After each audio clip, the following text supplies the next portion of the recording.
Ooh, Windows noises. The most exciting Windows noises. The most exciting start to any Windows noses. The most exciting start to any stream. Hi, what's up, everybody? How you doing? If I sound like I'm sniffly, it's because there are wildfires and the smoke has made my life worse. Wee. How are you? Are you all chilling? Are you partying like rock stars? Cause oofa doofa. Do not love it when you wake up and the sky is like orange and brown. I call that extremely unpleasant. Joe's paleoing like a rock star. Heck yeah. Is that a Firewatch shirt? Oh yeah, you saw the top of it. I was like, how can you tell? Yo, Viscount! Yo, what's up, friend? Thank you so much for 4 gift subs. Oh wait, I'm second in subs. That won't do. I appreciate that, friend. Thank you, thank you. The Wandering Tea, thank you for the 27.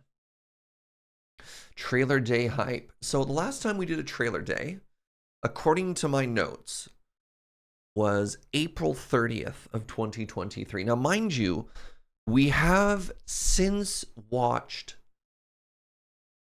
the Summer Game Fest, followed by the Indie Game Fest. So we did something kind of similar. It wasn't community guided though. It was just, hey, let's watch this show, and you know, just kind of vibe and see how that all works out. And I thought I thought that was a good vibe as far as vibes go.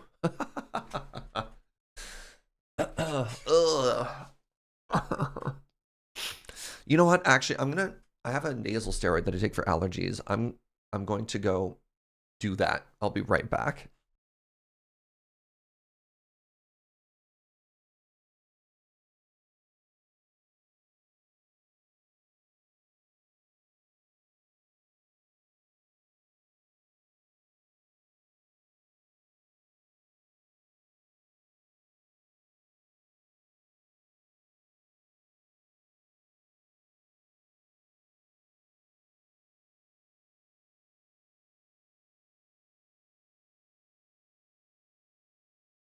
Hi.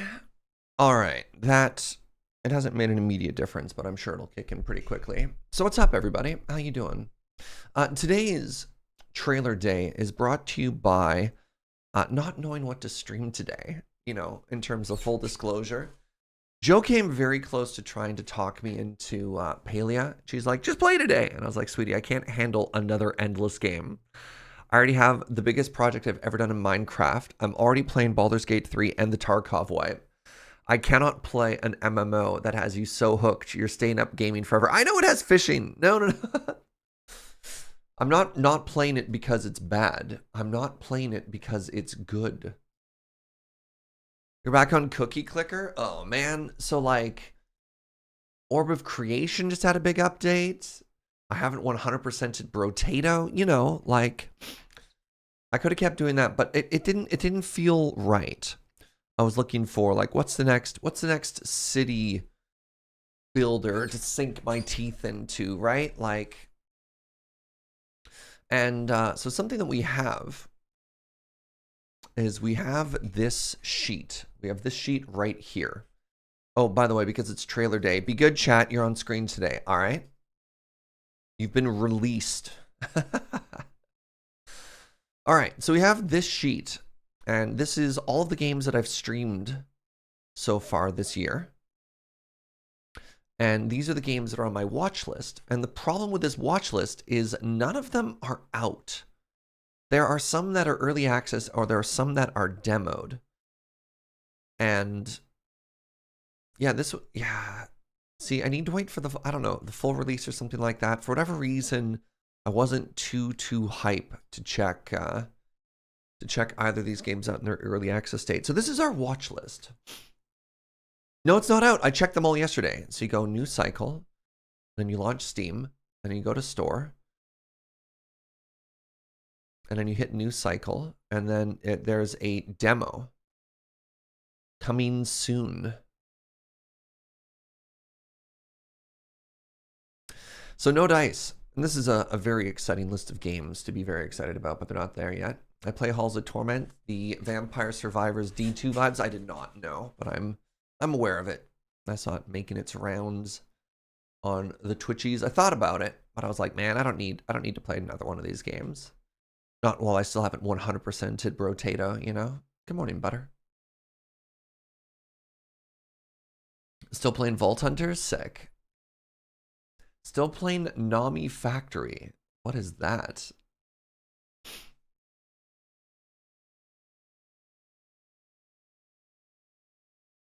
that Cookie Clicker? Doesn't show up on Steam. I mean, I guess something we could do, maybe people don't know what Halls of Torment is. Why don't we check it out? All right. First trailer day. Where am I looking? Here.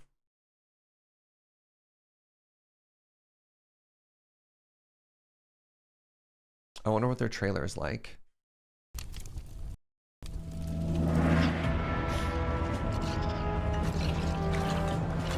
My God, it looks just like old Diablo.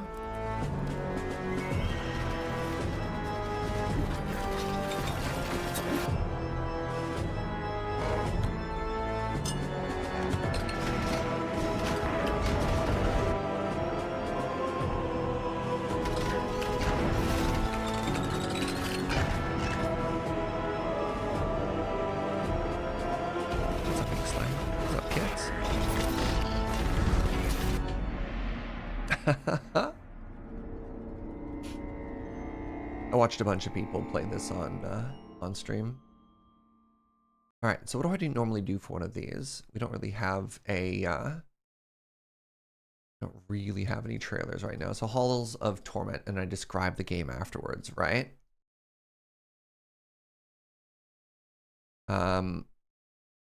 Vampire Survivor, the Unpronounceable X, Diablo 2. There you go. Garde just came out. Yeah, I thought about Garde, and I realized that that game is not our channel's vibe. I really wanted it to be our vibe. It might be Surge After Dark, but it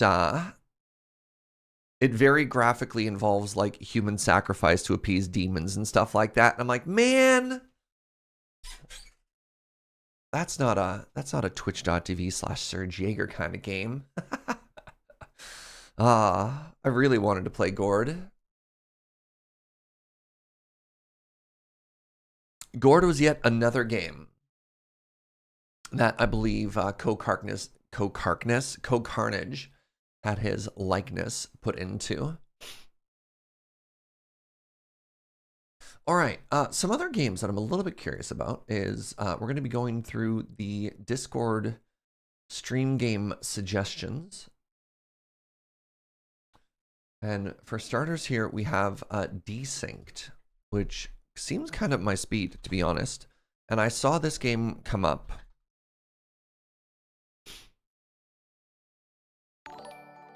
Hey, Fifth Wall, what's up, friend? Thank you so much for 38 months. We saw this game come up. Wait, I think this game came up in like my, sorry. It's like the random video game articles or whatever. You know, we always need another good automation game, huh? And it looks like the hook of this game is instead of conveyor belts, it's all handled by little drones.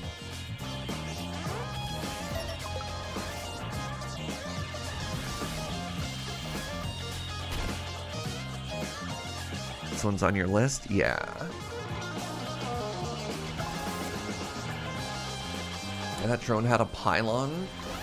We require additional pylons. It's true. You can never have enough pylons. It's multiplayer. Oh no. Wait, and there's combat?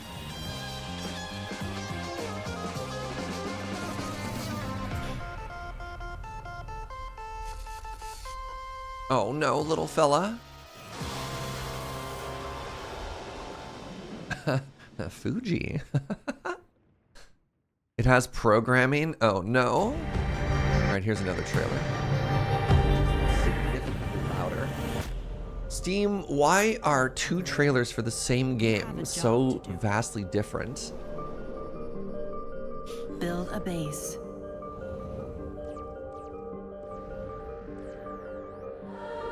I love that it's actually like the blue crystals from StarCraft. I like legitimately love that.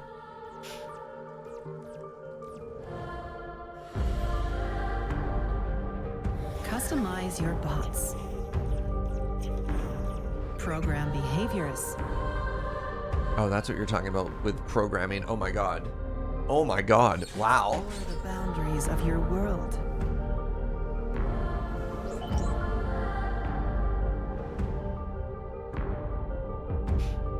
And ask yourself, what lies beyond? What is my mission? What is my purpose? What is real? Huh. You have a job to do.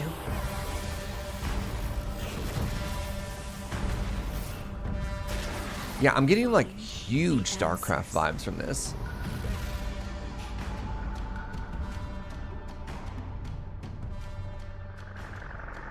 Interesting. Interesting, interesting, interesting. Okay, maybe I'm a little bit more hyped for this than I thought. Desynced. So this is Factorio with drones and no conveyor belts. Big StarCraft energy.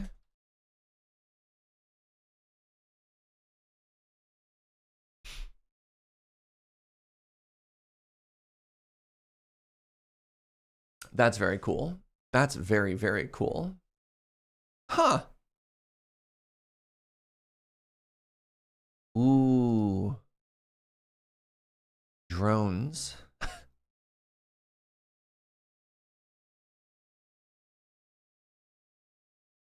Like, this looks way more like an RTS than a factory automation game, huh?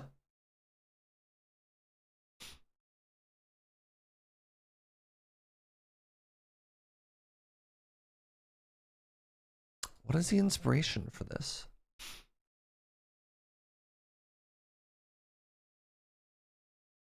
Sci-fi strategy game with fully customizable units and behaviors. Gather, build, research, and explore the unknown, alone or with friends. Okay. Not a lot of... Oh, here we go. About. When your ship becomes damaged, you must send drones to the surface of an unknown planet to build the facilities necessary for repairs. Guided by Elaine, your onboard AI, you'll build, automate, survive, and thrive. Oh. Right there. Desynced is an automation game without belts. They just say it. Drones connected to your logistical network will automatically fill orders to move materials around your base. Set up mining operations and factories. Expand your logistic network to cover more area. Manage power generation and storage, and more. And when you need a more custom solution, tailor the behavior facilities and bots using customizable parameters. Or dive into a drag and drop scripting for maximum control. Wow.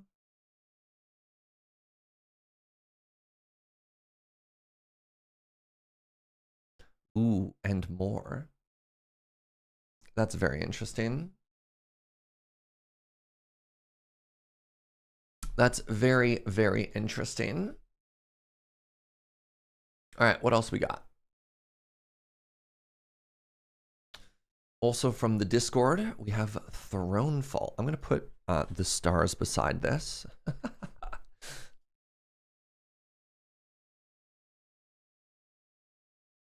Thronefall. This was suggested by Chrono. Oh, I think I saw Splattercat playing this. This is Thronefall, our minimalist game about building... Sorry. This is Thronefall, our minimalist game about building and defending your little kingdom. My name is Jonas, I'm one half of Grizzly Games, and in this video I'll give you a quick overview of what to expect from the game. With Thronefall, we took everything we love about classic strategy games and tried to condense it down into the most accessible form. During the day, you ride around on your little horse, developing your kingdom and deciding what to spend your hard-earned gold on.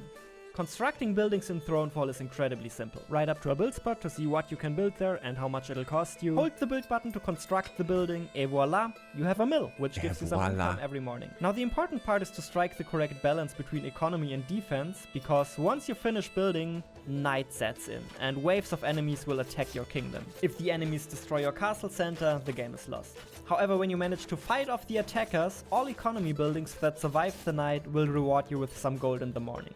Think carefully about what your kingdom needs next. A new mill? Walls? Defense towers? Or maybe some archers? Thronefall is very easy to pick up, yet it can get surprisingly deep when you're trying to master the game. You can choose between different building upgrades and units, command your army, or even head into battle yourself, allowing for a huge variety of strategies. And over time you'll unlock new weapons and perks that allow you to further customize your playstyle. Beware You that love me a Thronefall good is still tower in early defense. access and offers a rather small experience at the moment. After playing through the handful of levels that are currently available, you can of course still try to optimize your strategy further and chase high scores for hours on end. There's new content on its way already, and if you'd like to stay up to date with the development of Thronefall, we'd be happy to welcome you on our Discord server. You can always find a summary of the content Thronefall currently has to offer at the very top of our Steam page as well. Please also keep in mind that we're just 2 people over here at Grizzly Games, so even in the future, Thronefall will always stay a bite-sized little game rather than becoming your next massive RTS. Thronefall is our attempt at condensing what we love about strategy games into a well-polished but small package, so you'll be able to see your kingdom rise to glory and still be done in time for lunch. If that sounds fun to you, we hope you'll have a good time with Thronefall.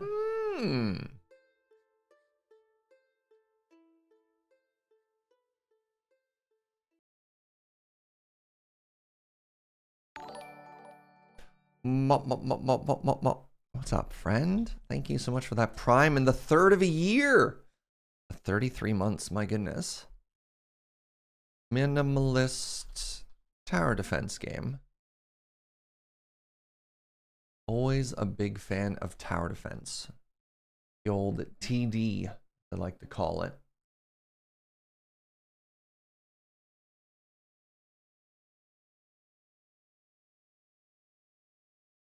I think I am more of a fan of like the endless style of tower defense games that takes me back all the way to like Warcraft 3 custom maps and stuff like that. That was my jam. But then again, man, what was it? What were those other games? There's 2 I was playing on here for a while. I have too many games.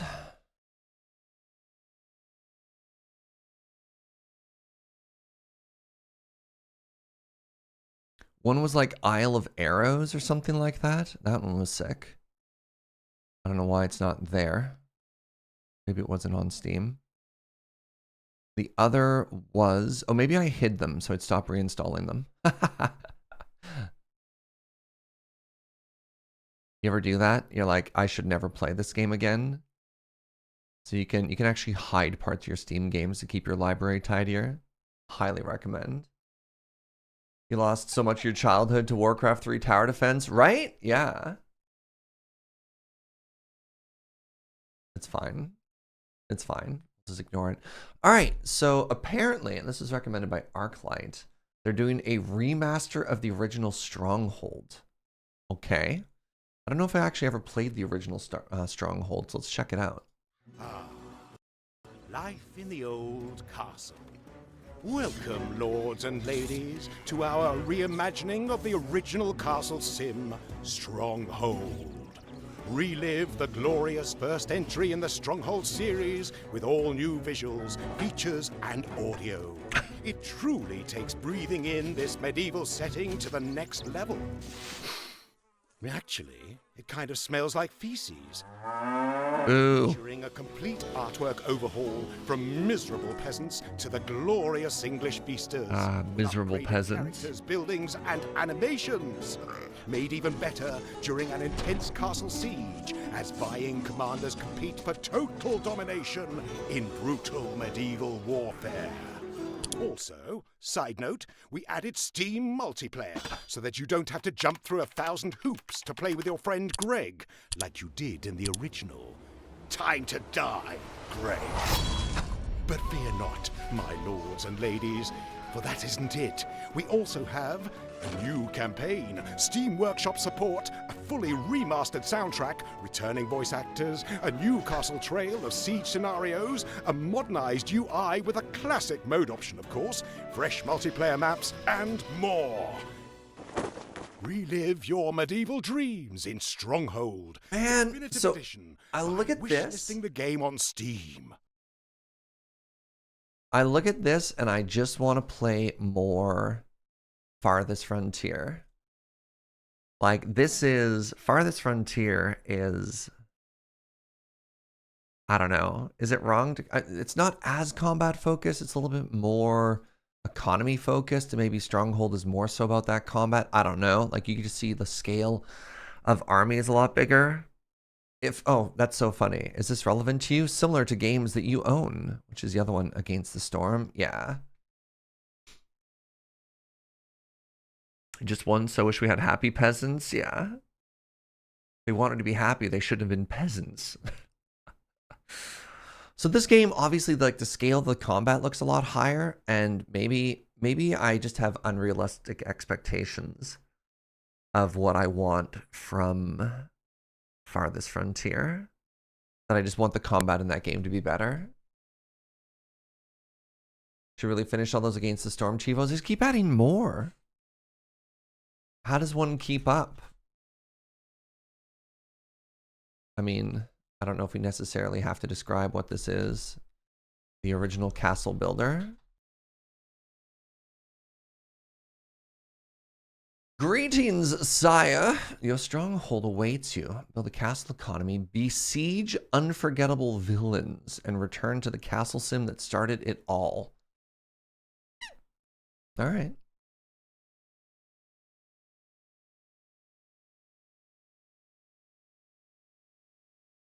Stronghold Definitive Edition is a remake, but it's not forgetting its past. Okay. Do you have fond memories of filling your walls with archers and defending against overwhelming odds, or perhaps baking hundreds of loaves of bread despite constant raids on your village from 4 particularly annoying Mongolians? You'll be pleased to learn that Stronghold, the classic castle sim from 2001, is being remastered. All right, this might be the greatest sales pitch for a video game I've ever read. Remakes frequently forget the past. I mean, I think that is a critique people often have, is when you start to update a game and you start putting in quality of life upgrades, you know, because there's a lot of things in old video games that are bad. Then you have purists who decry that you are ruining the game. How dare you touch what was perfect and make it bad?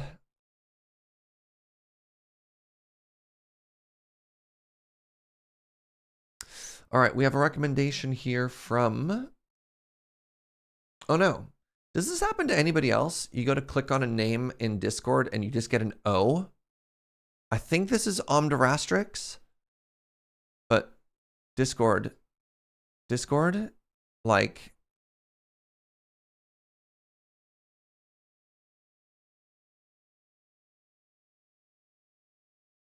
Streamer mode is enabled. Usernames have been truncated. What? Oh, really? Oh.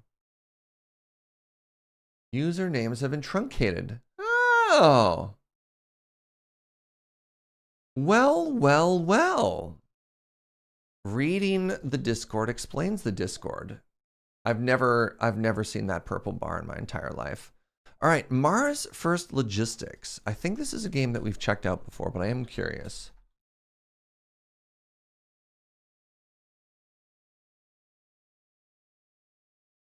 All right. Is this the automation game or the puzzle solver?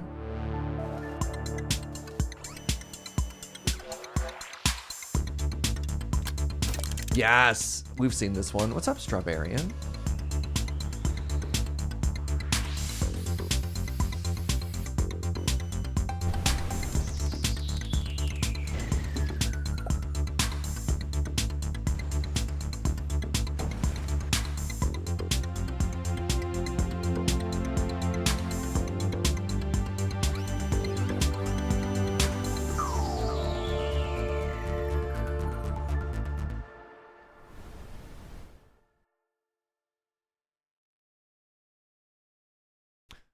Is the second trailer the one that shows the more specific puzzles? Ian, and I'm the creator of Mars First Logistics, an open-world physics sim about building rovers and piloting them across the surface of Mars, which I'm making with a small team. In this video, I'll try and give you a sense of what to expect from our game. In Mars First Logistics, it's your job to help grow a burgeoning space colony by transporting cargo between stations using vehicles you build yourself.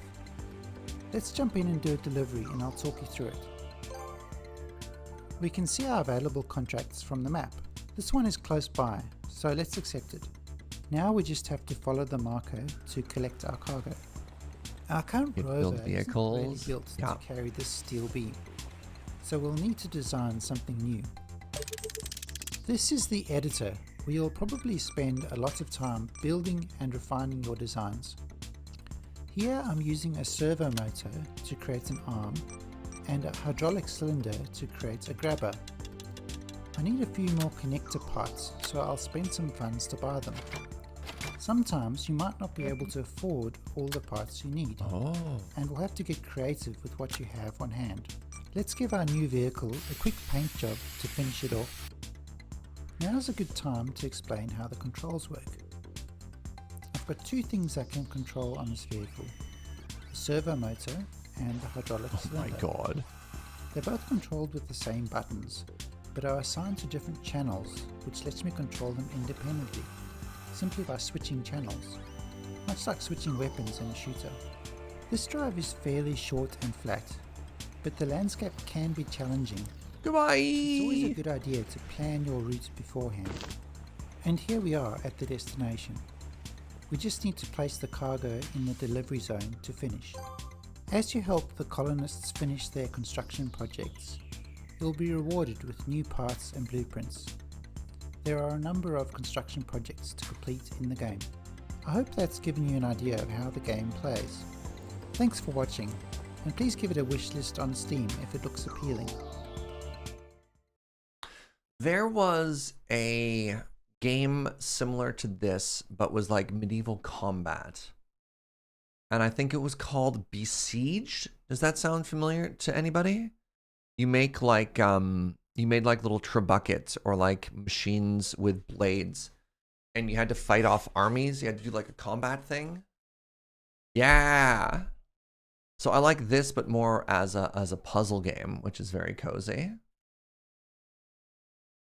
All right, build sandbox builder where you make and pilot robot to do job. Ooh, we could watch all the City Skylines 2 trailers. Yes. Oh my god. All right, hello. Welcome to all of the information on Cities Skylines 2. Wait, where's all that information, Square? Is it all on YouTube somewhere? Hit me. We'll start with this trailer.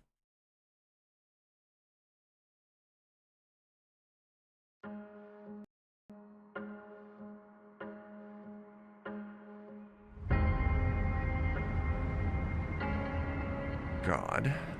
Look at these beautiful roads.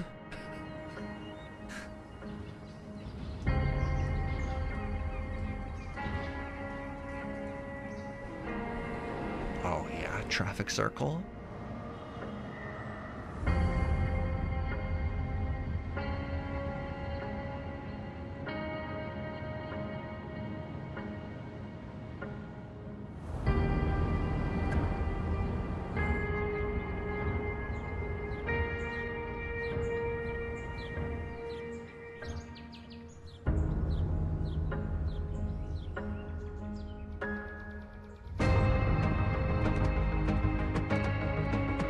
see that auto grid builder, pardon me. Oh, it's beautiful. I've been reading articles about this game, and apparently it's going to simulate like recessions and layoffs, and they've gone deep. They're getting rid of death waves, which is kind of exciting, but they're adding even more other new and challenging problems to solve.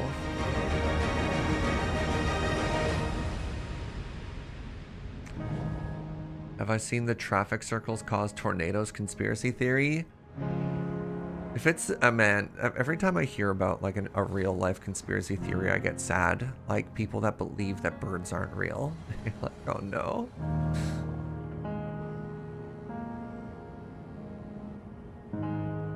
Oh, there we go. Thank you, brownie points. All right, so apparently there's an entire YouTube playlist.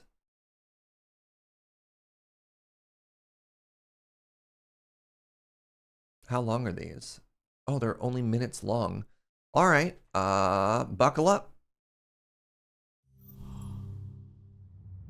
The roads crisscrossing your city are more than a means of transport. By connecting citizens to their work, families, and communities, they are the veins and arteries of your city's beating heart. Every pathway you carve out shapes the routine every day and opens the door to the extraordinary events that define their lives. City building starts with roads. There we go. I was like, why is it so blurry? To move through your city, of course.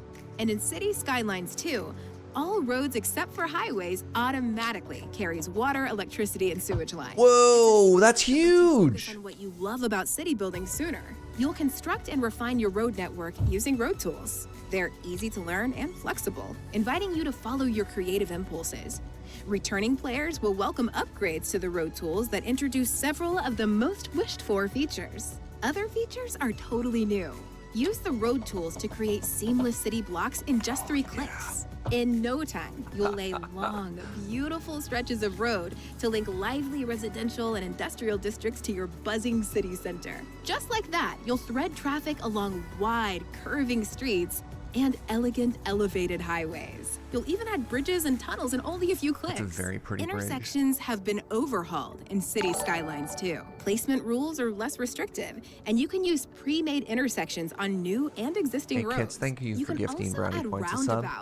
Yep. I appreciate that, friend. From gentle suburban and thank you for funding this link, brownie points. Multi-lane roundabouts. It's never been easier to engineer uninterrupted streams of traffic. That's because roads will be configured automatically, so vehicles can enter and exit the roundabout safely. Simply drop your preferred roundabout over an existing intersection, and ta-da! A whole new way to move people, goods, so I imagine the white is kind of like a desire line thing. You're not actually going to see that all the time. I hope. It's a little busy. Traffic lights, crosswalks, and directional no-turn traffic signs and stop signs.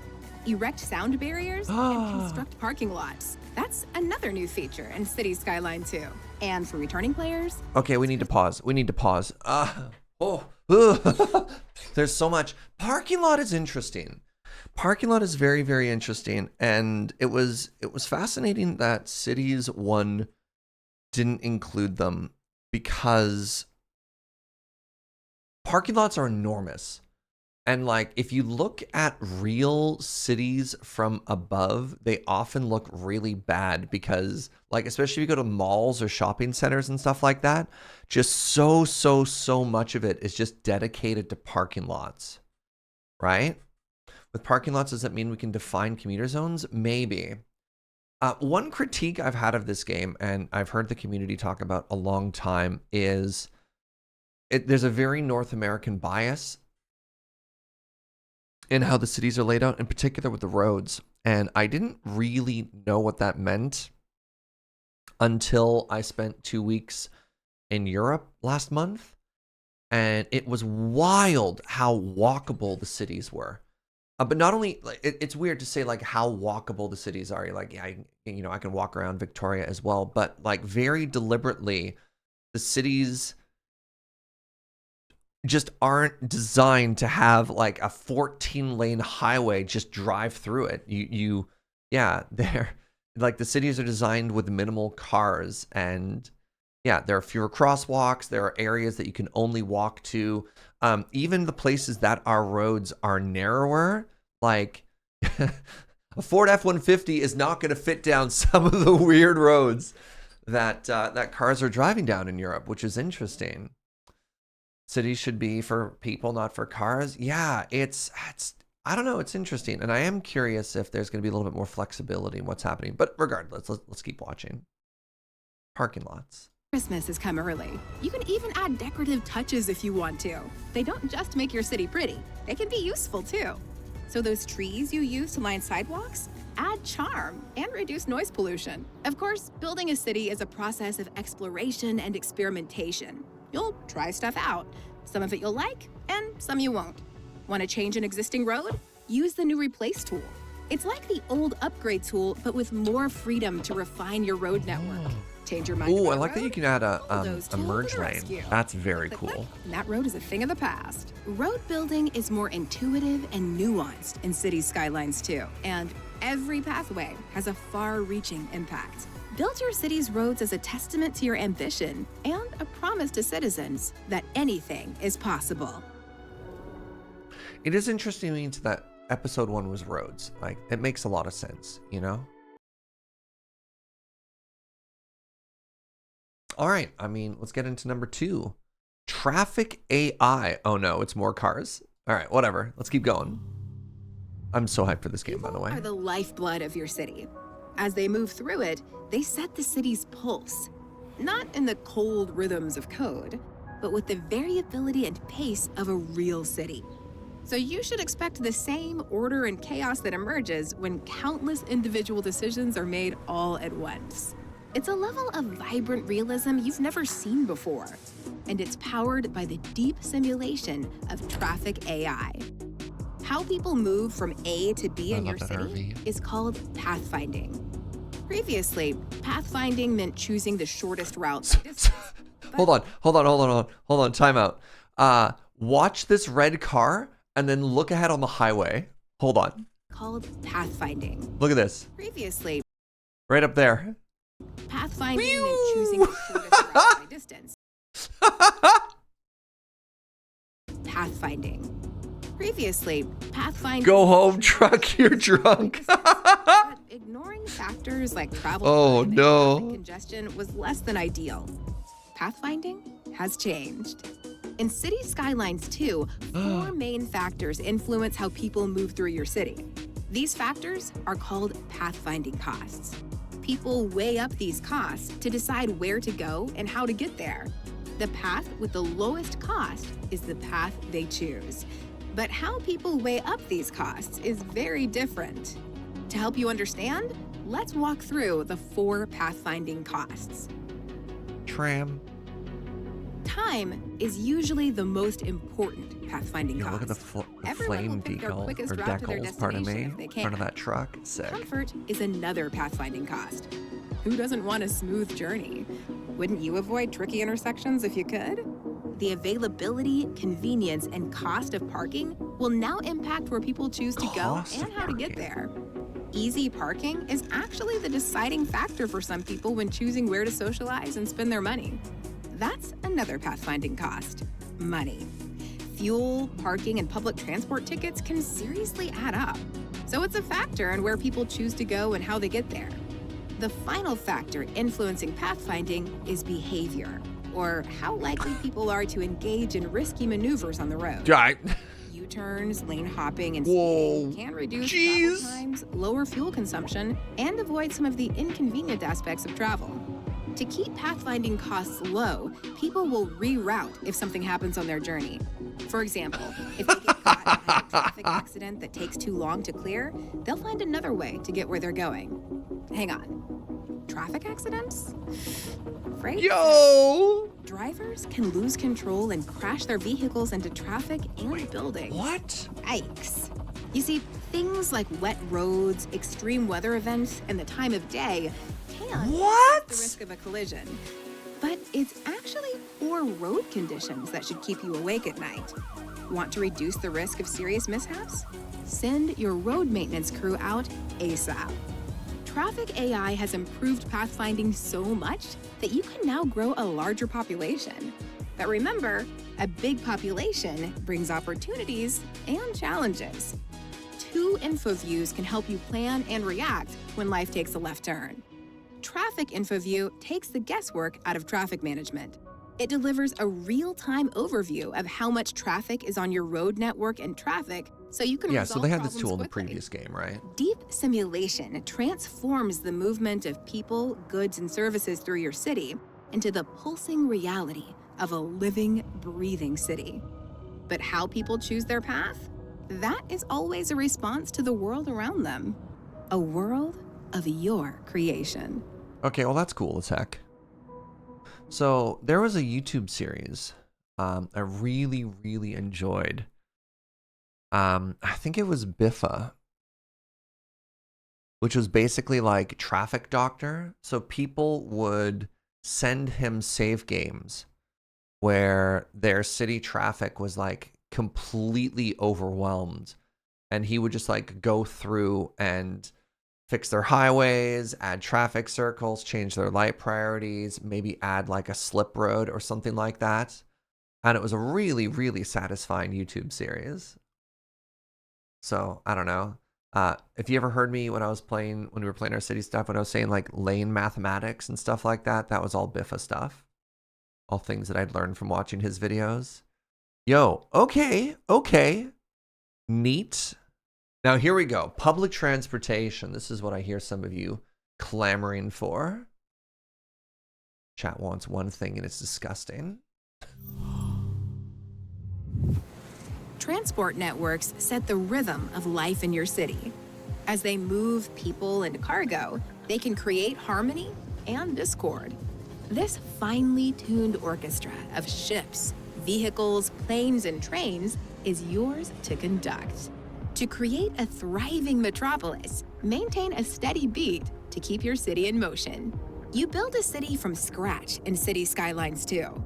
No public transport, no tracks, no runways. Creating these and other transportation networks is a crucial first step. After that, improving and integrating them paves the way for expansion. When you establish your city, citizens can take the bus or a taxi to get where they're going. These are the first transport options you'll unlock. They're reliable, cheap, and easy to route here, there, and everywhere. Traffic conditions are their Achilles heel.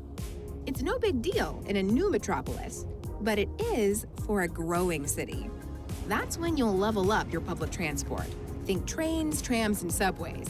Each one has pros and cons. They're all expensive to build and complicated, requiring depots, tracks, and stops where passengers can buy tickets and get on and off. That means they can't offer the far-reaching service of a bus line or the door-to-door service of a taxi. On the other hand, they're more efficient, not least because they carry more people and cargo and reduce road I just congestion. realized that the tram was running down the middle of that subways. bridge. They're Sorry, fast, that's a small thing, high but that's capacity, so and good. they take up very little room when they're underground. If they operate above ground, you can run them on elevated tracks so they don't get tangled up with road traffic. Trams. They're more flexible than trains, so you can more easily add lines to service new and expanded neighborhoods. Build tram tracks on existing roads, or run them on dedicated tracks if that's the best way to keep the hustle and bustle dialed up. Trains carry loads of people too, and not just suburbanites. They can bring visitors from outside your city in large numbers. Trains play another critical role as That double-decker train gives me flashbacks Build of a hanging cargo out train in terminal, London. And you build a hub where businesses can receive, ship, and store incoming and outgoing goods. I now have an even fonder appreciation Water of trains. transportation is another option for passenger travel and moving cargo. It's another high-capacity network, though water transport's real potential lies in imports and exports. You see, cargo ships might be slower than trains, but these bad boys can carry 1,000 tons of stuff to and from your city. Yeah, that's right. You can trade with other cities. So you'll need somewhere to house all the goods and resources coming and going. Easy. Like cargo train terminals, They have cargo harbors double as huge. cargo Oh my storage god. facilities. Okay, I kind of Like love all that. the They other had networks, warehouses in the air first game, but they didn't transportation really has feel as good. drawbacks. Planes carry fewer passengers and less cargo than ships and trains. Airports are also astronomically expensive and have the footprint of a small town.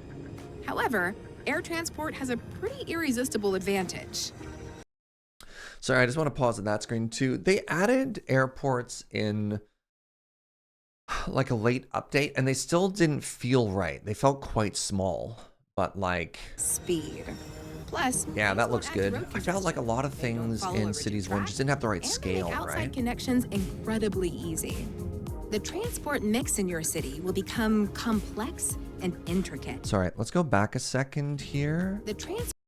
So this is a very small thing, but check out this community. This was a style of building that was very much lacking in the first cities for like dense residential. What do you call these, like row houses or something like this? Because I love this, right? Previously, every residential building was just like sort of, I mean, I guess some of the apartment buildings got a little bit larger and could maybe get connected, you know, something kind of like that. But I like that. I like that a lot. Like a terrace, I'm not quite sure. So this is promising. Also, it looks like, again, like this, the scale of buildings is a little bit larger, specifically in the dense commercial area there, or office stuff. Call them townhomes is another thing. Sure. Yeah. How long until there's bicycles? You could have bicycles in the first game. The issue is, I mean, we did an okay job in some of our cities of making them either walkable or bikeable. But yeah, it was hard to see how much of an impact making it walkable or bikeable actually had. And you still needed transport for like goods and industry and stuff. Become complex and intricate. Use the transportation overview to review passenger and cargo transportation networks separately. Filter again by transport type to see high-level details about individual lines. One last thing I just realized. The airport is in the base game. This is all in the base game. I had a giant fear that Cities 2 was going to do the Sims thing, where they're going to strip out so many things from the actual base game and then make you buy it in DLCs. Look what's in the base game so far. Okay, sorry, I'm suddenly very hype. Yo. Use the transportation info view to understand the impact of your networks. Plan and manage transportation networks carefully to find the right tempo for the movement of people and cargo. Conduct it perfectly, and every citizen, trader, and tourist will march your city toward greatness. What's up, Jesse? Well. All right. I was already very hyped for this game, and I'm just getting increasingly hype. I mean, yeah, we're just gonna watch 30 minutes of Cities videos here. By the way, let me know how the volume is for anything. Every decision you make weaves a thread into the fabric of your city. But don't for a second imagine a smooth, seamless surface. Cities don't work like that. Instead, it's an urban patchwork marked by the realities of life and living. So one thing I don't love, and I'm curious about your thoughts, we have this industrial district down by the water. I don't love that it's wrapped by the road, but maybe that's an artistic choice. Yeah, like look how the road comes right up to the coast. Where are my keys? There's a little bit of beach. Imagine that's just an artistic choice, but I digress. Instead, it's an urban patchwork marked by the realities of life and living. You'll create and stitch it together with zoning. Zoning lets you decide where people live and work. You create these residential, commercial, and industrial zones with zoning tools. They work in a couple of different ways. Click and drag over cells on the map to zone large rectangular areas. Yeah, classic. Zone all adjacent cells with one click.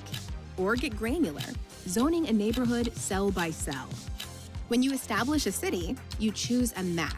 The map's theme dictates if your city's buildings will have a North American or European architectural style. Okay. You can now use zoning tools to mix it up. Go on, sprinkle a little North American flair into your European city, or vice versa. Okay, you know how. Sprinkle a little European flair into your North American city.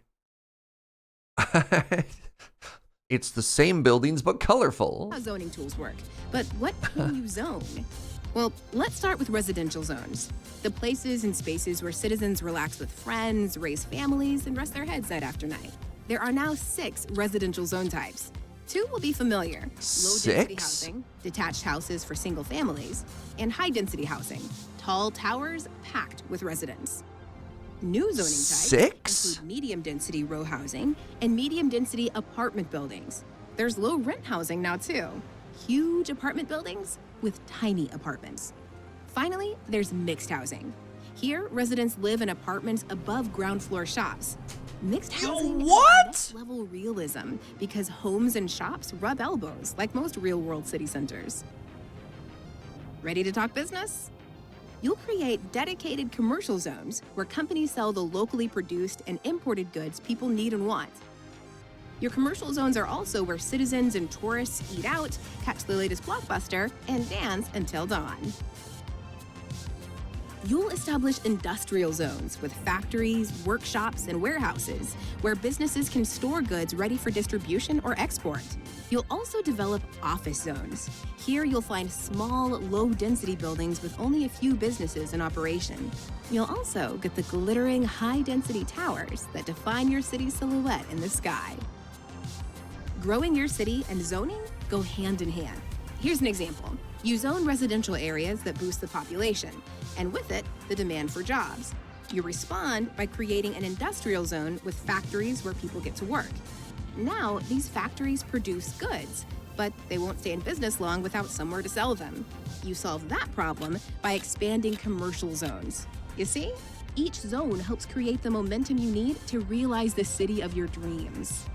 And it wouldn't be the city of your dreams without signature buildings. These are unique residential, commercial, industrial, and office buildings that you unlock as your city expands. They're free to build, and you can plop them anywhere. Plop. It's city Skylines lingo. Go on, say it. Plop. Plop. What's so special about signature buildings? Well, they function like any zoned building. A home for people, a warehouse for industry, an office for workers. But they can elevate the neighborhood in unique ways. Signature buildings can also bring citywide benefits. Zone and place your signature buildings carefully so each city district flourishes and plays its part in the success of the whole city. Life's rich tapestry has never been richer than in City Skylines 2. Okay, that's so hype. Yeah. Wow. We're only 4 deep. Okay, I love this. Question earlier, am I going to be playing Starfield? I don't know if it's going to be a good fit for the family friendly. I'm going to be playing it. I don't know if I'm going to be streaming it, though. Much like Baldur's Gate. We'll see, though. We'll see. All right. Pardon me for a second. I need to very quickly use the washroom. And then let's just keep going through this. Am I going to try and recreate Victoria? Nah, I don't. Whenever I play this game, I never try and make... I like city building to be an organic process. Victoria had a lot of growing pains because it's like 13 different municipalities that kind of smush together.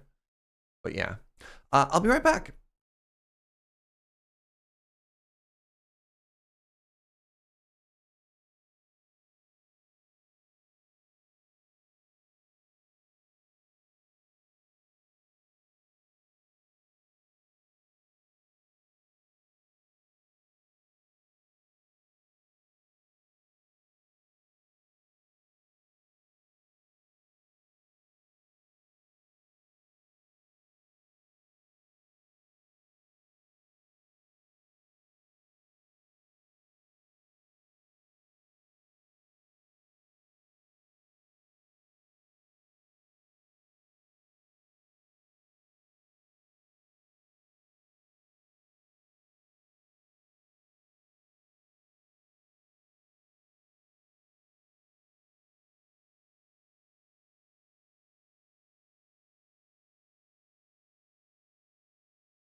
Hi, what's up, friends? I have a very sneaky sub. Shh. Thank you, Arclight. Oh my god, 63 months? What in the world? That's so long. And Nibbles, thank you so much for the $10 dono. I was looking for advice on how to take care of my pet spider, so went to WebMD. I like it. I like it.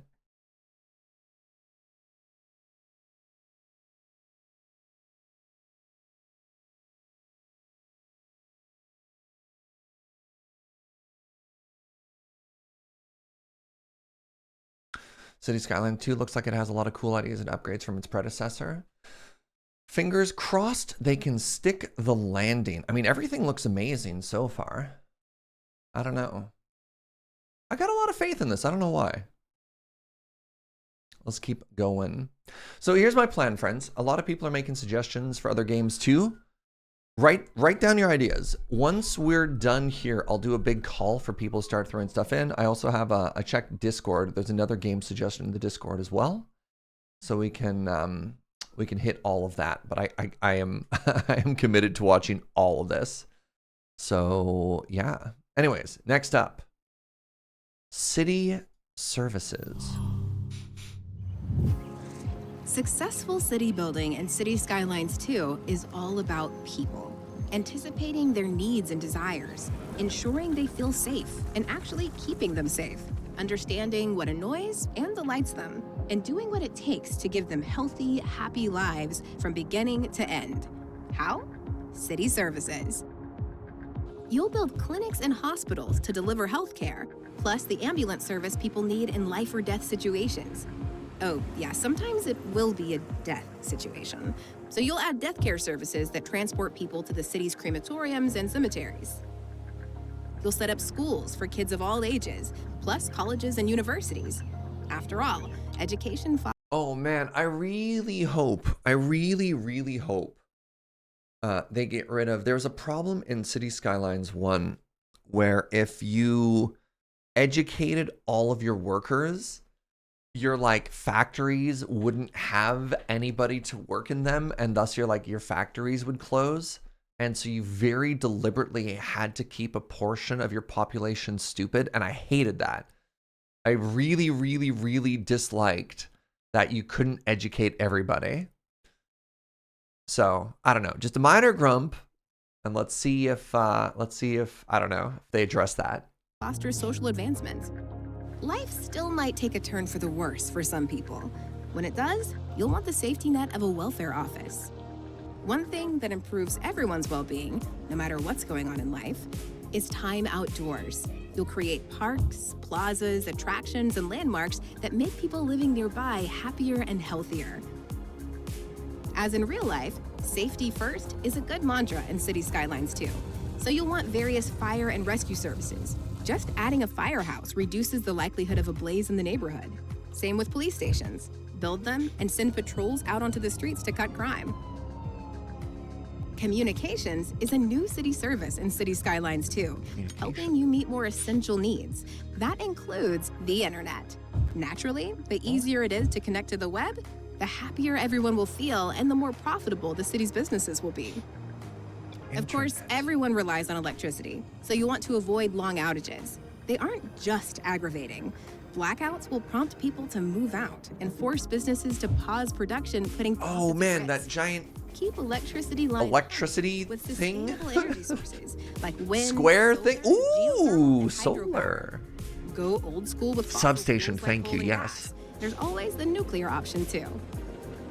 This is the most realistic city builder ever. So you'll need to What's deal up, with Phage? Thank you for using your Prime here, friend. Stuff. Why is that river red? Gross? Yes. Necessary? Also yes. With a wastewater treatment plant, you can purify sewage and circulate water into your city's freshwater network. Or you can pump sewage into open waters and out of the network. Don't forget to stay on top of garbage. Garbage processing centers. No. Go back a second here. Watch Network. the dump here. Look. Stay on top of. Oh. You specify an area. Oh, that's cool. Garbage processing centers, landfills, and an Yeah. And if you go back one over here, it has another landfill that's full. Dumps full. Don't forget to stay on top of garbage. Garbage processing centers, landfills, and an incineration plant will stop it piling up. But don't take shortcuts. Air and water pollution can sink land values, harm the health of residents, and tarnish the city's appeal to tourists. Ready What do you mean to introduce a tourists? city service? Previously, you only had to construct a city service building. When that service needed to cover a larger area or support more people, you simply constructed the same building again. Yeah. Not anymore. Almost all city services can now be upgraded to scale operations. Yo, what? While city services make your city livable. Hold on, what? Oh, I love that. You don't have to make 2 schools. You can just make the one school you have better. Oh! They come at a cost. Balancing these costs and the very real needs of everyone in your city is the name of the game. Subscribe to the City Skylines 2 YouTube channel for updates and more feature highlights. All right, okay. All right, electricity and water. So they established in the first one that electricity and water are automatically part of your road network. And if you extend roads, you're automatically moving water and power, which is rad. But maybe there's more. Here's the entire water and power episode. To understand the basic needs of your citizens, you need only look in the mirror. Like you and me, there are a few important things they need to live healthy, happy lives. That includes electricity, water, and sanitation. With these systems in place, everyone in your city has a shot at living their best life. Let's take a look at electricity. When laying roads, you also install low-voltage underground cables that supply electricity to homes, offices, and shops.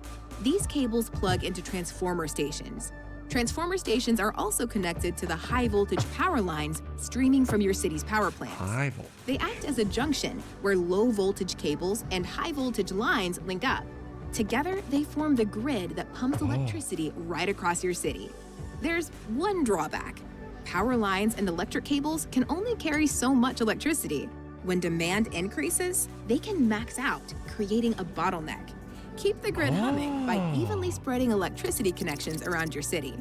You can also build power lines to import electricity from neighboring cities. Imported energy will save your bacon if local power plants fail to produce enough electricity when demand increases. It will, too. Expect spikes when the thermostat drops and everyone dials up their heaters. Hot weather will cause spikes too, as people flick on air conditioners, fans, and ice machines at the same time. Your power plants might produce more electricity than your city needs. When that happens, you can export it to your neighbors. While this can offset production costs, think it through. By storing excess electricity in emergency battery stations, you have nothing to worry about when demand rises. Emergency battery stations help your city get the most out of solar power plants. Battery stations power the city at night when the plant isn't producing electricity and recharge when they operate during the day. Of course, solar is just one renewable energy source. You can build wind, water, and geothermal power plants too. Fossil fuels are another way to power your city. Or you can go nuclear. Let's talk water and sanitation. Surface water sources are the same as in city skylines. Expect flowing rivers, glittering lakes, and vast, swirling oceans. Groundwater is different. These underground reservoirs replenish over time, so they can run dry if they're drained at a faster rate than they're refilled. They're also susceptible to ground pollution. When they're contaminated, dirty water is pumped into your city's freshwater system. That's bad on every level. Yes. Mainly because decontamination takes a long time. Build a groundwater pumping station to tap this resource, and a water pumping station to bring surface water into your city's water system. You can also add water to the system with wastewater treatment plants. These plants can process sewage to produce clean water for homes and businesses. There's another way to manage sewage: sewage outlets. They release waste into open water, which can help prevent sewage from backing up. And that's a must when it comes to public health. Bungling waste management makes yes, the people poo pipes. seriously ill. That's why you want to keep sewage outlets well away from pumping stations. How can you balance the very human needs of citizens with your ambition as a city builder? It's simple. Good question. Imagine living your life down there, day in and day out. Neat. Ooh. This is very exciting. This is very exciting. I have a random question, not at all related, just to the mods. We have a bot command that tells people to follow me on Twitter. Can we also include Instagram to that since Twitter is dying? Can it just be like follow Serge on socials? Serge Jaeger on Twitter and Insta? I need to hedge my bets here. Thank you, Arclight. I appreciate that. Maps and themes. All right. I'm not immediately excited by this, but let's find out what it's all about. It's easy to forget how much our day-to-day is shaped by where videos. we live. But how our world looks, feels, and changes sets the scene for our lived experience. It's the same for the people in your city. And in City Skylines 2, the world is a whole lot bigger. You can now build on an area 5 times bigger than before. 5 Close to times? 159 square kilometers. That's bigger than some countries. Maps are composed of individual tiles.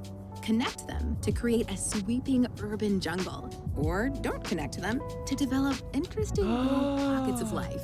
Oh. Unlock 441 tiles on each map, but you'll have 9 to work with when you begin your city building. Reach milestones to unlock more. When you do, choose tiles Oh, I love that this new best serve milestone your screen. expansion plans. Before you click, preview the total buildable area, what natural resources are available, and the cost of that tile. The expanded map inspires you to think big, but remember to think up.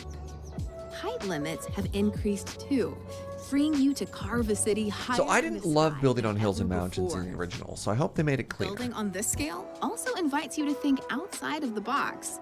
Elevation is really Literally. clunky. Create connections to cities beyond the edge of your map to open up trade routes that can accelerate your city's growth.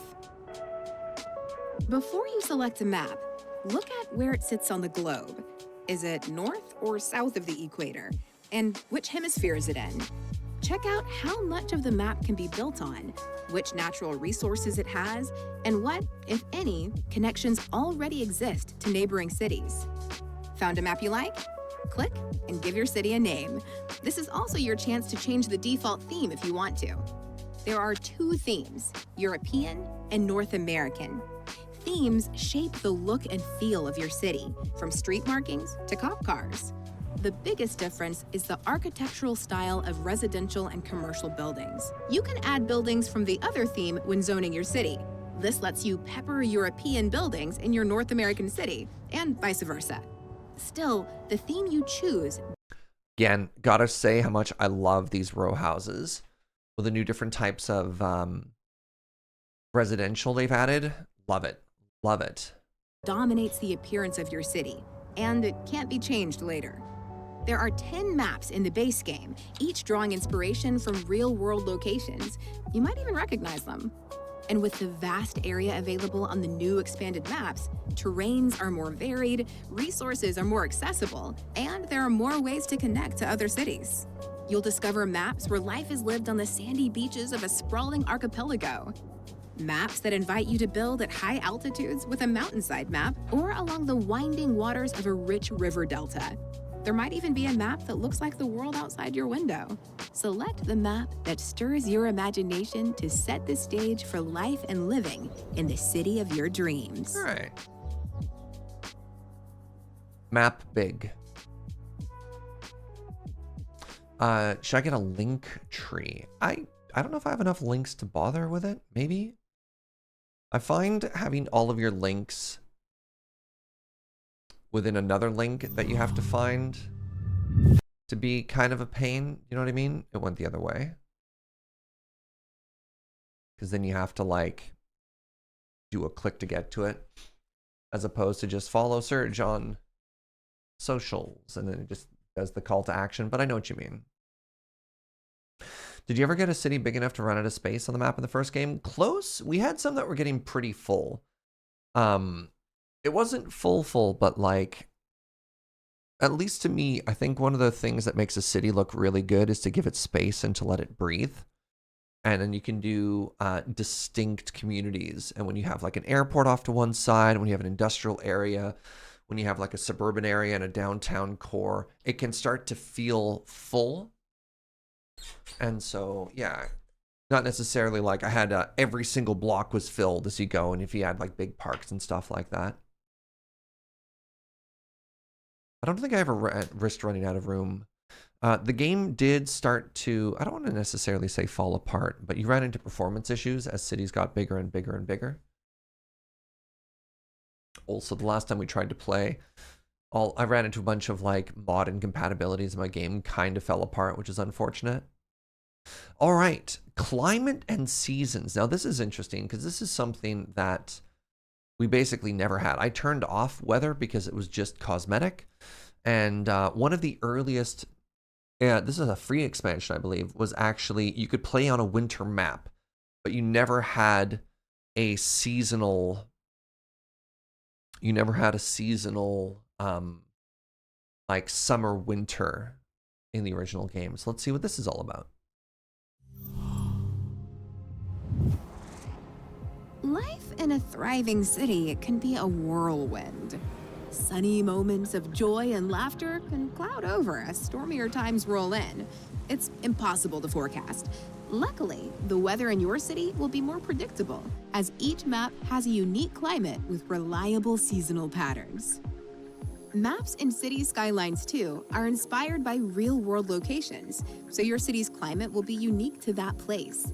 The climate dictates how each of the 4 seasons looks and feels. As one season gives way to the next, the length of the day will change. The amount of sunshine and cloud cover will too. Temperatures will... See, that's really interesting because one of the first things you do as a creator when you're playing that game is you actually turn off the day-night cycle. Specifically because it looked bad.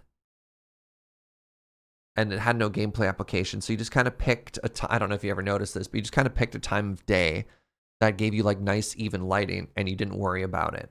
But if day-night cycle actually has a gameplay application now, this is going to be very curious. Will vary, and so will precipitation. Why is this so important? Well, weather will impact your city in different ways. Rainy, snowy, and sun-soaked days can pile pressure on your electricity grid. Same for city services, which will need to respond. Like in winter, road maintenance crews power up plows to clear the road network of snow before it causes snow plow. If city services don't respond in time or do what needs to be done, accident rates can rise with the knock-on effect of overstretching emergency crews.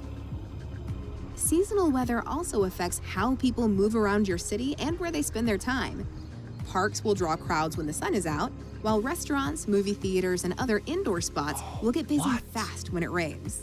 Wow. Of course, extreme seasonal weather can turn life upside down in a flash. You can help your city prepare for natural disasters with disaster control systems, but there's no stopping them. Your city might experience disasters with a lowercase d. Oh That's no. when disasters cause traffic accidents that clog road networks. They almost hit that Disasters person with their 2 dogs. Are a whole lot more serious. They impact city services and the local economy in the short and long term. As a city builder, it's up to you to help your city bounce back when nature is a bit extra.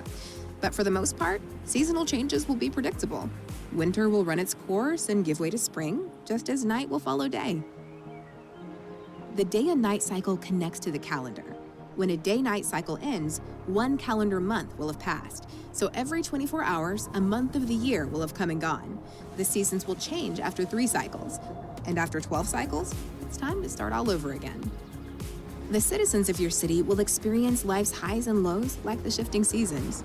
Good times and bad will come and go. By building your city's unique climate, you can create the backdrop for life lived to its fullest. Huh. Why? Everything is so quiet. I have my volume maxed out to like 90% right now, and it's just barely in that good range. I'm really worried I'm going to click on something else and it's just going to get so loud. Chat, you're dangerously hyped for this game. Me too. Oh my God, me too. Audio seems fine. I'm really worried. I expect it to be louder, but whatever. All right. Economy and production. They say money makes the world go round. See? It's as true in City Skylines too, as it is in That's what I was worried about. I just had to bring it down Your 20%. city's spinning by steering its economy on a course to prosperity. Your city's economic simulation is modeled on real-world economics. This introduces complexity and nuance to city building without making it complicated. The economic system in City Skylines 2 is actually engineered to help you grow your new city, and as it develops, to give you influence over the financial levers that generate wealth. You'll raise revenue by taxing the sale of goods and services, energy production, the extraction of raw materials, tourism, and more. You'll also tax private incomes, as healthy economic activity will mean jobs for citizens. With money in your city's coffers, you can invest in city services and infrastructure, schools and universities, and all the other engines of urban development. An important aspect of economic growth is balancing supply and demand. Businesses will do this automatically, exporting their goods when they produce more than the market wants. However, this can hit their bottom line as transport costs can reduce profitability. To keep the rate of production in line with demand, businesses will even fire employees. On the flip side, when products aren't made fast enough to meet local demand, companies in your city will be forced to buy from expensive outside connections, and that can quickly eat into profits too. Taxes can also influence the production rate of specific goods. You can slow the rate of production by raising taxes, lower taxes to accelerate production rates and more similar manufacturers to your city. It's also possible to motivate businesses to specialize in ways that strengthen the economy. Imagine reducing taxes for furniture stores and the various industries that manufacture their products. That will make them more profitable. More businesses specializing in the design and manufacture of furniture will crop up. Before you know it, your city will have a flourishing furniture trade and a reputation that keeps cash flowing in. Managing and adjusting production chains is another way you can influence your city's economy. Overhauled in City Skylines 2. Sorry. Check out the giant mining thing. What? Look at the scale of that. That is a mining operation, and that's like a giant mining thing. A Garzweiler? I don't know. Giant borer thingy? That's very cool. Wow. Wow. Overhauled in City Skylines 2, this adds a whole new dimension to city building. There's no need to micromanage every detail if you don't want to. But if you love a puzzle, there's almost no limit. Yes, give me more graphs. Oh, there we go. Yeah. You can get raw materials into the city by importing them or producing them locally. Opt for local production, and you'll need to establish a specialized industry area. Farm. There are 9 total. 4 are farms. Sorry, what? Establish a specialized industry area. There are 9 total. 4 are farms where you can raise livestock or grow either grain, vegetables, or cotton. Forests produce timber, though how much depends on the age of the forest. You can extract ore, stone, or coal from underground deposits. And lastly, you can drill for oil. You'll manage all this activity via the economy panel. It puts your city's finances at a glance and allows you to monitor and adjust production outputs for various goods and materials. With integrated tools and clear displays, the economy panel is a user-friendly way to manage and grow your economy. So, if money really does make the world turn, how will you grow your city's economy so everyone in it can enjoy the ride? So, I heard a lot of people talking about economy simulator and stuff. So there's a really interesting thing that actually existed in the first Cities game that was never really explicitly stated. But you had your residential, you had your commercial, and you had your industry. And it was really interesting because your industry actually produced goods for your commercial. Your commercial gave happiness to your residents, and your residents had to travel to industry basically to work. Like, this is where the vast majority of the jobs were. All the goods were produced for here. And so that sort of dependency existed. And a huge part of the issue in traffic in the first game was understanding the relationship between these three. Like, you had to make sure that your people could work at industry. You had to make sure that your industry had an easy way to transport heavy goods in trucks to this area, but not driving through the residential.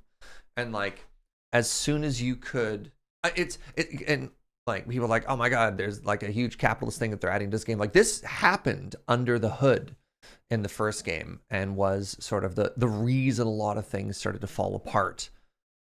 If you didn't understand that relationship. So it's kind of neat. This is like basic city builder economy ever since the original SimCity. I might have just assumed they didn't bother to explain it. Yeah. Sounds like you have to do a capitalism property. Yeah, so like some giant issues. One of my biggest critiques of the first game was you couldn't educate all of your workers because a lot of industry required uneducated people. And so if everyone was smart, your industry would fail. And then if your industry failed, your commercial would fail. And you had like this is where your highly educated workers would want to be. And it'd be really frustrating because you'd be like, I have people and everyone is educated, but now I have 2 failing dependencies because I didn't deliberately keep my people stupid. You're like, I hate this. Boo. Sim 4 handled that by transitioning to high-tech industry for educated workers. You could do that as well, but you still needed, if you didn't figure out how to do like importing stuff, you still needed like a fairly high amount of base level industry stuff, but I don't know, we'll see. Maybe we'll get there. So this is not a new system. Hopefully import export can help with some of that. Yeah, for sure. Now this one is upcoming. All right, we have, I don't want to say fully exhausted. I mean, we just watched 30 minutes of 30 minutes of cities videos. Amazing. I am so hyped for this. Wait. Oh, let's add it to the sheet. October 24th. I'm going to put this at the top.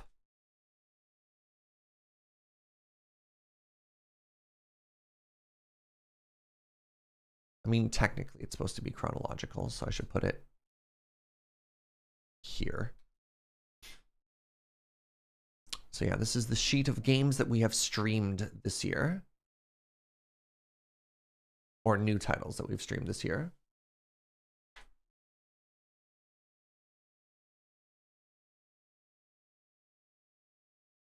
If I recall correctly, you actually have more control over job education now, so you can actually phase up the education requirements so you can avoid that failure point. I love that. I love that.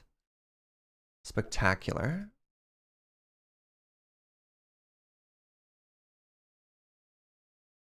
We're creating a new 6-star rating.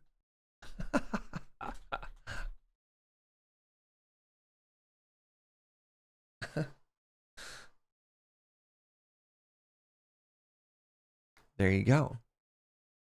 All right. So we have another game suggested by Thage called While the Iron's Hot.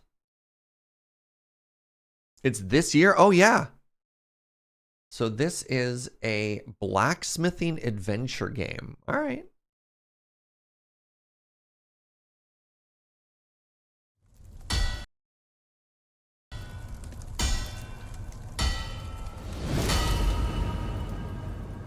I've been told you have to strike while the iron's hot.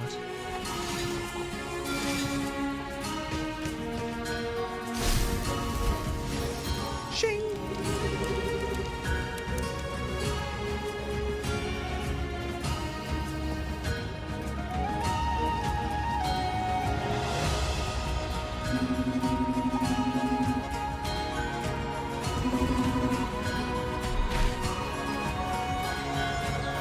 dead horse hanging?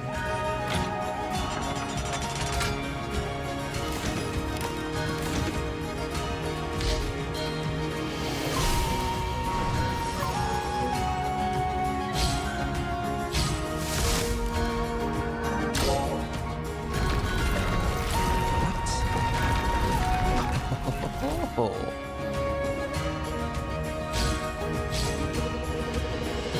Oh, Sneaky Sam.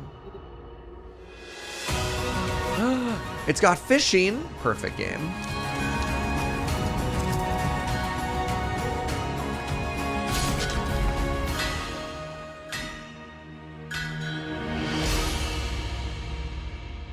Well, that's very cute. Huh.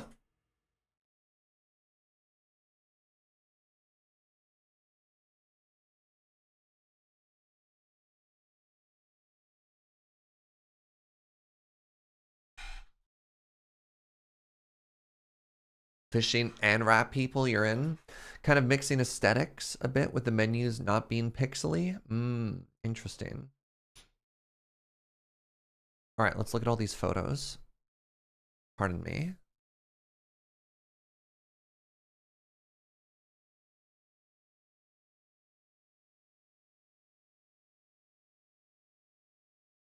Damascus Great Sword.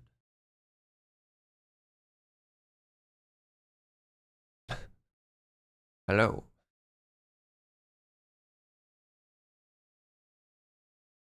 Acquired items. Ah, to repair the elevator, you must blacksmith it. Overworld map. You'd upgrade your blacksmithery. Interesting. Interesting. Was that a blacksmithing minigame in the first photo? Yeah, that's my guess, is that when it actually comes time to build stuff, you, I don't know. I don't imagine it looked like they had some like quick time event kind of things, you know?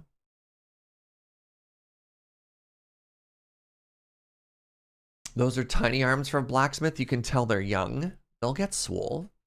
Give them time. They'll get there. All right, we have a suggestion from Ink Slayer here. Tempest Rising. All right, real quick, let me give you the rules. Please, I'm going to ask you for suggestions for video games. You could start putting them in the chat. We're going to start taking suggestions once Tempest Rising is done. Go for family friendly. Let's not go for anything too graphic, too bang bang beep beep or stuff like that. We have a vibe. I want to see games you're hyped about, but I also don't want to play trailers that are not family friendly. So that is my request. But yeah, start thinking about all the things you're hyped for. Let's watch this trailer and then I'll start writing everything down. So just a hold on that. Tempest Rising. Command one of 3 distinct factions in a desperate struggle for power and resources. A classic RTS set on Earth after the war. Battle command uplink initializing. Please stand by.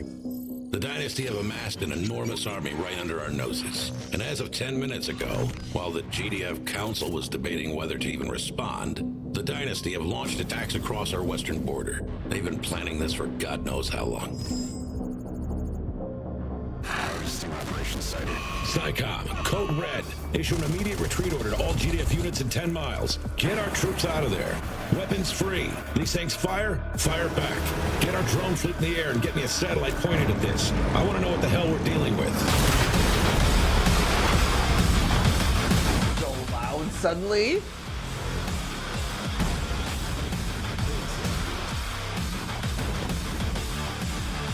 This is so old school RTS. This feels so much like Command & Conquer. It's wild. Also, just like the cutscenes, right?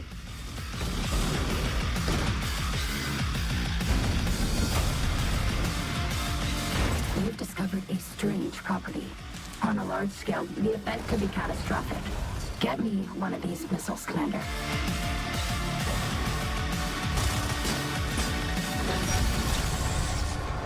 That's so funny.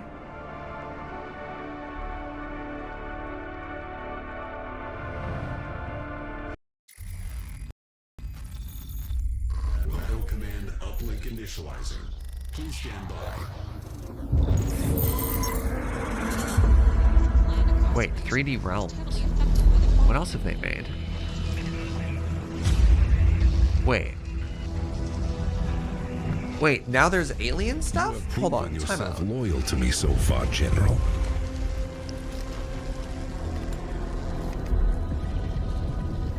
What? Our dynasty has waited long enough. Show me that my trust is not misplaced. Is this the same game? Braces for the inevitable retaliation.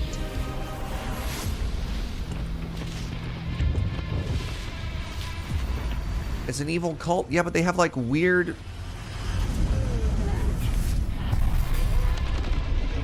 tech stuff. Oh. But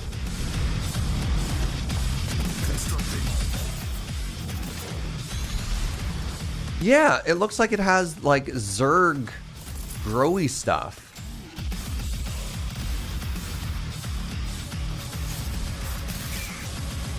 Evil cult is your favorite subgenre of cult? They are still flesh. Dude had like 40k things. What? What? Interesting. All right. Get to work.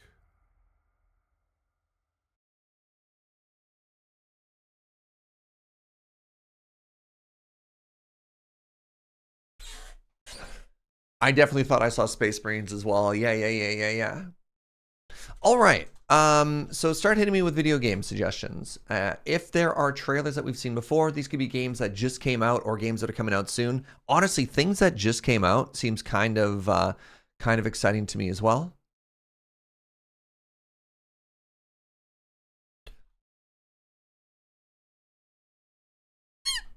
Pardon me. I think we've watched the Armored Core, maybe not.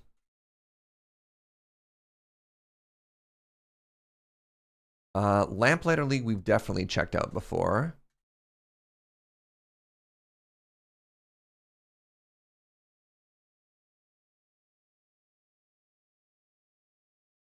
Jumplight Odyssey, maybe. I'll write it down and I'll double check.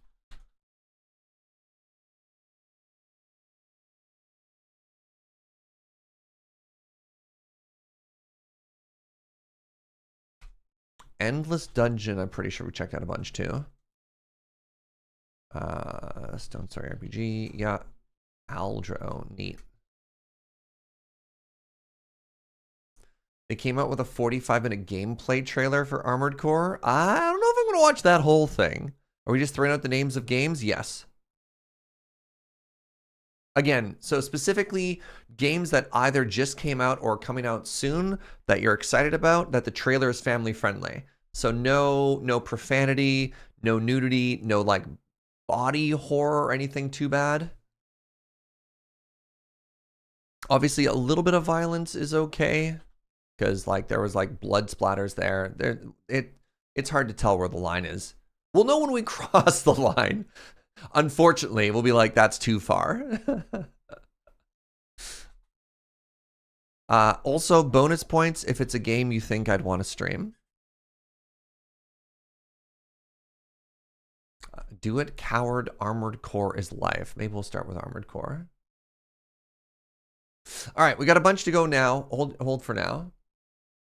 I see you already said City Skylines 2. We watched like 30 minutes, Milk. We watched so much cities. There's a whole YouTube channel breaking down like new aspects that are coming out. Yeah. All right, let's get on with Armored Core. What is an Armored Core, you ask? Great question. It doesn't, sorry, apparently Steam has never heard of Armored Core.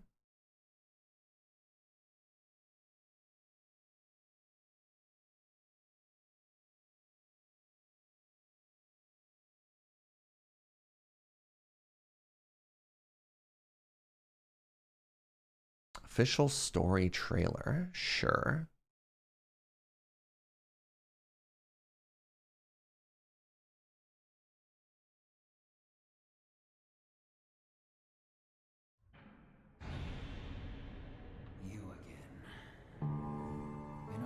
exactly craving company here. Can we just get everybody in the industry to pick one volume for their trailers, please? I beg.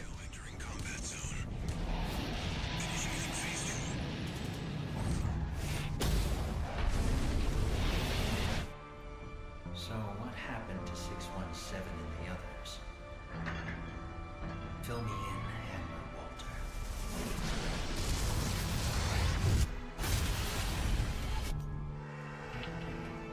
Well, at least you're helping me clear my inventory.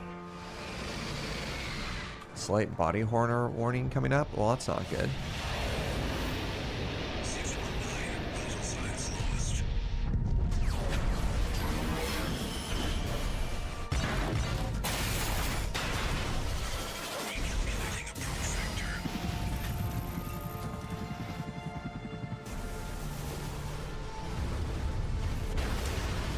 That's a big robo. This one is functional, but don't expect much more. I'm not here to talk. Wake it up.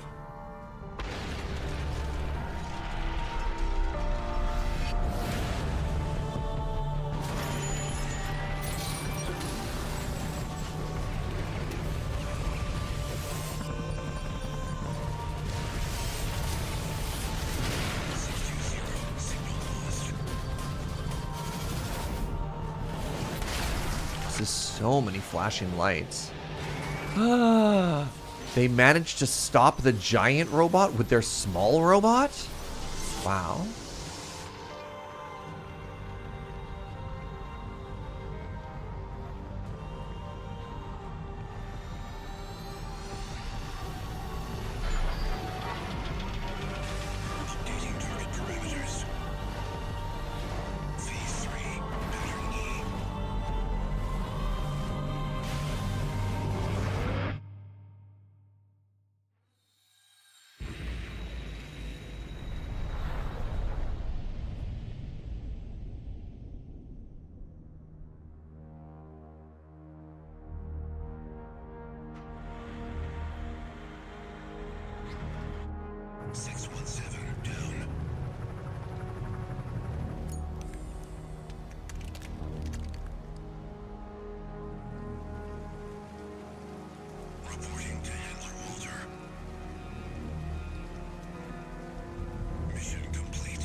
So the people are robots.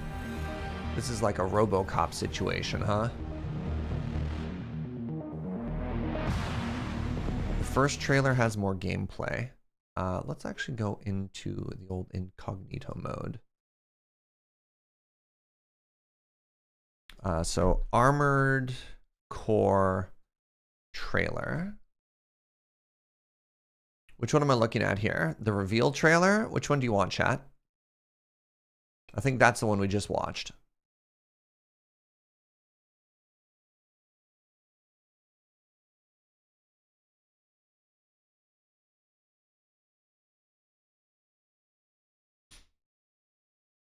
You know what it makes me think of? It makes me think of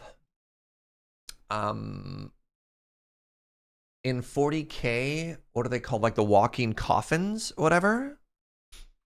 Yeah, the dreadnoughts. Yeah. That's exactly what I was thinking. The dreadnoughts in 40K, right? Yeah. So we want the gameplay trailer.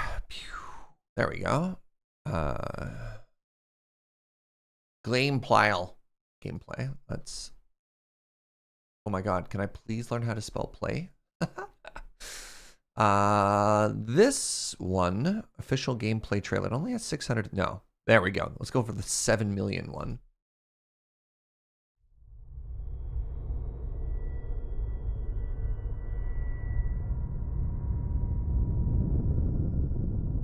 We're close to Rubicon. Wake the dog up. Wake the dog up. Hey, what's up, Zenily? Thank you for using your Prime. Handler Walter verified. Activating cerebral coral control device.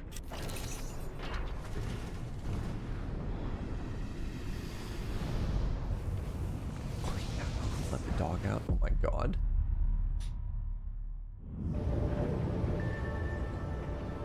What an incredible backdrop, though.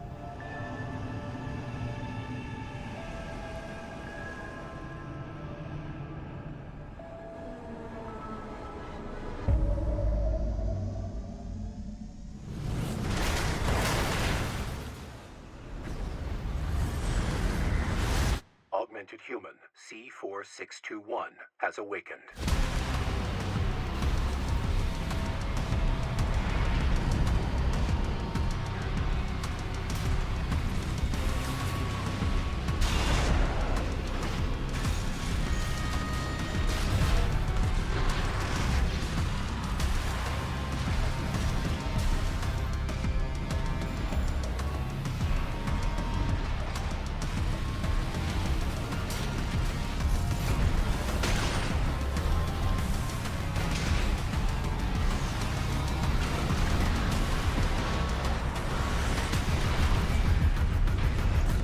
This looks like the early like announcement trailer they had too.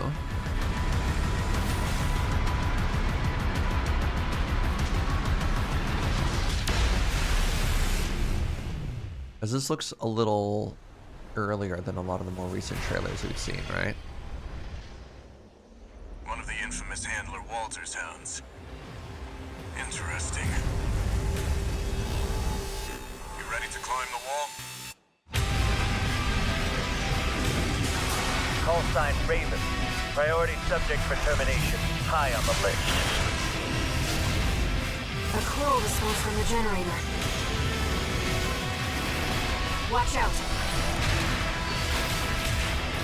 Yeah, that's very cool. Why hide behind another's call sign? This also feels like the trailer from an anime game. You know what I mean? When you're like, just a bunch of random quotes and lore that makes no sense.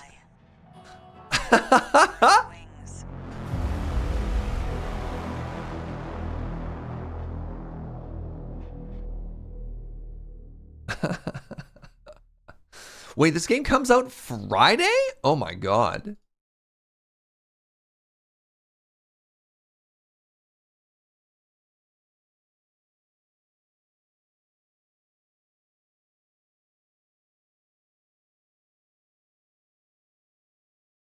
All right, so give me your patience here, because I have been told very conflicting things about this game. One, I have been told that this is basically Gundam Dark Souls, and then a lot of people are like, yeah, if you want more Dark Souls, this game is going to be awesome. And I've heard people get very angry having it described as that, so I don't know what this game is.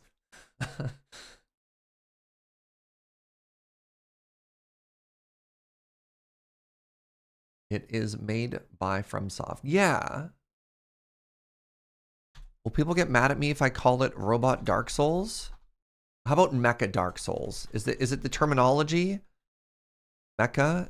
Does Mecha have like that? Yeah. Is it the Dark Souls of Gundam games?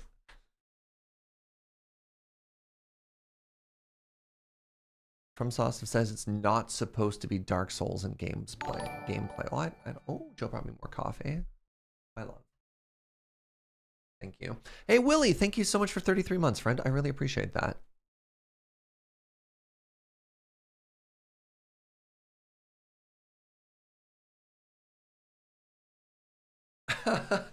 Mecha? Yes, no. Dark Souls? Yes, no. Just leave the note anime. It is FromSoft, but it's a third-person mech action game with some light soul stuff added in the version with deep systems customization. Is it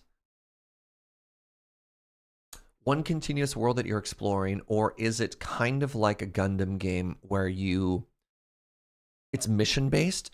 You know what I mean? Oh, traditional Armored Core has revolved around build mech, do mission, get paid, upgrade, come back. And okay, interesting. Battletech RPG third-person action game. All right, Milk. I'm just gonna literally there. Now, if people want to get mad about the description, they can yell at Milk. They can yell at Milk instead of me. Can't believe it comes out on Friday. Wow.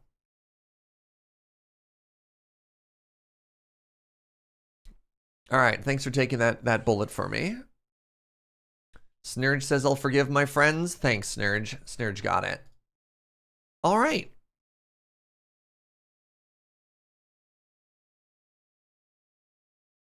Next game, Station. Oh, we're going to get like tonal whiplash all over the place, by the way, friends. So buckle up, I guess. Is this a voxel transit game? It looks adorable. It's loud.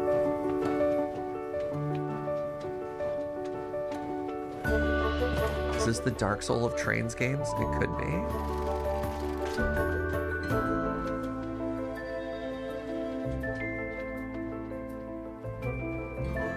Oh, this is adorable.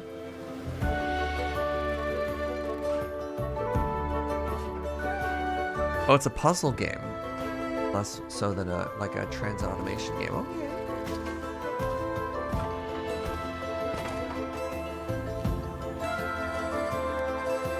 Playing spectacular combos. Oh my god, another one of those giant diggy dig things. Wow, they're everywhere.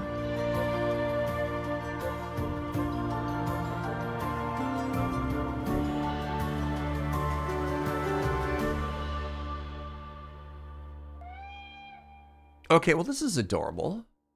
Oh, and it's so cute. The art style is just stunning.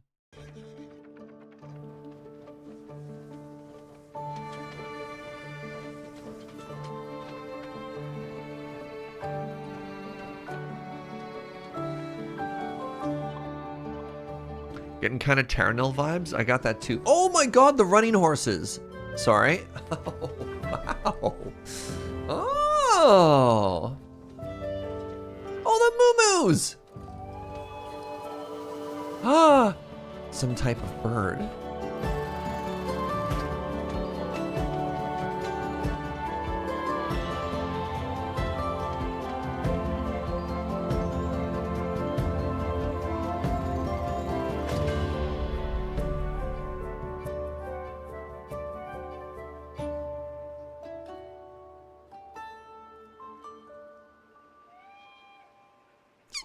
Pardon me. All right, I have to tell you.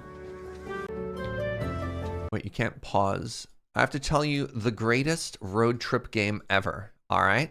You can make up your own rules. So here's what happens.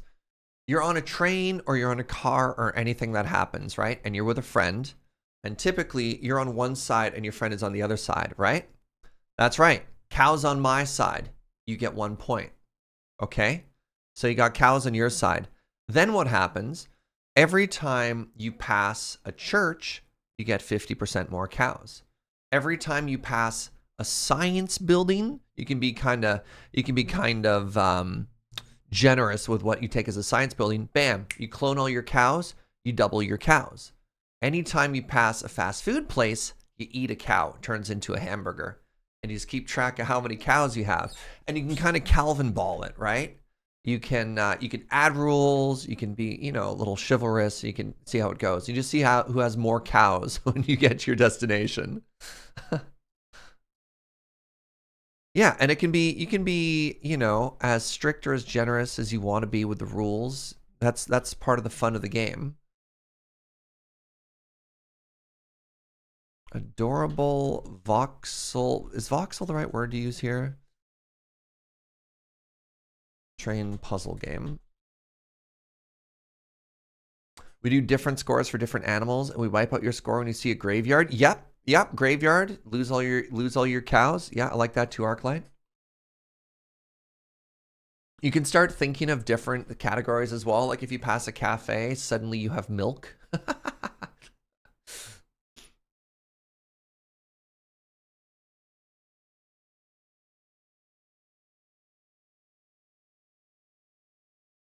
That's very funny. Oh, this game is so cute. All right, next up, Techtonica. Nailed it.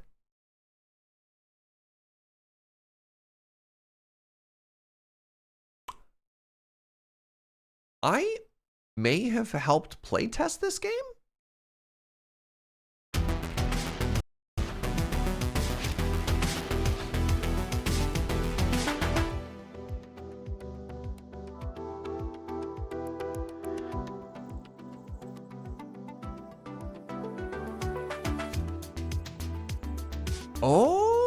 Oh.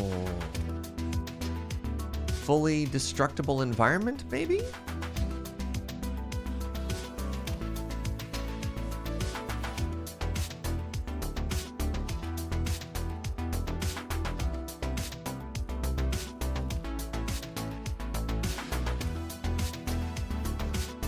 Getting a combination of Factorio and Deep Rock Galactic vibes here, yeah?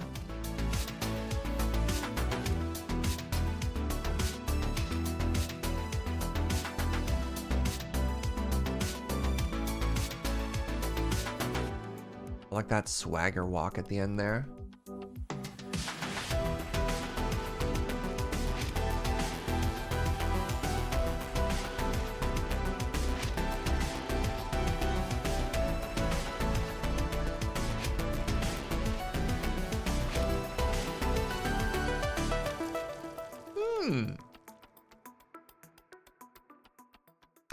I like how every time there's an automation game, they're like, special guest Fuji.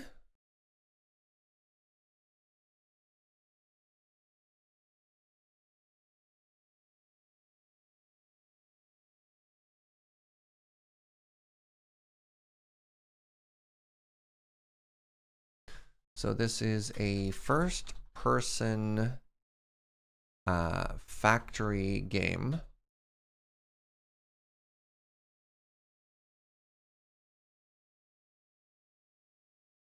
Satisfactory, Deep Rock Galactic vibes. Special guest Fuji.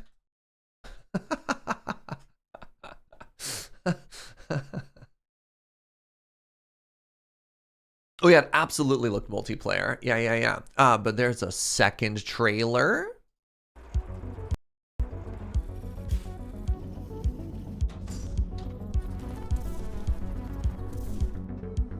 Ooh. Some good orb pondering. To build something that could save our own. Underground, we discovered something beautiful. And a mystery we couldn't explain. And that's where you come in.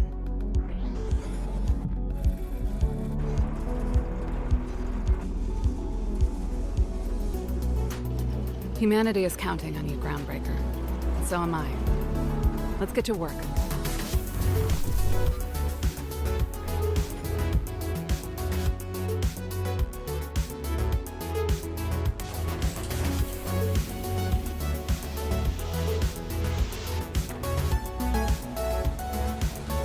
Slightly less dystopian than Satisfactory. That's fair. Yeah.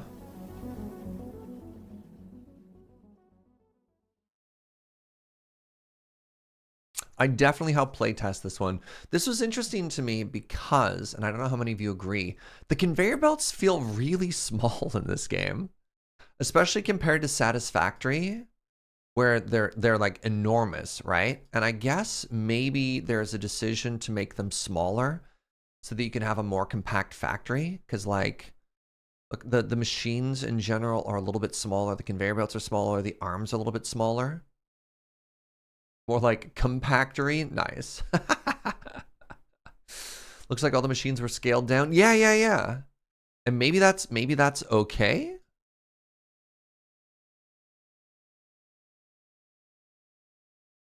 Like, look at that, look at the little grabby arms. You're like a 1x1x1 block in Satisfactory, but you're more like a 3x3x3 block here. Interesting. The scale of everything in Satisfactory is huge, but it makes sense, you know? I don't know. They're like, I feel the machine size in Satisfactory feels good, but this makes sense because you're underground and you have less space. That's fair, right? As somebody who mostly plays Minecraft, Satisfactory always felt a little bit size intimidating. I guess, but you don't multi-block in Satisfactory, right? Like you place the machine and you can move around. Like movement feels good. Dyson Sphere program. This is what this reminds me of. Kind of. What part? I mean, obviously, Dyson Sphere program is in that same genre of like, it's a Factorio like, right? Third person, massive scale automation game. The grabby arms, see, like these are very classic Factorio grabbies to me. Loader, unloaders, I can't remember what they're called. Like this is so iconically Factorio that, because in Satisfactory, you use conveyor belts and you load basically directly into the machine. And in Factorio, you always have the conveyor belts go by and the grabby arms pull into your machine and unload. Inserters, thank you. Yeah. I don't think I put enough hours into Dyson. How many hours did I put into Dyson? Do I even have it on my list anymore? 30 hours. That's about what I expected to have played. Yeah. Neat. Hey, Pink Floyd, yes. Thank you so much for 44 months, friend. Even the scale of things, this feels like 3D Factorio more than Satisfactory. A little. Yeah. I mean, obviously the first person. So first person makes automation games really interesting because there's a limit. There's only so much that you can see at any given point, right? Factorio, you can, one of the big draws of that game is you can pull all the way out and your city looks like a circuit board. And you could copy paste and then draw everything. And so there's limits just by the way that you view the game. There's limits on how much information that you can see. And there's limits in how many like decisions you can make at the same time through a first person game like this, right? I wonder, we used to have these incredible photos in the Discord of people who were making these like circuit board style mega factories. I'm actually going through Discord right now trying to find some of these photos. In the survival crafting, not Minecraft. No. What category was it? Was it strategy? What did Factorio get moved into, friends? What did our factory game channel get put into? Maybe it was survival crafting. I can't remember.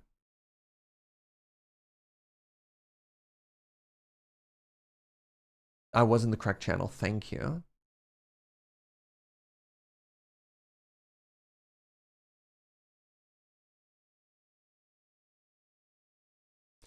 Yeah, here we go.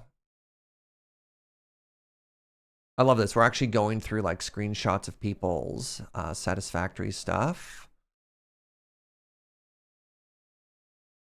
See, like this, right? Like this is a late game Factorio where you're so zoomed out, it actually looks like a circuit board, right? You just make these massive sections and all of this is just like conveyor belts feeding into certain things or a train line or whatever. And you're never going to get the same scale of being able to design something in first person just kind of as a result. And that's okay, right? Like that just is what it is, you know? You don't always have to increase the scale of a global galactic factory sims that we do. I mean, obviously, yeah. But it's neat though, right? I deeply prefer the first-person automation games. For some reason, the Factorio control scheme turns me off, but Satisfactory feels just right. That's fair. There are some pain points though. Like when you are making a mega build in Satisfactory, you're like, God, I would do anything for an automation, like a copy-paste tool or a grid tool or something right now. Like some of those mega builds that Fuji and I did, pardon me. All right. Next up, Galactic Chef. Oh, but before that, Major Frostbite, thank you so much for using your Prime. I really appreciate it. Thank you for the 14 months of support. You're awesome. Galactic Chef. A sci-fi cooking competition show game. Wait, I think have we checked this one out before? It doesn't matter. Let's watch it again. This seems familiar.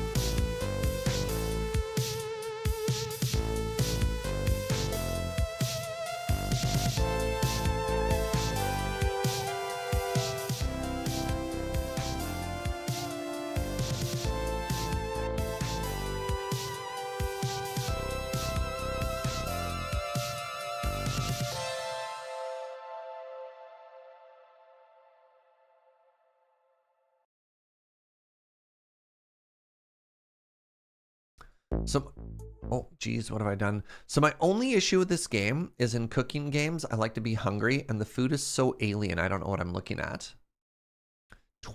Wait, hold on.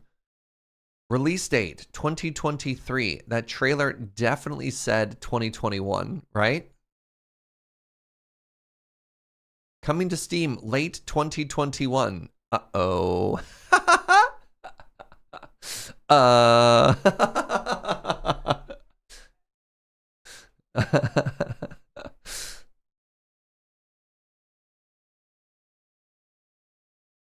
I like this. Similar to games that you have played, Dave the Diver and No Man's Sky. I guess that's fair. Yeah, look, a pandemic happened. We're gonna give everybody a little bit more time, right?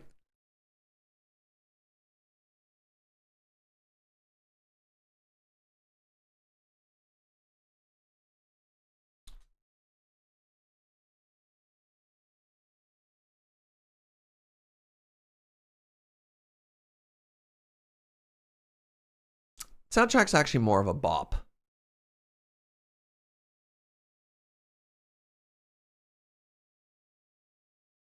Stone Story RPG. Okay. Interesting.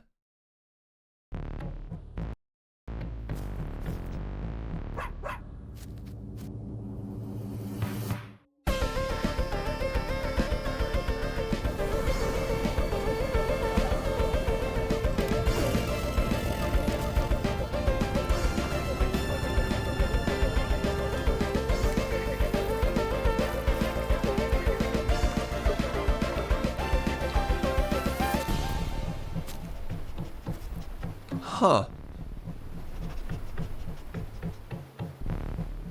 This is very clever animation, but it's also very hard to track. Yeah, I'm kind of with you on that. This looks kind of amazing, but it's also a lot.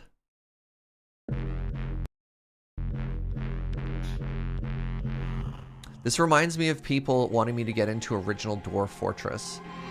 And they're like, no, don't worry. Your brain will eventually react. It'll adjust. Soon you'll see it for what it is.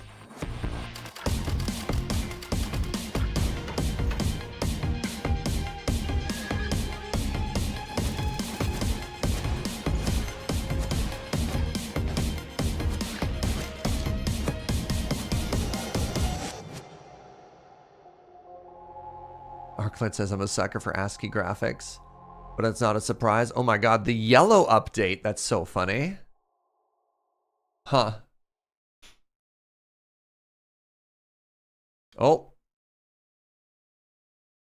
Arclight, you may have made an issue with Nightbot. You cannot call an aliased command from an aliased command. That's pretty dope for ASCII. No, this is incredible. This is absolutely incredible. That being said, I don't know if I could play it. Like, look at this spider, right? It's phenomenal. I think I might get nauseous if I tried to play it, though.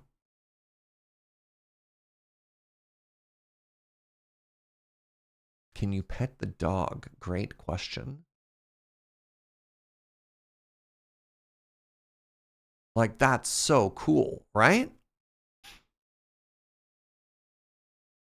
Pallas the Skinless. It's much nicer in static as you can appreciate it, for sure.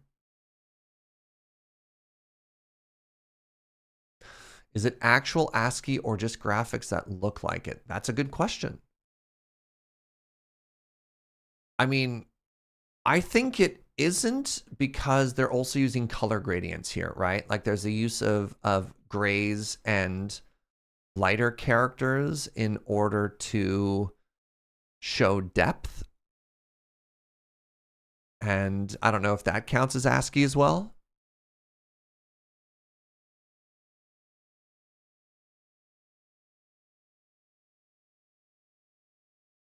Thank you.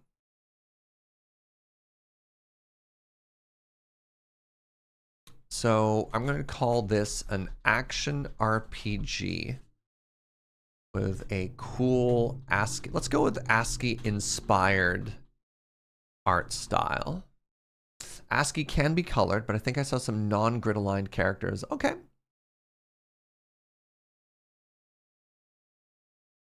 I'm also kind of on team, I don't know if it really matters. I'm not going to like gatekeep a game because it's ASCII adjacent, ASCII-ish. All right, next up, Moonstone Island. Ooh.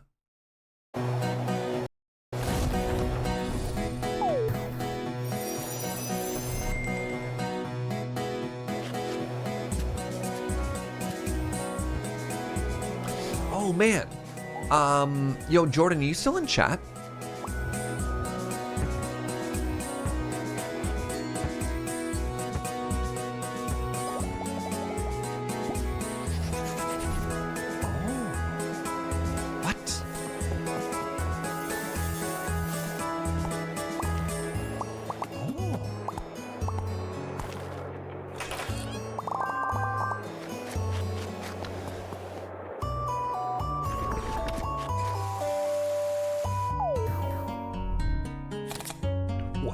Wait, hold on. There's a card battler section? Go back. Why is there this? Tackle, deal 5. Shock, deal 2. Oh.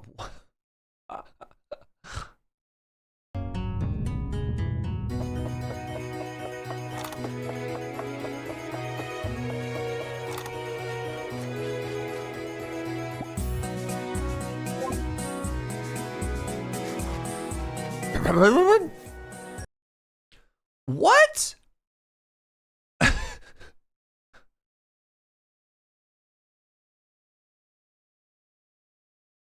Wait. And then when you're not fighting in the deck battle thing, you could also have your own little minions and tame them?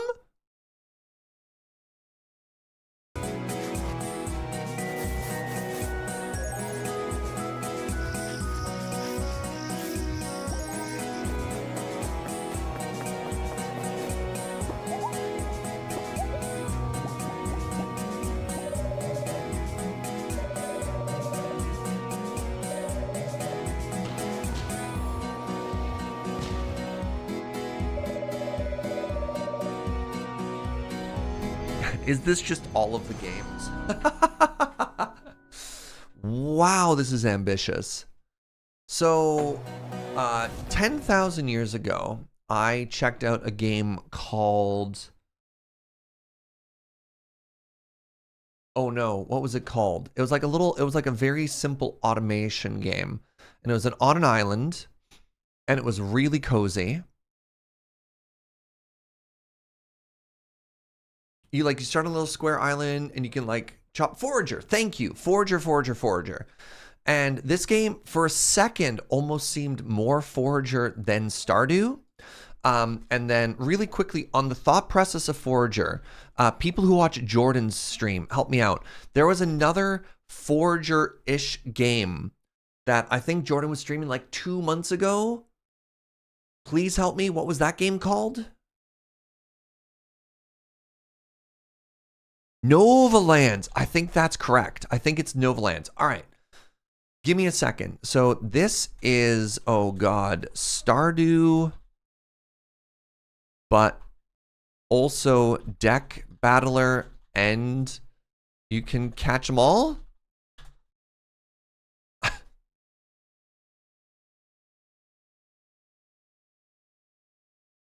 Yeah, I'm adding Novalands into it. Honestly, when I didn't know what to stream this morning, I thought about just grabbing Novalands, but I couldn't remember what it was called. So this is Novalands, which I'm actually quite excited about.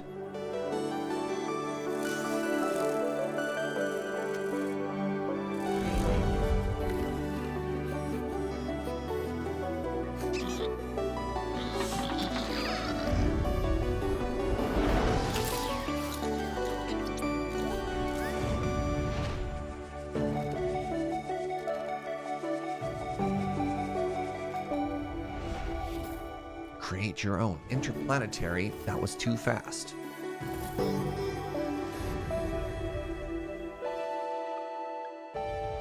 We watched Jorbs play this as well. Oh. Was this one of the sponsored games that Jorbs had, or was he just checking it out for funsies?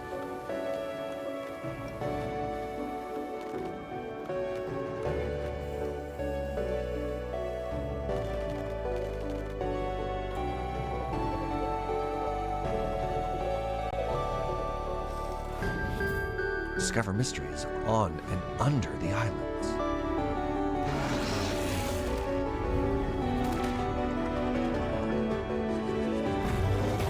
Pardon?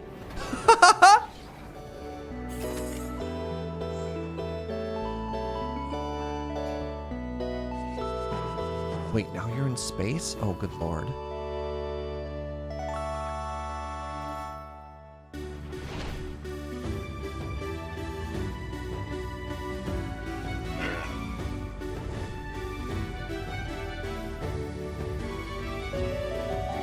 Holy moly.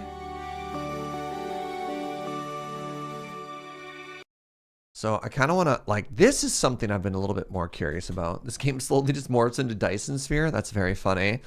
This is like a sci-fi version of Forager. I'm going to give it 4 stars. Very interesting. Very interesting. Summer Indie Showcase. Oh. Is it out? Oh, it's on sale. It's 10% off. Similar to games that you've played. 180 hours of Terraria. 90 hours of Valheim. Neat. Buy the Cozy Discovery Bundle. Also includes Traveler's Rest. Oh, that's so funny. Oh.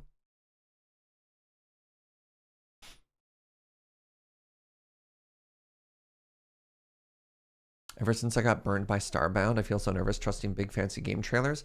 Wasn't Starbound the same developers as Terraria? I remember people being very, very, very, very, very hyped for Starbound. I didn't know that people got burnt by it. What happened to Starbound?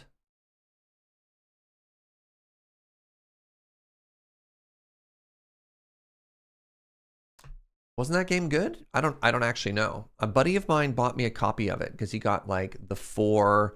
Yeah, I thought Starbound was supposed to be kind of a big deal and good.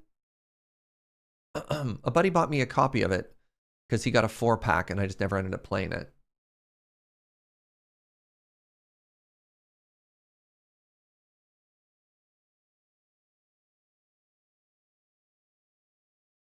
Developer Chucklefish. Very positive with 80,000 reviews. 91% of 83,000 reviews are positive. Didn't quite deliver what I was expecting from early access. And a lot of people seem pretty happy about it. I mean, I'm not trying to say that your experience is not valid.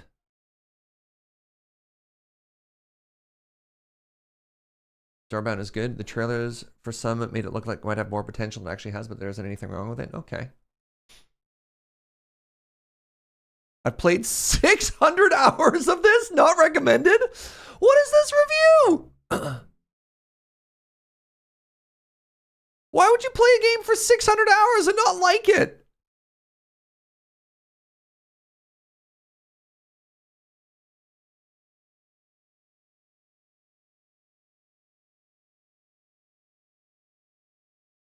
I am so confused.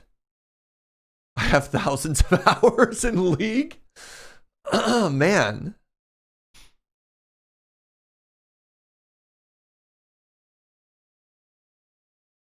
$600. Wait. Single player vanilla is terrible, but modded in servers is really fun. 400 hours. I'm so confused.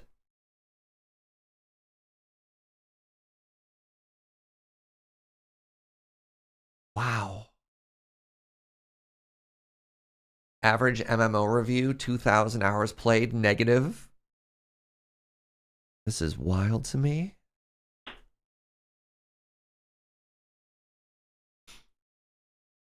All right. Let's move on. Bomb Rush Cyberfunk. What a collection of words. Oh, yeah. This is the skateboard game.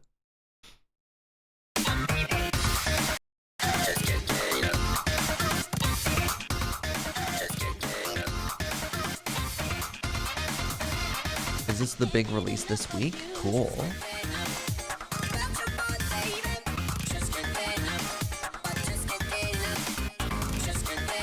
Yeah, we saw the trailer for this at the showcase for sure.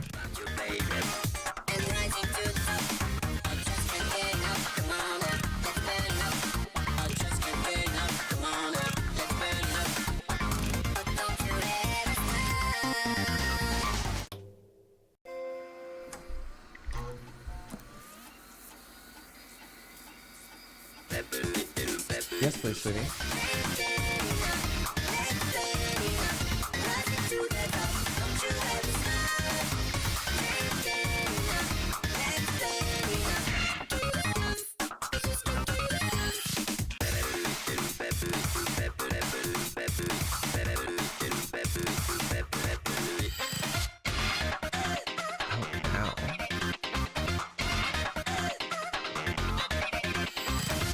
So I just want to talk about the volume variation of trailers.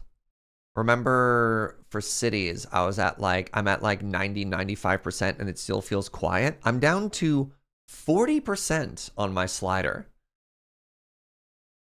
I shouldn't have to change something that much between game trailers. 40%! That's so loud. Why is this so loud?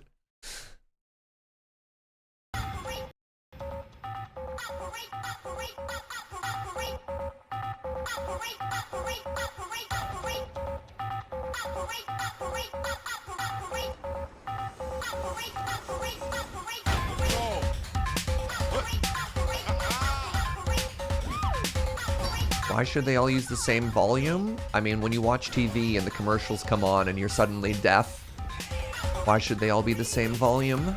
Great question. Next question.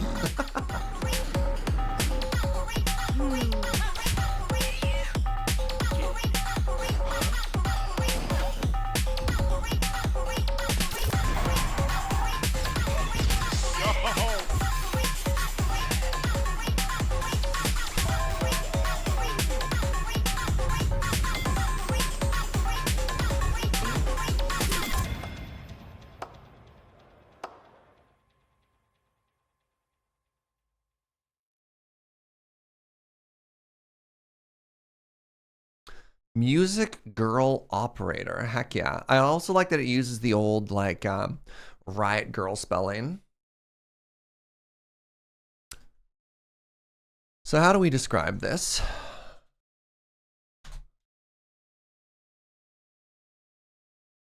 How do we describe this? Cyberpunk Tony Hawk?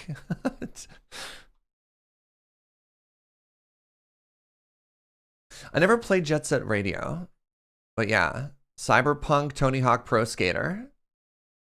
I like that one. Dubstep. It wasn't quite dubstep.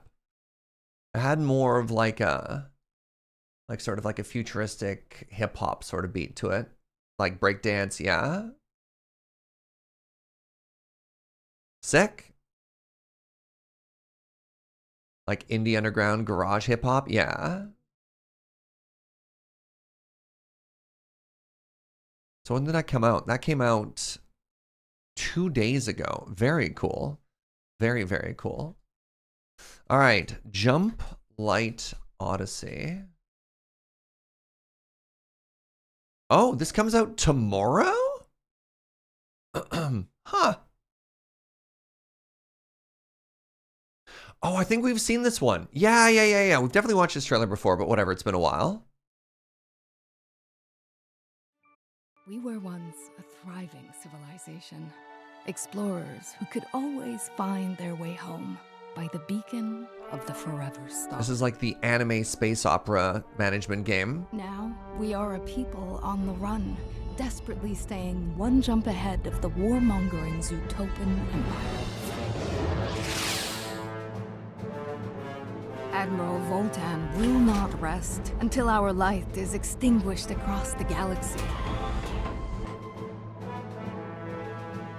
With no home beyond our starship, we must rely on each other. Played the demo, highly recommend. Sick. Among the stars. I got a little pig friend. Hold on. Time out. Time out. Look at that little buddy. Who would you take into battle with you? Would you take your trusty pig sidekick? Look at it. Our vessel is our fortress, sanctuary, and mode of escape. We must adapt in The pig was behind my camera. That's devastating. I apologize. To support both the mission and the lives of the few of us who are still here. We may not always get along, but whether crew, civilian, or friends found along There's the pig. Yes. all You got to see it that time, right? bound together against impossible odds, the best among us will lead us all to a new beginning.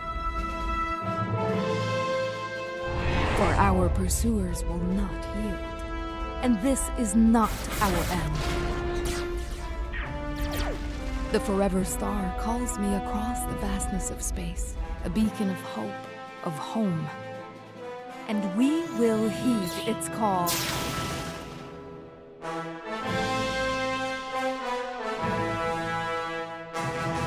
It seems like you wanted FTL to be. It's interesting. Yeah, you're like, is this a more narrative version of FTL? Is this a colony simulator / space opera? It's got maybe, depending on how much comedy they have, does it have like sort of a 2-point hospital sort of vibe to it? You know what I mean? Princess, the Zootopans will be in our system any minute. But they're not here yet. Prepare defenses. Upgrading our engine capabilities. Engineering's on it. Zootopan warship in system. Don't lose hope now. Run alert! Right, how long is a run? Like, are you playing a whole campaign? Is it more of a roguelike? Because it looks like if you have this level of people into it, it might be closer to like a Dort Fort. Like a full-on colony simulator, right? A lot of speculation. They're coming on deck. Combat division, handle those boarders. ETA on jump. Jumplight in 5, 4, 3, 2, 1. Not today, Voltan.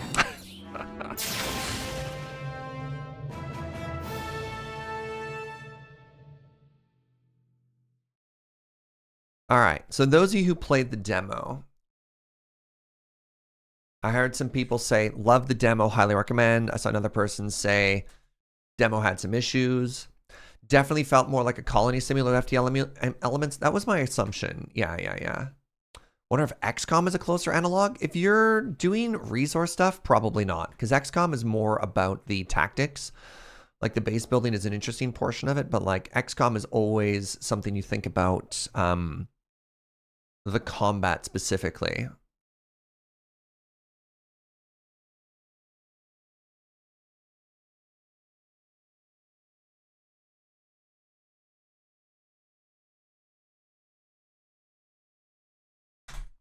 How narrative was it? I mean, I guess the demo, it's just teaching you mechanics, not really the story, right? Because I kind of love those anime vibe, right? Space opera stuff of we are a people that are lost, trying to find our way home. Keep hope alive on your adventure to the mythical Forever Star. Gather survivors, repair and build out your starship, brave black holes, fend off attacks, all while managing the daily soap opera of your colorful crew. There might be some 2-point vibes there as well. That's very funny. Oh my god, there's 2-point right there. I see you've played Against the Storm and 2-point. Wow, what a comparison of games.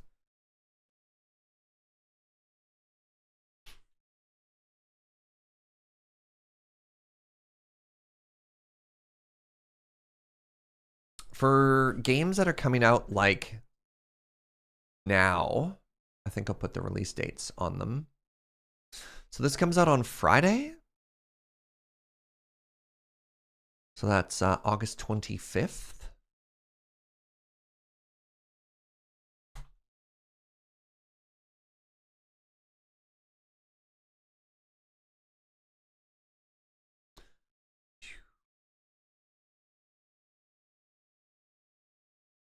That's all fine. All right, give me 1 sec. I have to pee. I'll be right back.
Hello, hello, hello. I return. All right, Saltsea Chronicles. It begins with a kidnapped captain and a stolen ship. Where do it goes next? It's up to you. Story-driven adventure game. Okay.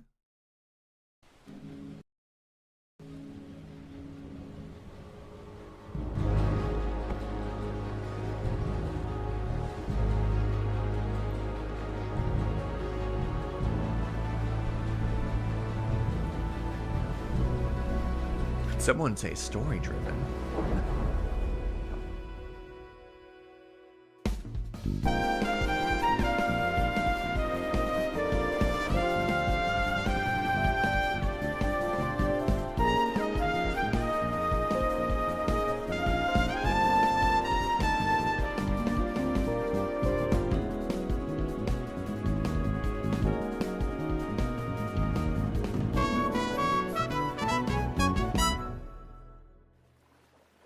What did I just see? Hold on.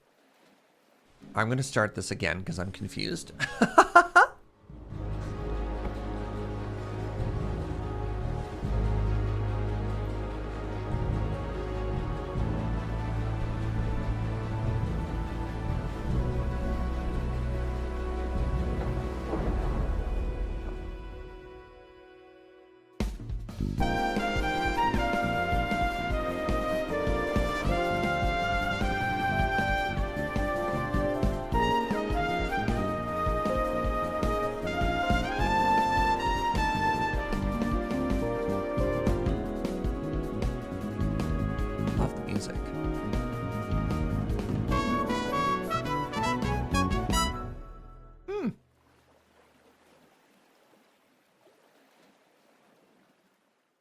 Story-driven adventure game from the award-winning indie studio Die Gute Fabrik.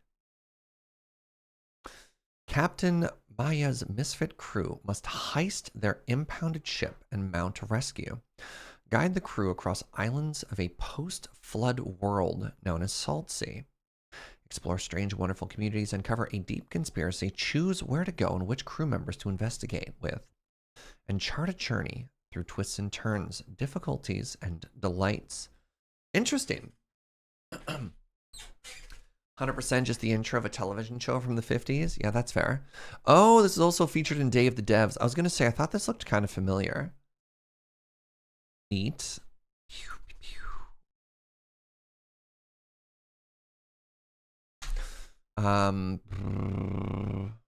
Where's their description? Where's their blurb?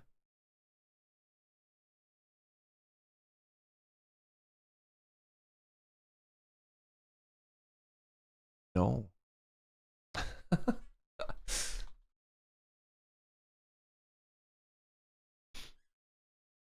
They previously made Mutazione.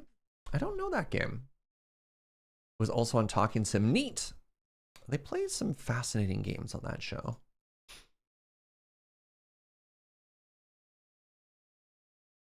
Wondering, oh, I need to put Nova Lands in my watch list over here somewhere. It's out.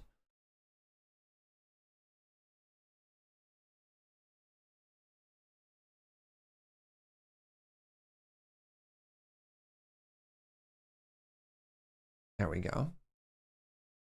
Might even have it from an Epic Games free week. I don't routinely log into Epic just to snag free games. I think the only one I grabbed was the only one twice. I grabbed Moving Out because we played it on Allure stream once, so I grabbed that. And then the other one was, oh, it's this like very classic tactical combat sort of puzzle fighting game like XCOM, and everyone always Through the Breach is another one I grabbed, but I think that's about it for free games.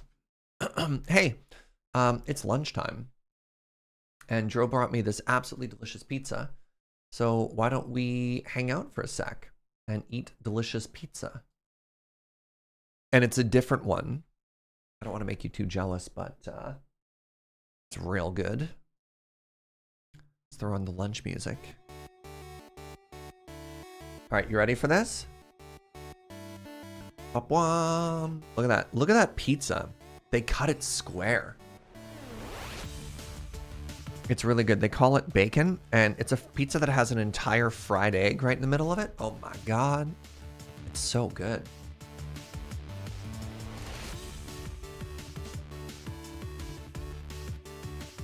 So here's the plan. We're going to chill out for like, I don't know, 10 minutes, have pizza, chat about whatever, and we'll get back to video games after.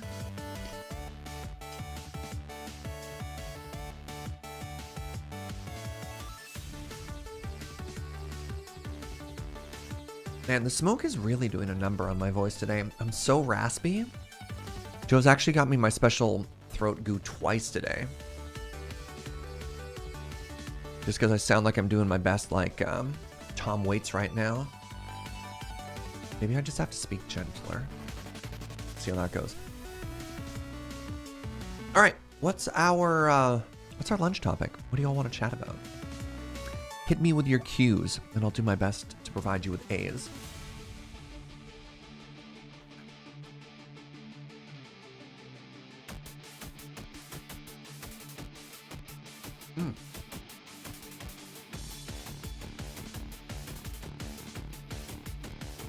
Smoke's messing with you? Yeah, it's tough today. It's only supposed to be like a 4 or 5 on the like poisonous gases warning.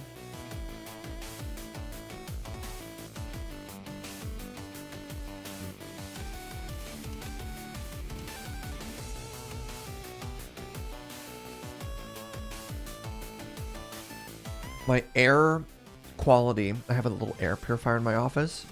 It says my office is a 2.5, but it's like a 5. So, out of what? That's a good question. Give me a second here.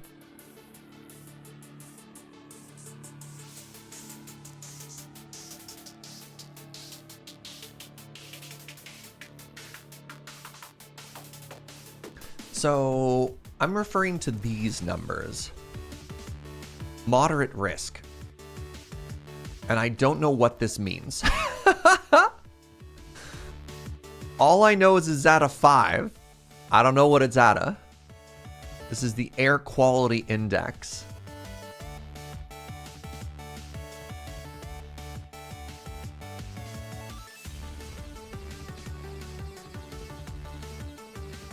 The Air Quality Health Index is an initiative of Environment Canada, Health Canada, and the BC Ministry of Environment. What does it mean? What does it mean?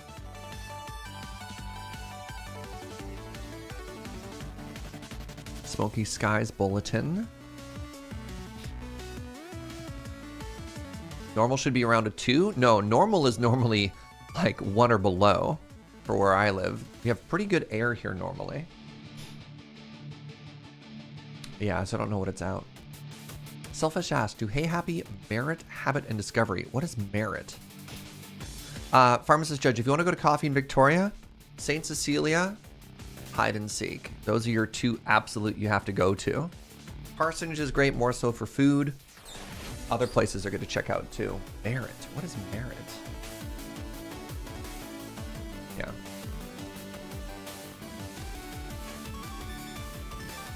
Health Canada, my hair is about a 7. Holy crap, that's funny. Oh, wow.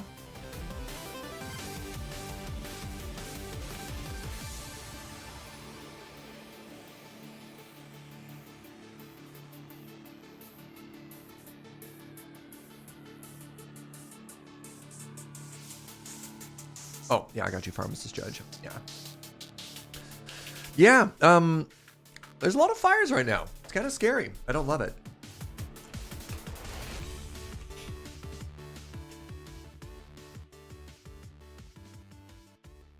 Is Coffee with Surge 2 a thing you'd like to do? What are the chances? I'd love to film more Coffee with Surge. I don't know. We can talk to Lur.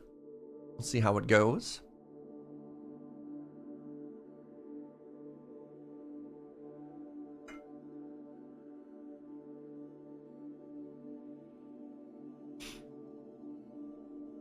Look, I'm always down to talk more about coffee.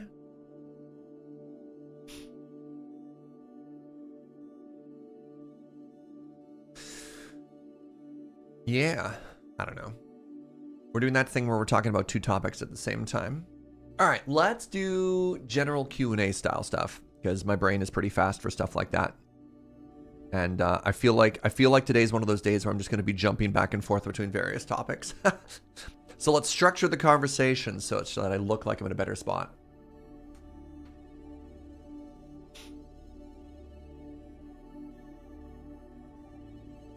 I went to St. Cecilia on your recommendation. Now we're big into it. It's so good. I love it. I love it. Do you have a favorite cocktail? I don't drink. I'm a teetotaler. My favorite mocktail in Victoria for a long time was called the Surgeley Temple, which my friends put on the menu for me because no one knew how to make a Shirley Temple.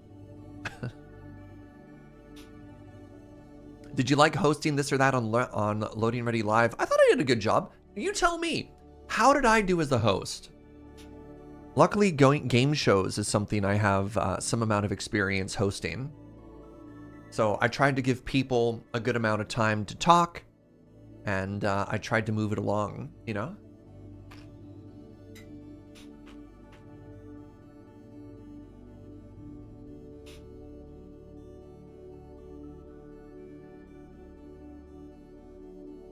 You did a good job. Thank you. Yeah, I had to learn how to navigate the whole like nifty system between the slideshow and the private answers, which wasn't that hard, but it was just like something else to think about. Simultaneously give everybody a chance to talk while move it on. Had a little bit of like drama and intrigue.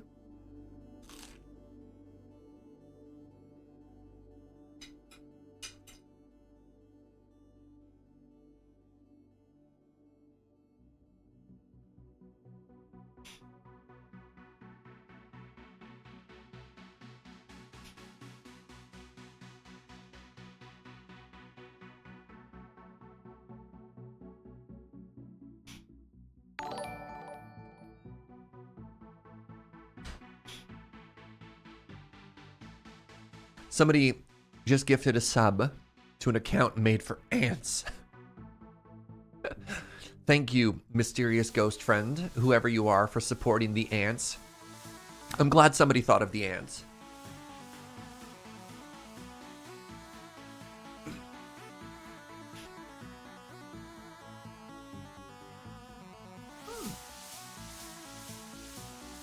Remember you getting high quality instant coffee from a local roaster. Do you have things one should look for when searching for nice instant coffees? Good roasteries. I mean, it's tough, right? There's this like very impenetrable thing unless you're in the industry of like, how do you know if coffee is going to be good or bad before you have it? So how do you know if your instant coffee is going to be good or bad? But there's often, I almost want to call it like a knowledge domino sort of thing. If you find one good place, they recommend another one, they recommend another one. You can use like Instagram followers, right? Like who follows who. It's tough. But I get you. You did a good job hosting. Perhaps there could have been more trivia, but it's not a you problem. Yeah, the whole this or that was prepared by the community. And like one thing Paul and I did do is there's that one specific license plate where there's like an art swap.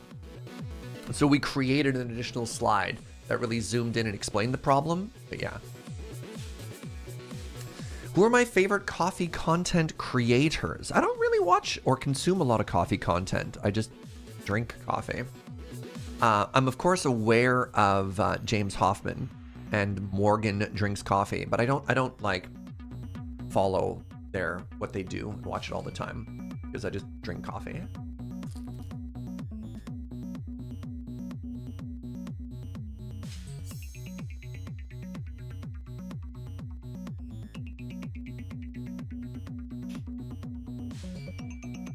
Is coffee content? If I take a picture of it, yes. Otherwise, no.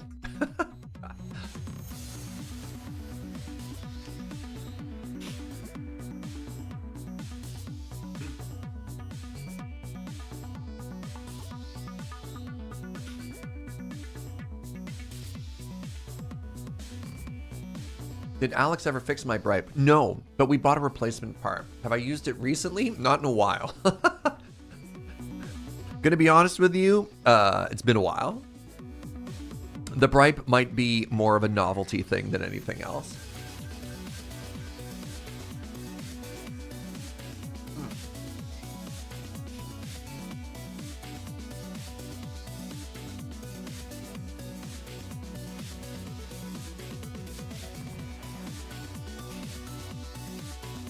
I haven't been camping in a while? Yeah, fair.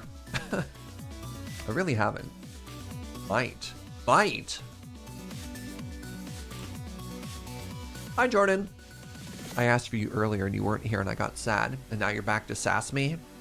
Fitting, TBH. What condiment or food additive do you find is the most flexibly good on different dishes? Salt. Got him. Anyway, always here to just sass it out. Yeah, that's fair.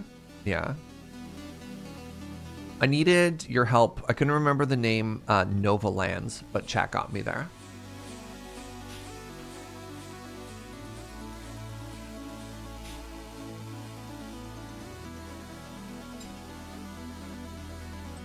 Didn't I want to bribe from the top of some European mountaintop? I didn't think trying to fly internationally with a blowtorch was a good way to try and do things. Yeah. I'm actually really proud of myself. I traveled for over 2 weeks with no checked bag. It was carry-on only the whole trip.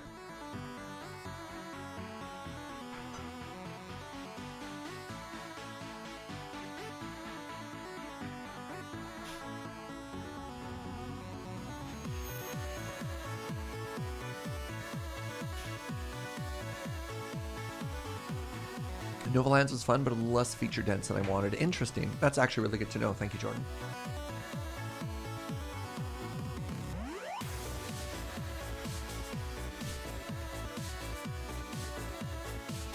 What are your tips for traveling without checking a bag? Prepare to do laundry. That's all. Just like, know that at some point you're going to have to stop moving and clean your stuff. If I use my bribe torch for anything else, no, just bribing. Yeah, so like I was traveling for 14 days, and so I packed 8 shirts, 8 underwear. I should have packed more socks. I thought I was gonna wear my sandals more than I did, but it turns out other parts of Europe were a lot colder than Barcelona. And yeah, on the 8th day, I just cleaned everything.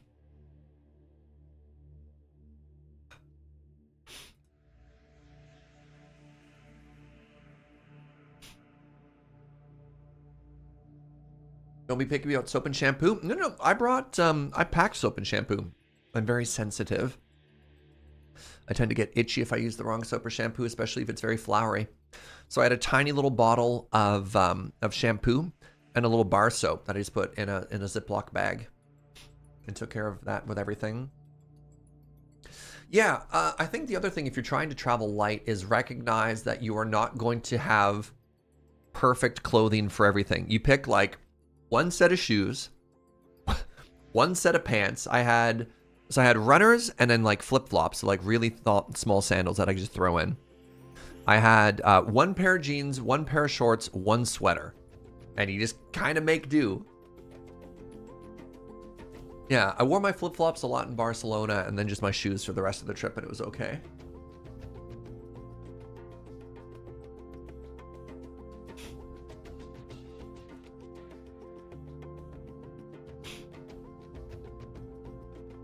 What about my tactical hiking sandals? I got made fun of so hard by Olivia and Nadine, the idea of hiking sandals, that I was too embarrassed to bring them. So no, I did not bring my tactical hiking sandals. I had runners and I had my flip-flops, and that was it.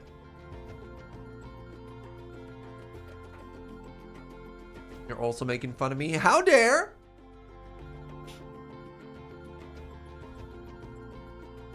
That's so hurtful. It wasn't even Olivia, Jordan. It was Nadine.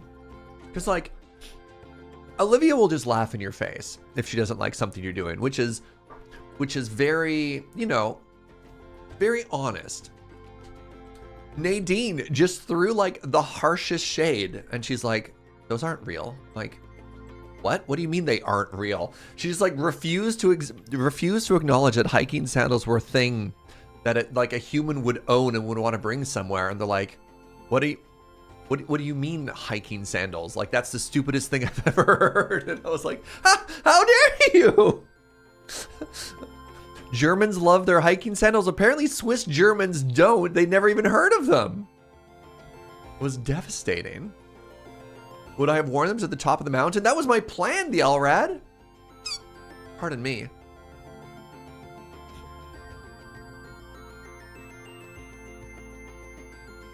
I mean, I'm glad I didn't, because I was at the top of a snowy mountain, and, sandals would have been bad. Wait, this is also the first time I've heard of hiking sandals. Well, you don't live in the mountains, Arclight, so what do you know? You live in landlocked Ontario. I've seen what passes for mountains in those parts.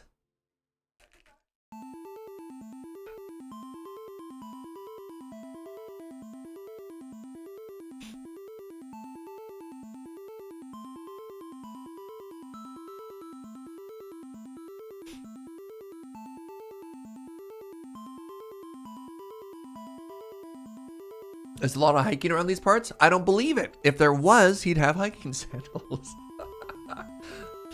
Says the person living on an island. Yes, but my roots are in the mountains, Jordan. Please.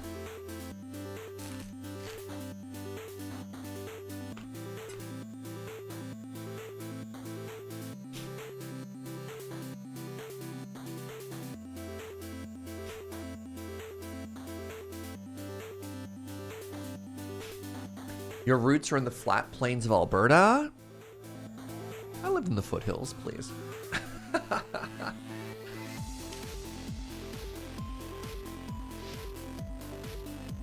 Am I from Saskatchewan? No. No, I'm not.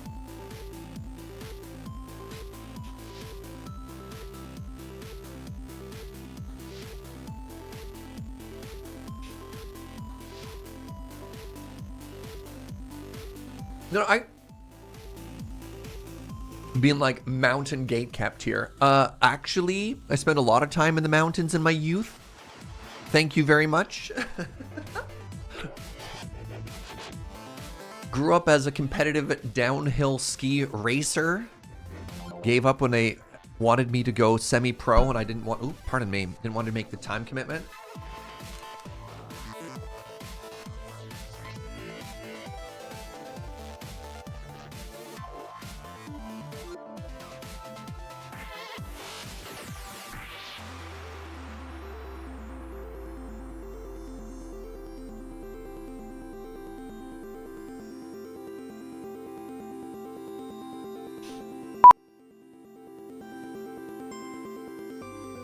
I don't know why I hit the beep button. I'm sorry.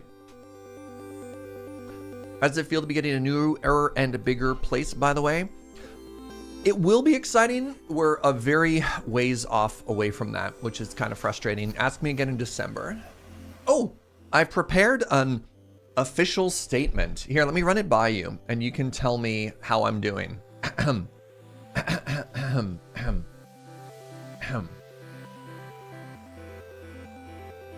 Life update.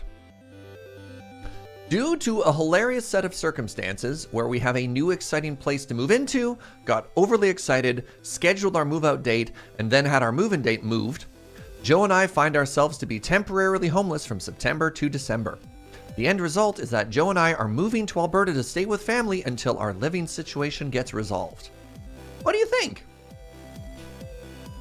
I think it's quite concise. It's tight. You know?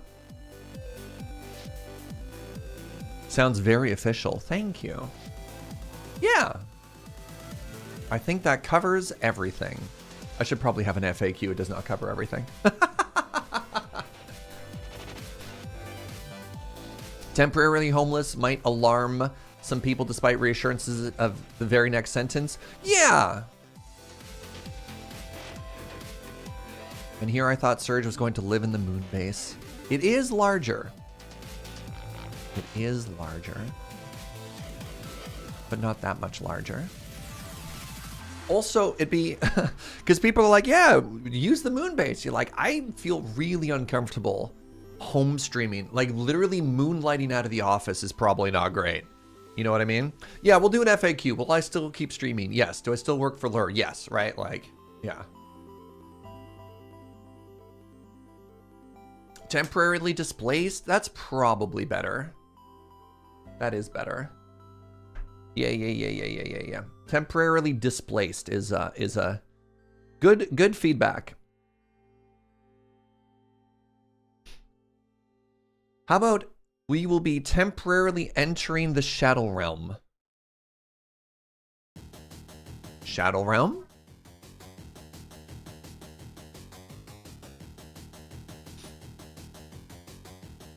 Is it bigger than a bread box? Maybe. All right, give me one quick second. I'm gonna wash my pizza-covered hands. And yeah. And then we'll get back to the games. Be right back.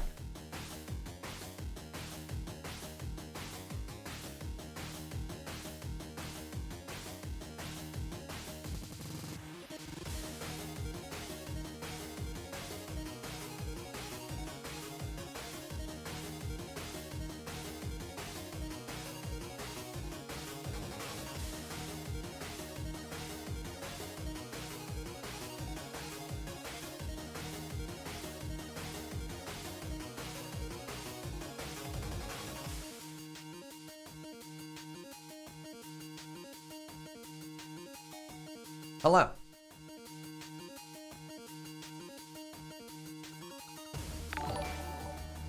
Hey, Pygmy Worm, thank you very, very much for 58 months of support. I appreciate you. What's that, sweetie? Right. Chair's not coming with us. I didn't even think about that. Yeah, because it doesn't fit in the car. Oh, no. Oh, I didn't even think about that. Well. Yeah. RIP channel. Yeah, there's no way to fit chair. Huh. Well, on that bombshell, beyond these stars. Okay.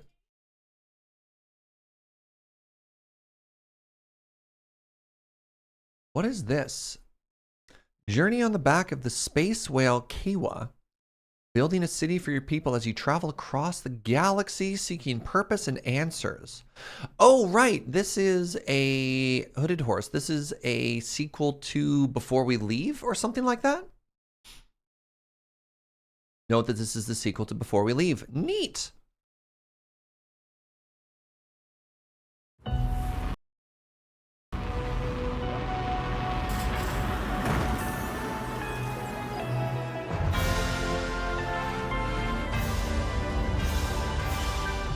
That whale has entirely too many limbs.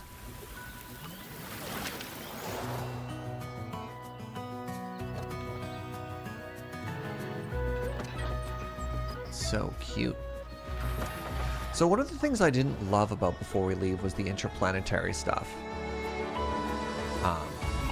Which appears to be the game. Tell me about your travels, stranger. Oh, look at that whale. Oh my god, it goes light speed.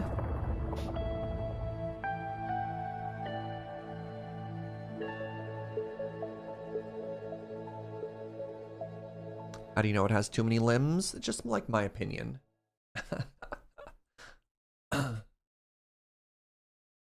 Is there another trailer? Oh, I wanted more. It does say 2024, so that's fair.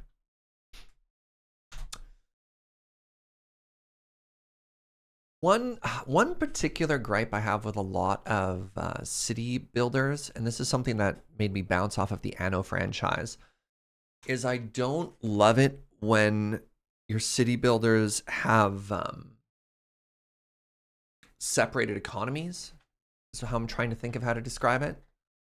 And you have to think of, like, one of the problems you have to solve is specifically logistics between two areas. You're like, well, this one makes wood and this one makes paper. So I need to ship wood to the one place and refine it and ship paper back. Yeah. And so Before We Leave, I love the aesthetic. I love the science. I loved everything. And then you got into different planets and you had to set up like logistics chains between everything. And I'm just like, man.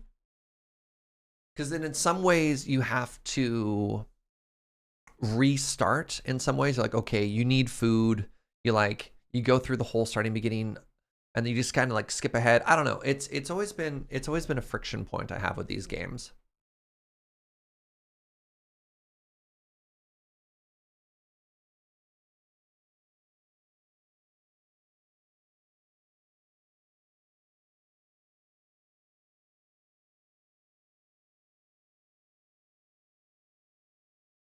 If logistic chains are automatable, I like them, but not if there's any level of manual work. Yeah. That's when I burned in that game too, is when multiple planets came into play. Yeah. It's funny because I love automation games specifically, and I love scale in automation games, but I don't love logistics in city games or those sort of like management games. I don't know why. I really like the logistic chains, but there are a lot of tools that I feel the games should give you in managing them that are missing to the point of being finicky. Yeah, sometimes you're just like, okay, I need to make a warehouse. I need to set like minimum and maximum thresholds of what I want to import from position A to position B. And then that's never straightforward. No, I bounced off the Anno games as well, Nikus, for that same reason. Yeah. Because what was the last one I played? Anno 1880, I believe. Because you started in sort of like a European parallel, and then you went into like sort of a New World parallel. So zones in Timberborn, the first time I encountered them, I bounced off. And then I got a little bit better with it. They've also like made them smarter and better. But yeah, zones in Timberborn were a big friction point for me as well for Frostbite.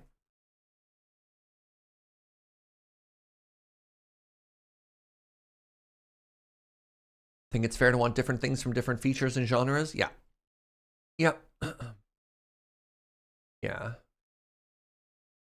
If logistics are too big, it gets overwhelming. If it's too small, it's just kind of like a little boring and friction point. Yeah, that's fair. I like the sci-fi annos. Yeah. All right, next up we have Aldro. I've never even heard of this game. What is Aldro? Aldro. Is it another Forager-like? Similar to Core Keeper, and what game is this? Oh, Don't Starve.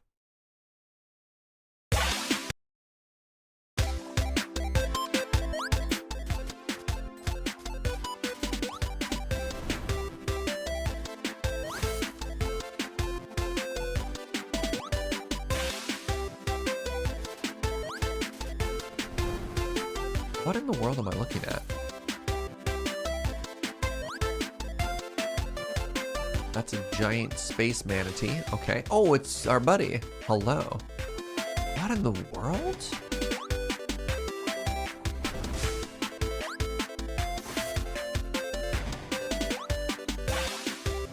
This definitely looks to be in sort of like that forager genre, yeah, but a little bit more like bullet hell in the combat later.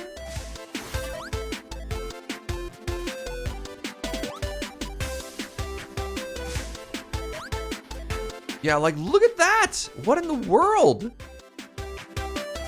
That is so many orbs. Aldro, yeah, definitely feels in the Forager Terraria vibe, and honestly, kind of in my wheelhouse of games that's exciting. I don't know if I love the bullet hell aspect of it. So Forager, Terraria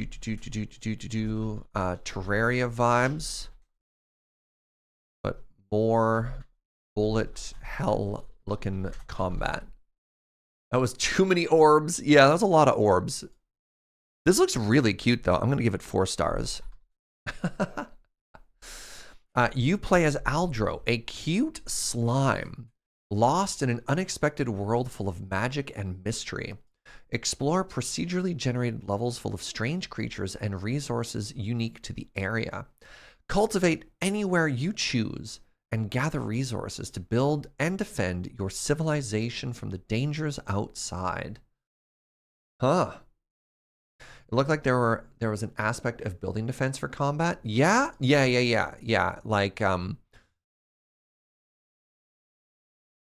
we got to this portion, so that looks like a dungeon, but this looks like base defense, right? This is your little farming area. It looks like enemies are attacking you. You can make towers to defend you as well. And then where was that super boss orb moment? This one, yeah. So it looks like when this fight starts, it looks like, yeah, you have minions and walls that are protecting you, right? And then the walls get destroyed. It's one thing to build a farm, but to build a farm that can withstand a bullet hell, love it. All right, Witchbrook. Witchbrook, this brook.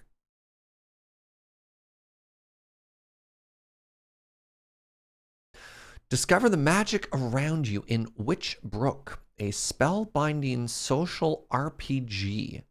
Spark life into a charming seaside town when you become Mossport's newest residential witch. Make friends, master spells, and maybe even find love along the way. Oh, that Brooke. Hi, Brooke. Good to see you in chat. Now, there is no trailer. All we have is images so far.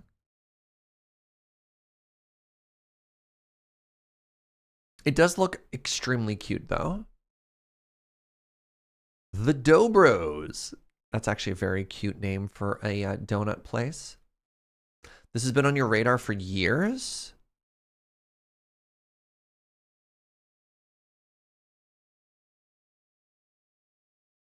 Coming soon. Oh, also from Chucklefish. This is a... Yeah, absolutely. Make sure TQ knows about this cute social witch RPG. No trailer. Is I Am Future on your radar at all? I played the demo of it and I bounced off it so hard. I absolutely hated the tone of that game. I found it to be really antagonistic and kind of made you feel bad or demeaned for every decision you made. It is rare for me to bounce off a game as hard as I did that one. Yeah, it's like the main character just feels like a complete dong. Oh yeah. Oh yeah. Yeah. All right, Shapez 2, which is really funny because I was under the impression that Shapez was going to be the rhythm game, just shapes and beats. So I have no idea what I'm about to see here. It says automation.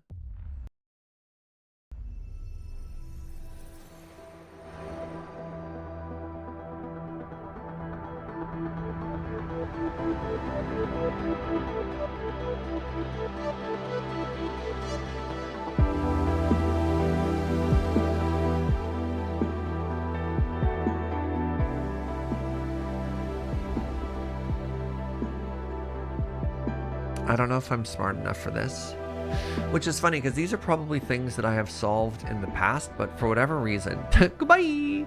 But for whatever reason, when they abstract away the resources into just shapes and stuff like that, oh. This is just puzzle automation? Yeah, is what it looks like, right?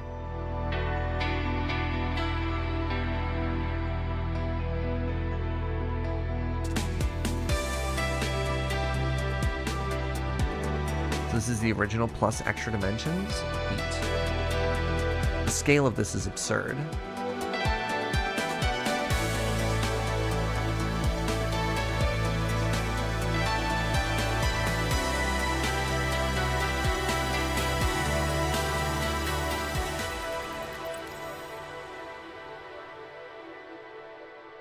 Don't know why, but I didn't really enjoy the original. Well, it depends on what your buy-in is, right? It's funny because this game doesn't inherently ask anything different of you than like a normal automation game, right? Like a normal automation game is like, mine iron, turn the iron into an ingot. And you're like, okay, sure. Like I can buy into that. Smelt the iron into steel, right? Get copper, make the copper into wires. And this is the same thing it's asking you here, but instead of giving you like a reason behind it, it's just like deal with these abstract shapes and solve the same problems, which is kind of neat. And the opposite, I find it easier to deal with the abstract patterns and the resource names. I guess it depends on how your brain is wired as well, right? Do you enjoy the puzzle solving portion of it? Or do you enjoy the, is it fair to say the problem solving portion of it, right? Is your goal the destination or the journey? Ooh, how about that? Right? Because in a lot of factory games, if it has an RPG portion to it, the reward is the output. Whereas in this game, the reward is the problem-solving portion. Obviously, if you're playing factory and automation games, you also like the solving portion, but it's a means to an end, maybe? It also abstracts away a lot of the things you might have liked, like power requirements and resource supplies. Yeah, interesting. Yeah, like logistics, ironically. You see it as a coding problem of turning X into Y? No, for sure, for sure, for sure. And I can see a lot of overlap. Like this might be a great factory game for people who hate factory games, or a great puzzle game for people who hate puzzle games. The original had no story. It was just automation for automation's sake. Yeah, sure, right? This is an automation puzzle game. Abstracting automation down into shapes. The Z. Factorio started the same way. Sick. Cool. This happens a lot in board games too. Theme versus spreadsheet. Very cool. Hey, guess what? We've reached the end of the queue. Which means, what else are you hyped for, friends? Again, the only request here is that whatever trailers you recommend are family friendly. So we're hoping for no profanity in the trailer, no nudity in the trailer, and any violence. Like there can be some bang bangs, but like no body horror, no graphic violence or anything like that. And just fire it off. You don't have to sell me on the game. Just hit me with the name. Black Skylands. Dungeon Drafters. Farisar, thank you so much for the 10 months, bud. On Garde. I'm surprised you could pull yourself away from Baldur's Gate 3 to hang out.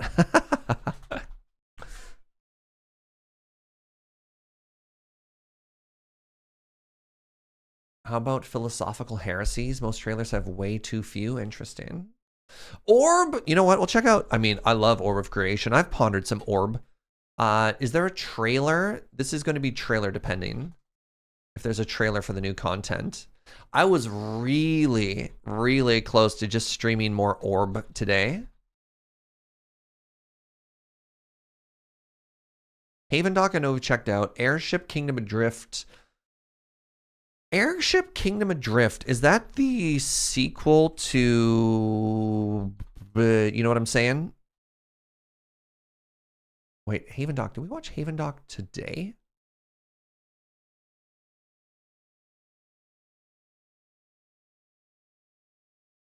All right. Apologies if I didn't get to your game. I think that's a good amount to watch for now, too. Orb of Creation had a big beta release, but I don't think there was a trailer or anything. I could, one more. I could see myself pondering some Orb. We'll see. We'll see. The Floating Kingdom sequel is called Floating Empire. Oh, so Airship could be something completely different. Fascinating. Fascinating. Omdrastrix, could you just double check that trailer for me just to make sure? Every time we went on one of these, I look at my wish list and note I tend to end up liking way too many not family friendly games. And no worries, right? Again, like there's no judgment for games, and I like a lot of non-family friendly games too. That's why I created the secret channel that we totally don't talk about. Shh. Shh. All right, let's begin with The Black Skylands. Wow, it came out 3 days ago? 5 days ago? I know what day it is. Bonus points, by the way. Bonus points, the more, what's the word I'm looking for? Recent? Oh, wait. We knew about this game. Wasn't this game on my watch list? Why is this game not on my watch list? I was hyped for this. Yeah, this reminded me of, yeah. Anyways, check this out. This game's sweet.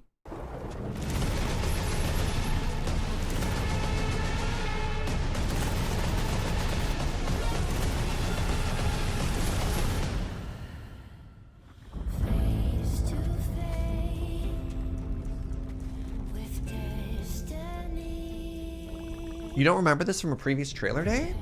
Maybe this wasn't a trailer day. Maybe we saw this on the Summer Game Fest video.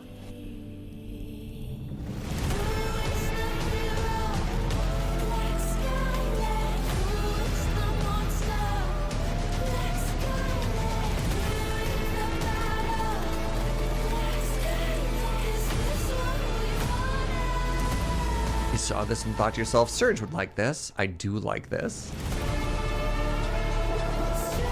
Ah.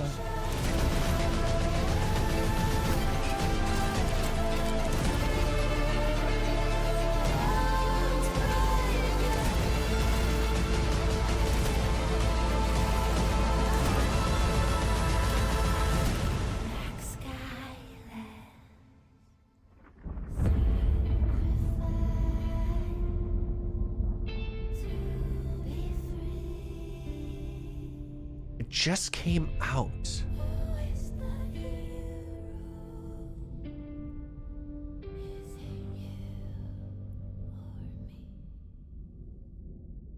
Just came out. Skyships and steampunk. Yeah. Well, it also has sort of that like that top-down skyship thing that we saw in, what was that Cthulhu game we played? Yeah.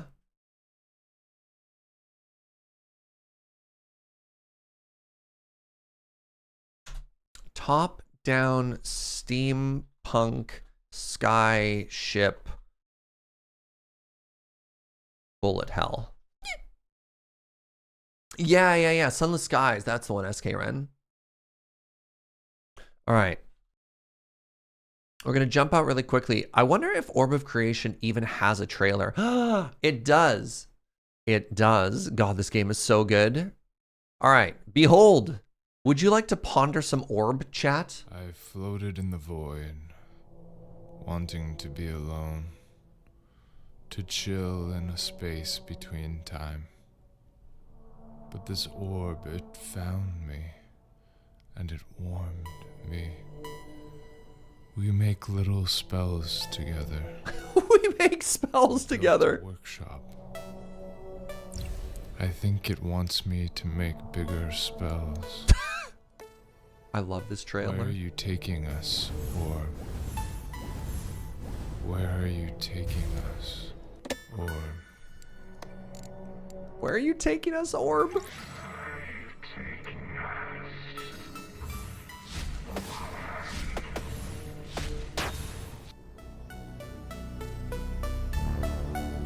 Oh yeah, music is so good at this game.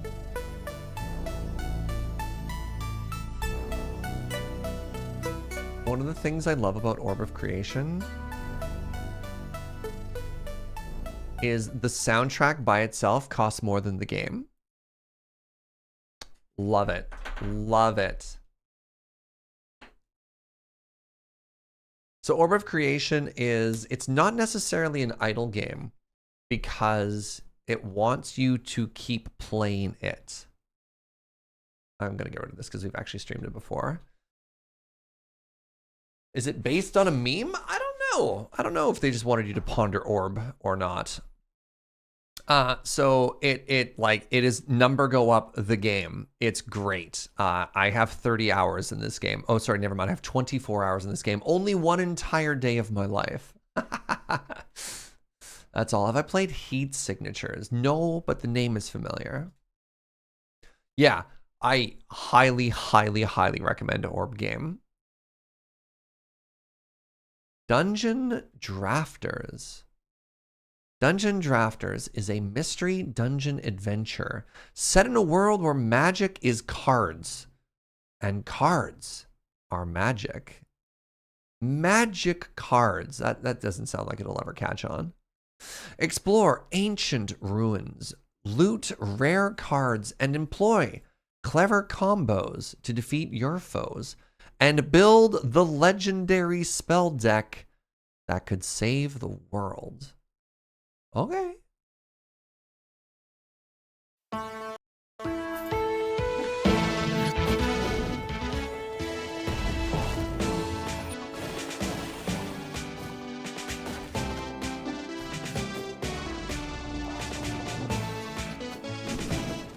Oh.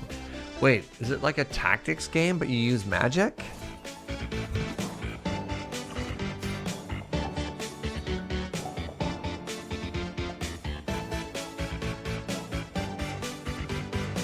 Now you're thinking with portals.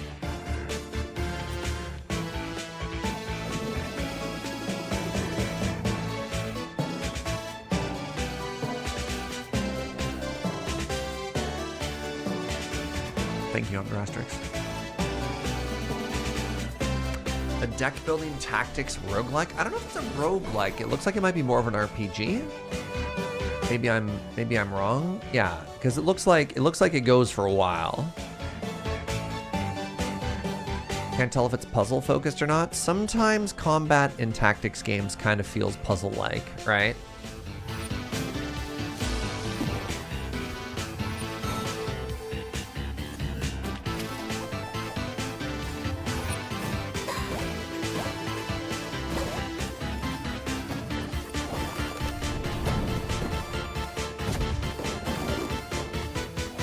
Shing. Oh. Thought they were in trouble. But it turns out they actually just turned themselves into a meteor or a dragon.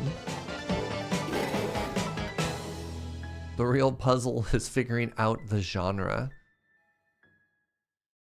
Old school RPG, tactical RPG. Yeah, so not a roguelike, but this is actually very cute. So, you know what's funny is, although it says cards, this doesn't actually feel like a deck builder, right? Instead, like the spell cards that you get just look like spells that you add to your spell book. You know what I mean? But this is a tactical wizard RPG. And actually seems quite cool. Almost like Pokemon, collect all the spells. I kind of dig it. All right. En garde, chat. Challenge. En garde, the swashbuckler action game. Battle graceless guards and nefarious noblemen in this fast-paced fight full of spectacle. Use the environment, your wit, and your blade to teach them all a lesson. People say I'm a troublemaker. Adelante!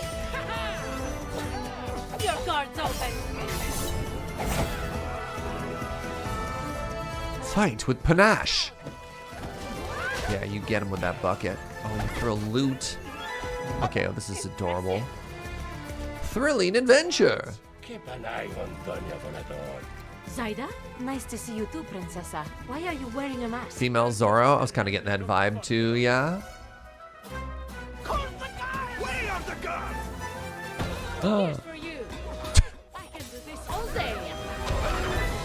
A swashbuckling spectacle for the ages. Kingdom unparalleled greatness! No challenge can stand up to Adalia de Volador. This actually seems mega cute. I mean, this is delightful. August 16th. Wow. Now remember, the most important thing is to never stand directly in front of the... Sure is out. You know what? I was a little bit worried when we were starting this stream today that there wouldn't be enough new games to check out.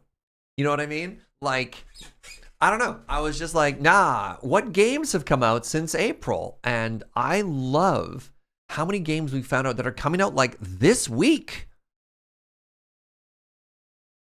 Wild, wild stuff. Man, this stream is always just such a good time. How do we describe this? Swordplay, spectacle fighter, female protagonist. I mean, let's just call it swashbuckler action game. Female Zorro is the thing. The prep for release in September is a very real thing. Yeah, that's fair. There are 500 games releasing every day. This is not a fact. Oh. You might not be wrong. There was a fascinating graph they had at some point, which was like Steam games released per year.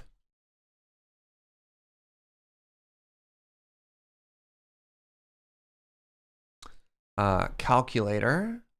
10,963 divided by 365. Oh, okay, sorry. It's only 30 games per day, Brooke. We were close.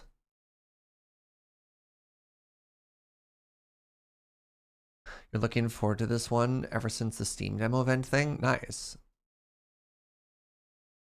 Internet suggests roughly 34 games per day or 6,000 per year. Wait. Hold on. One of our math is wrong. Totally not a beholder. Because I had 11,000 games per year and that got me to 30 games per day. Is my math wrong or is your math wrong? Bad statistic considering garbage day level games? Doesn't make it wrong, Takash. I don't know. That seems like a negative take.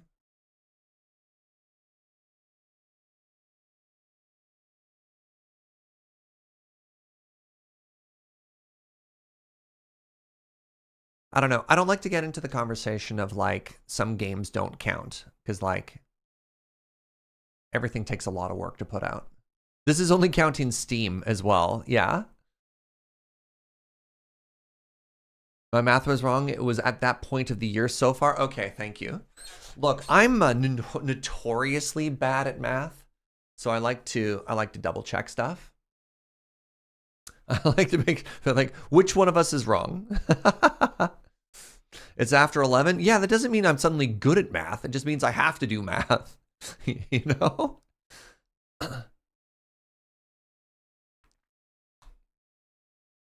Yeah, cool.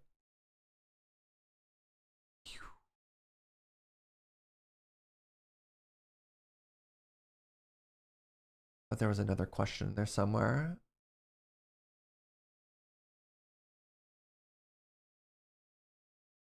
All right, let's school.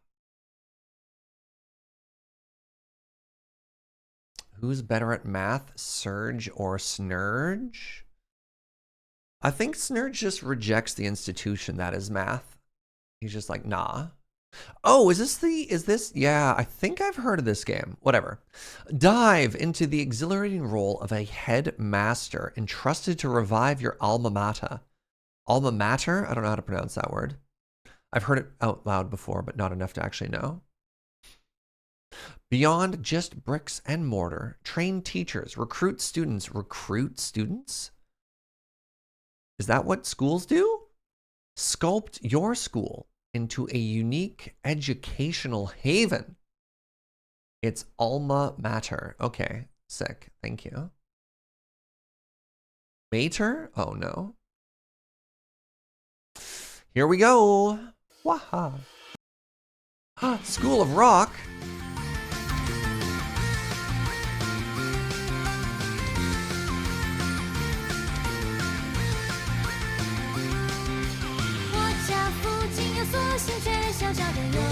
Okay, well this is adorable.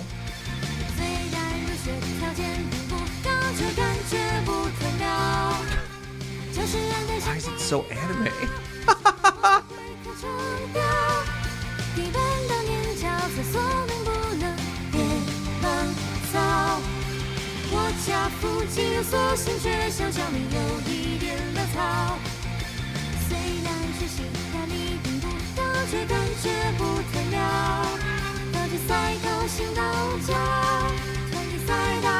Ooh, oh, they're dance fighting.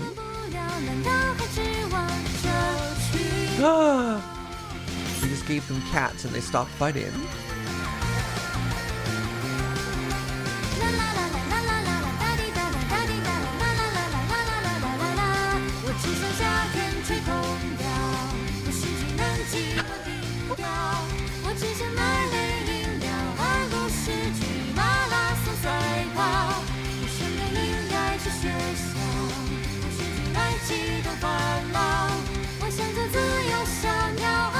This is possibly one of the best trailers I've ever seen.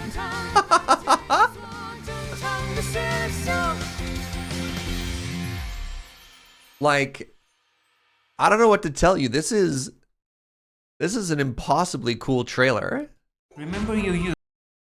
Ready to run a fantastic school? It's cool. Diverse facilities, beautiful buildings, and magnificent wonders await. Delightful campus food, evoking childhood memories, dynamic relationship, and first love.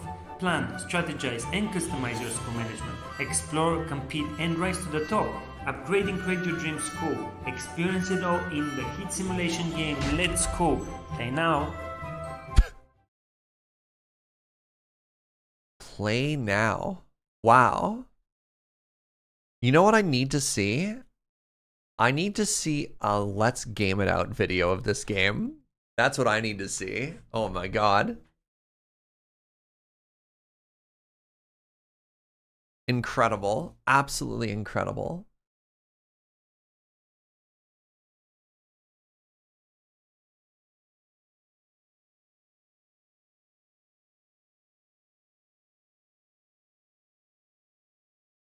Hold on. It's a change of tack from a studio better known for its Harvest Moon style life simulations such as Portia and its follow-up My Time at Sandrock. Let's School looks instead to be more in the vein of Theme Hospital. Huh. Interesting. Interesting.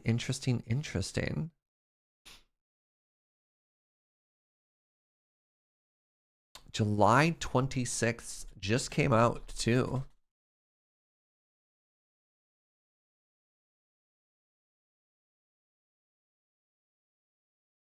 So this is made by the Portia folks. I don't know if it was made by or published by, possibly both.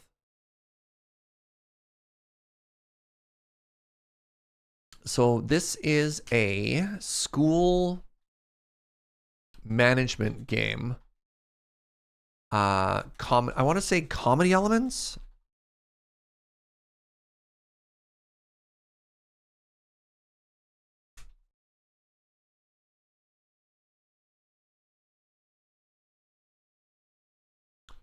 Right? Like it's not a serious simulator, I guess.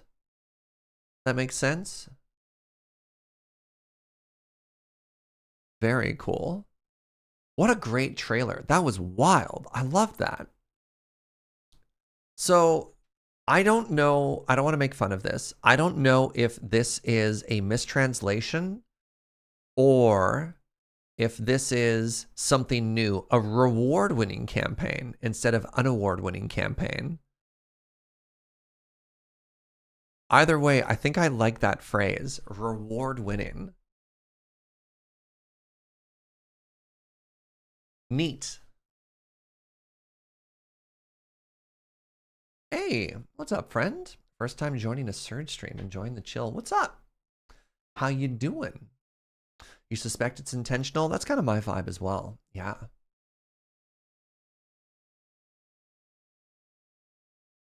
Not sure I enjoy playing it, but it looks fun. Yeah.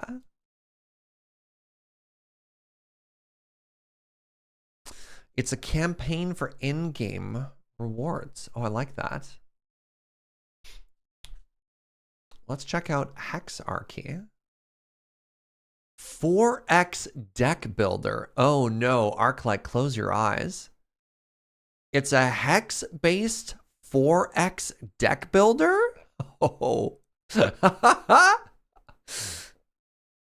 Oh, published by Yogcast. Interesting. Interesting.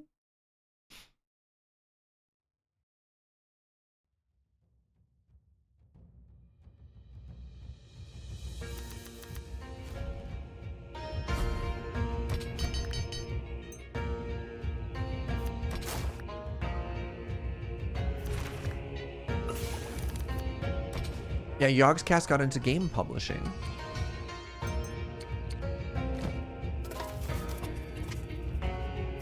Got free resources. Build your perfect deck.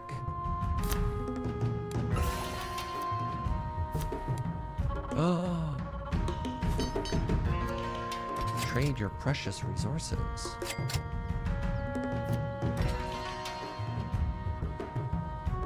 Use science. This looks exactly like something I've been thinking about wanting lately. Awesome. You like half of this a lot? Yeah, you just like the slimmed down Civ version there, Arclight? Honestly, like 4X Lite is kind of a great idea. Games are 15 to 20 turns. That's it? What? Huh.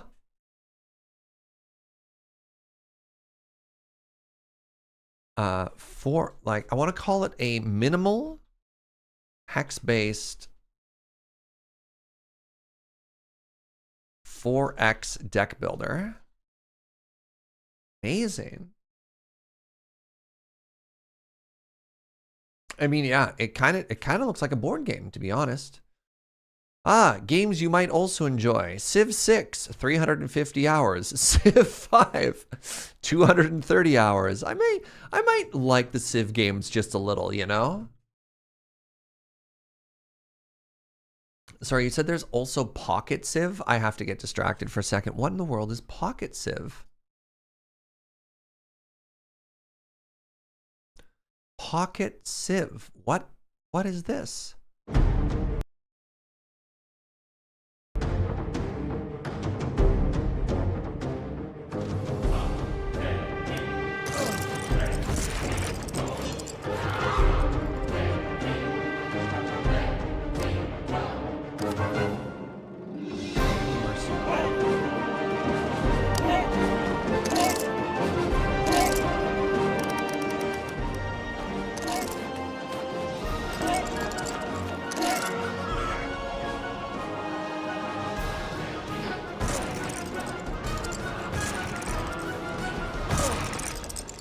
This looks like it's ported an iOS game. Yeah, I don't love the visualization.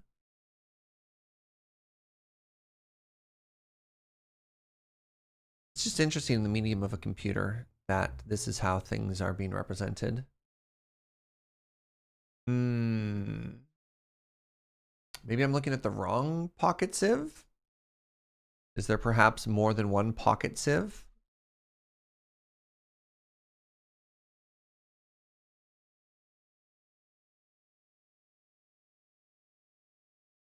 Kind of reminds you of Neuroshima Hex Review.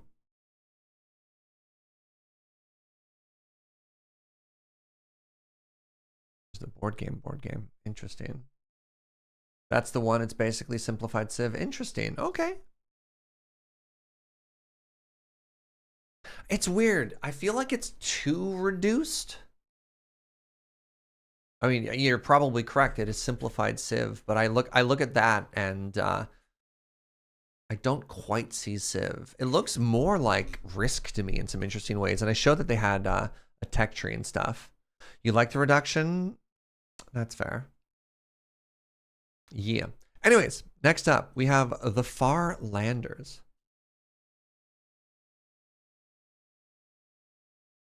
Terraform, good start, strategize, and construct a Martian colony in this retro-inspired turn-based city builder. Create a comfortable living for your citizens, research alien artifacts, and uncover the secrets of the Red Planet.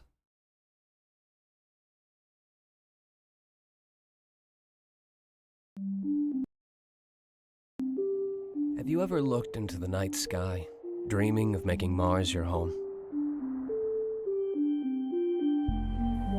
Running a Martian colony is hard work. Every colony needs a base and enough room to expand. Foresight R&D's patented terraforming technology is expensive but efficient. Do your research before you topple mountains to access new areas, or melt ice to create fertile soil. Mars also has a network of underground caves awaiting exploration. Uncover new resources, locate anomalies, and carve extra space for the planet's residents. Efficiency is your top priority. When wind turbines are built near mountains, or when greenhouses are stacked together, it pays big. The more resources you gather, the greater the possibilities are for creating a comfortable colony. Remember, Mars is a different beast than Earth. You'll need to be sharp and adapt to ever-changing situations. Not enough building materials? Purchase them from other colonies. Electricity problems? Start investing in the right tech. The time has come to turn your dreams into reality.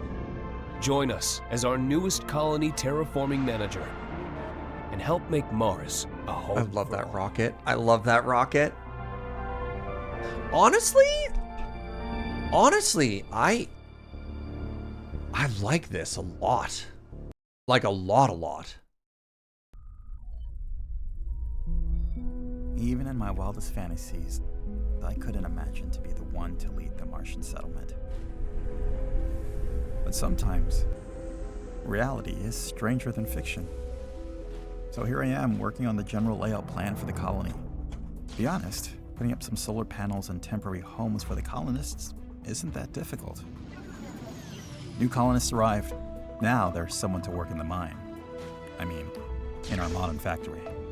But more importantly, with the help of terraforming, we created a lake that we can build greenhouses around. I had another dream about Earth, but that can wait. I diversified energy sources by building windmills so we aren't so dependent on light. And with the help of our new terraforming kits, we leveled the soil around the lake and cleared the site for a future residential area.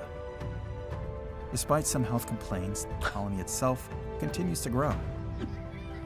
Thanks to new technology, we can now build beautiful new mansions with sweeping views of the Martian canyons, public spaces, and even a park with terrestrial flora. Everything was perfectly balanced.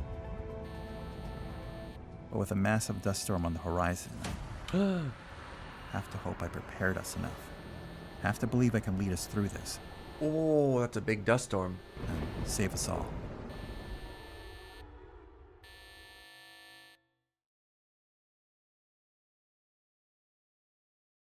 Huh.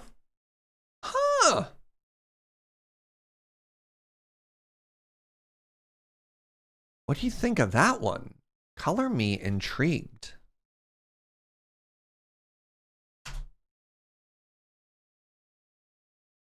So it came out January 17th, 2023. Who recommended this game? Turn-based. That's the interesting thing to me. Turn-based. The developer is just a guy. Huh. Pardon me. Similar to Oni and Against the Storm. Yeah, okay. Okay.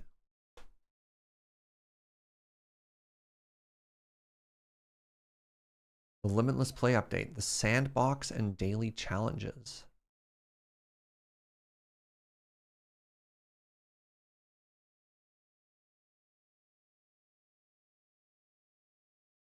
What a darling little game.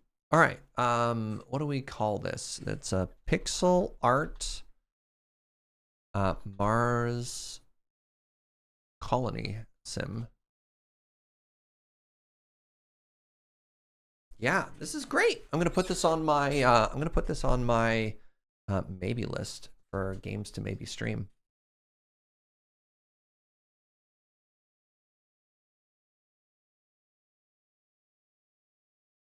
Published by Crytivo. They have good stuff. I haven't heard of them. What else have they published?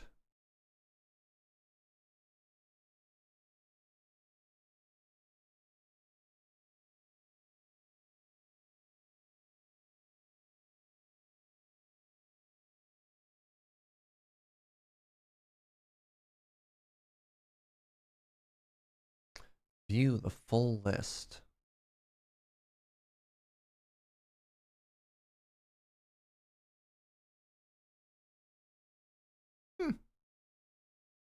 Cool. Well, thank you. That feels like one of those little hidden gems, right? Had no idea about. Like, look at this. It only has 300 reviews, right? 93% of the reviews are positive. Cool. Very cool. All right. Next up, Settlement Survival. Qu'est-ce que c'est? In this city building game, you will lead a group of survivors in their search for a new home. Manipulate the landscape, manage limited supplies, plant crops, hunt wildlife, gather resources, and develop trade routes to build a bustling and unique town. The game has a brand new DLC as well. The previous one? Neat. Thank you. Snurge, stop talking smack.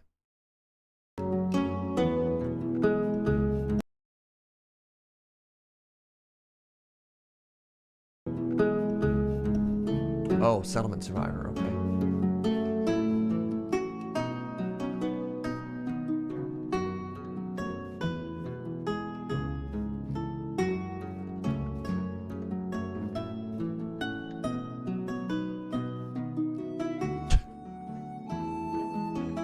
I like the idea that you have to clear the mountain so you can put the mine in.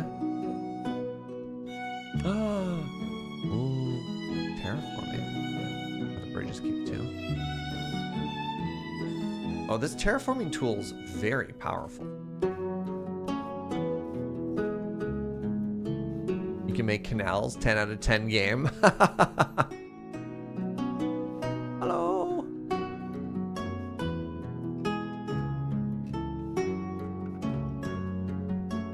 Oh no, we flooding? Oh, you got lucky.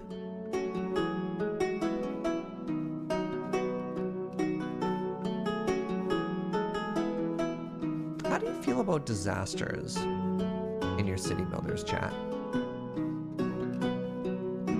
I'm pretty medium on them. Unless it's a game like Frostpunk or Timberborn, where like that is a major mechanic, you almost always turn them off. I kind of do too. Like disasters in City 2, I'm kind of like, ugh. We'll see. Only if it's the point of the game, yeah.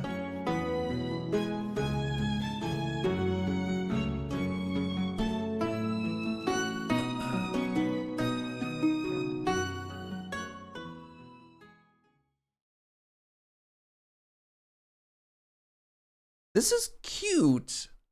I just don't know if I'd play this over Farthest Frontier. Take another peek at it. Like, the aesthetic style is very neat. I just don't know what this has that I'm missing from other games in this genre so far. You know what? You know what I mean?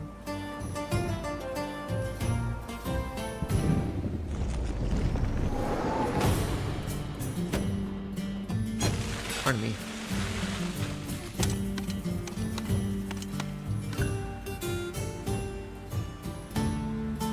This looks like a solid town sim, but I think my problem with town sims is they're all kind of the same.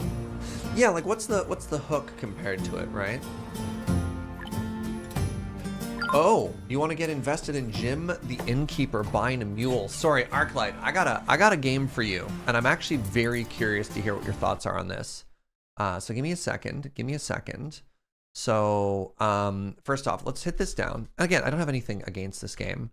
So this is a stylized medieval survival builder. This is going to take me half a second. A second here. I have to find a previous one. This was, there it is, Lakeburg Legacies. This was quite possibly one of the more contentious games we've ever looked at. Because nope, that's wrong. Because some people looked at the game and they thought to themselves, this is adorable. This is just a very cute. What have I done? Wait. Oh no, I there we go. Lakeburg Legacies. Yes.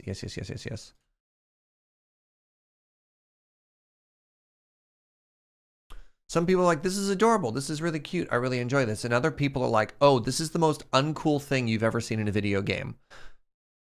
So there you go. Mixed just came out. So. Papa, tell us the story how you met Dada and fell in love. That one again. Okay, one more time.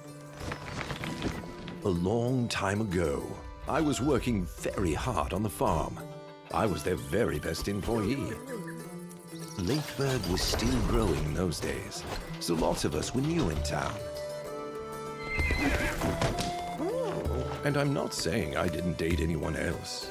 Your papa was a popular guy. Didn't you date old lady Marjorie first? Dada says you almost proposed to her. First of all, Marjorie isn't old. And who is telling this story? It's true. I thought I'd found a partner in Marjorie. But it turned out she was head over heels for that scoundrel Jeffrey, who was cheating on his wife all around town. But when I met your Dada, it was love at first sight. After all, who else loves kittens and public executions just like I do? We were so happy to get married, and soon enough, we were blessed with you. Was that before the coup d'etat? Okay, you know what? Next time, you can get your Dada to tell the story. Now it's time for bed. Oh, can't we hear one more story? I want to hear the one about breaking into the Thieves Guild. That will have to wait until tomorrow night. So, like, this game is fascinating. It's one of the most detailed narrative worker placement games ever. There was a charming young woman looking for a fresh start. One day, but also it's really weird in some parts. Used by the pastoral scenery, Beatrice grabbed her axe and started to work. But this new life felt a bit lonely. Aided by myself, by fate, she met the perfect guy. Beatrice and Frederick fell in love over cuddles, muscles, and the art of war. They're married and built a house together to live in happily ever after. Thus, Lakeburg was born. The happy couple was joined by a farmer, a hunter. Together, they built a beautiful village. Everyone was happy, and that's the end of our story. Oh, wait! What is he doing with her? No, don't do that, Frederick. You made such a beautiful couple with Beatrice. This woman can't bring you happiness, and she's already married. Okay, now, Rachel can't work with Beatrice anymore, since she stole her husband. Let's separate them. But it's fine. Lakeburg is still doing good. Let's appoint a queen. Beatrice will do. Hey, you lost your husband, but you won a kingdom. What now? People are starving? Okay, that's it. It's time for me to, well, for Fate to take charge. We need more of this. Let's upgrade this one. Produce more. You like that he tried something different? Yeah. So it's like a worker placement game slash dating sim slash like Sorry, I got carried Kingdoms and Castles. No, what's that New called? generation will do better than their What's parents. the CK3 game called? I always forget it. Crusader Kings. It's got like that kind of vibe going on too. Just Lakeburg we can. Their fate is now in your hands. Thank the gods.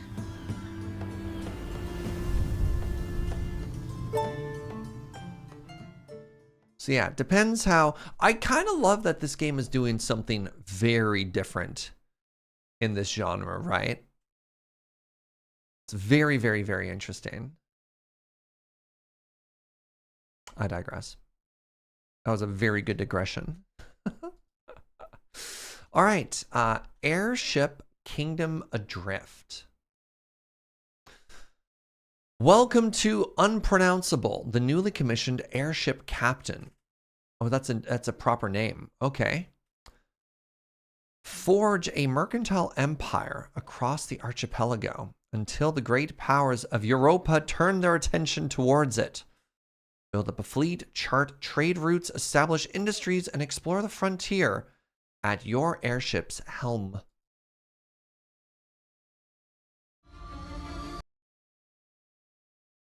What's up, Maricat? In the blink of an eye, everything was forever changed. Yet, mankind persevered, harnessing newfound powers. They survived, and they thrived. The sky was no longer a limit.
Oh, weird. Oh. Huh. I think I was way more interested until I saw that, like this view. The match start. Oh, it's multiplayer. Oh, hold on. Join online PvP games against other players. Oh, weird. Huh.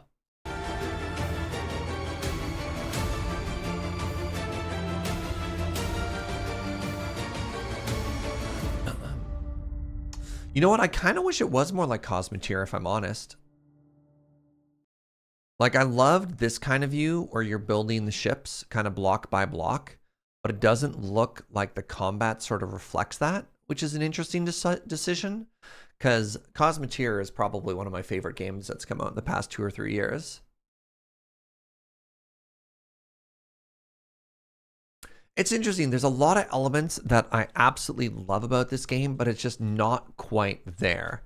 You know what I would love, actually, is if this game was somewhere in between Black Skylands, right? Like, I loved this sort of top-down aesthetic of the airships.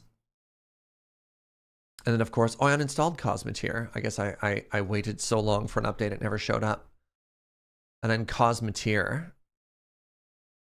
Regular patch. Oh, no. What's this? Enjoy. Oh, it just has more quality life improvements.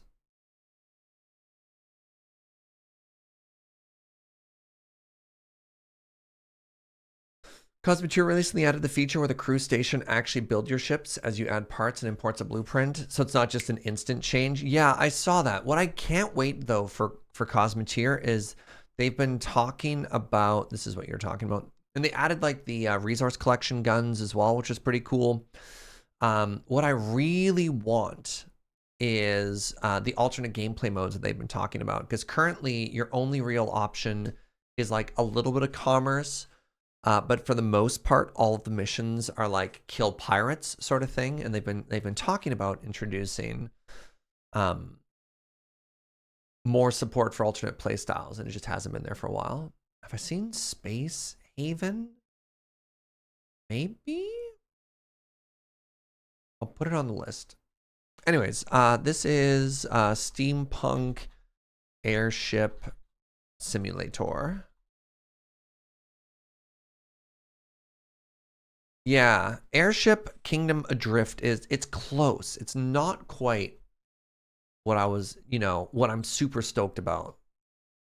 But yeah, Space Haven. This game sounds familiar.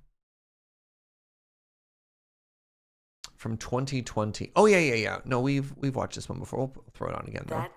That's the Earth, burning down and taking humanity with her. So we asked for a spaceship. They gave us tools and said, build your own. We are a colorful group. Cops, doctors, farmers, engineers, people with the skills and grit to take a basic platform and turn her into something that can fly. She doesn't have to look pretty. She just has to keep us alive. Keep the air where it should be. Keep us fed, give us a place to lay our heads. All those are luxuries nowadays.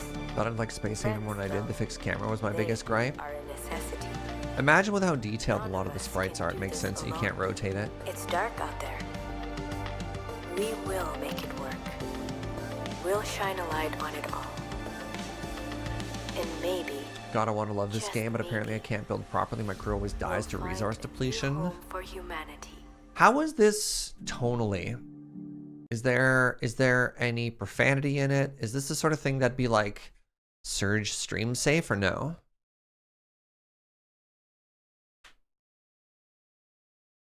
What do you think, chat? Should I put it on the maybe list or not?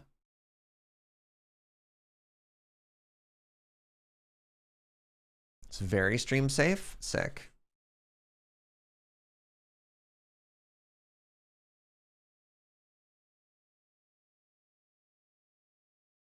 Are you interested in recommendations for old games? Not particularly. Just because there's so many new games. But if you've got old games that you want to see streamed, we've also got the Discord for it. I suppose the answer to your question in the Thromborax is not right now. But if there are specifically video games that you think would be interested for me to stream, we have a Discord channel for it. And actually, on that note, there's a very good chance that later today, actually, I'm going to be meeting with somebody. We might be upgrading our Discord to, I think it's called Community something or other. I don't know exactly what it's called. And it'll give us the ability to basically revamp a community server. Excellent. Community server, which will give us access to forum posts, which will let us remake the Discord suggestion channel and make it a lot more useful, a lot more usable, a lot more navigatable, stuff like that. Yeah. Havendock. Would you call me? Breathe easy and thrive in this cozy colony simulator. Build a haven for castaways. Oh yeah, we've definitely seen this one before. This was sort of raft adjacent.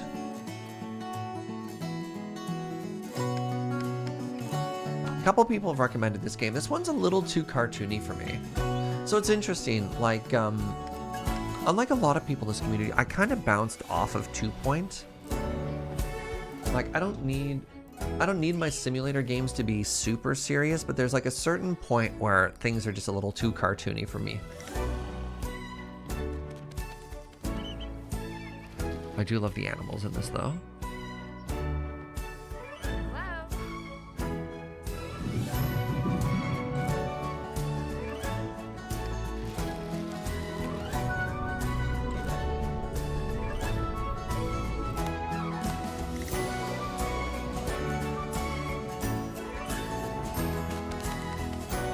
That is a person riding on the back of a giant flying chicken. Space Havana.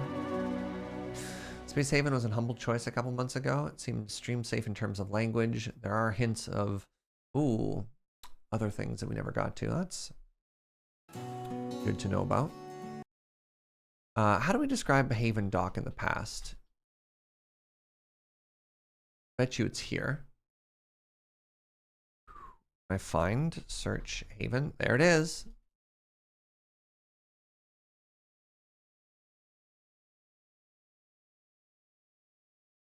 Sentry. Oh, just Sentry. I don't need Rogue Sentry. How do I find just Sentry?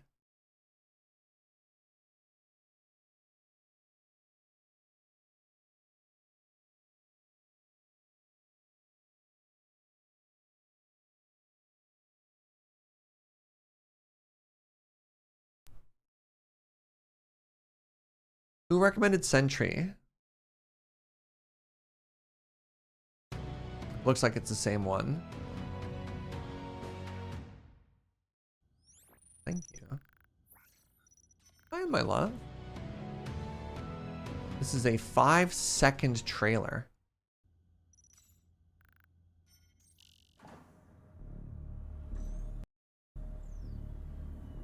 Sentry online. Objective update.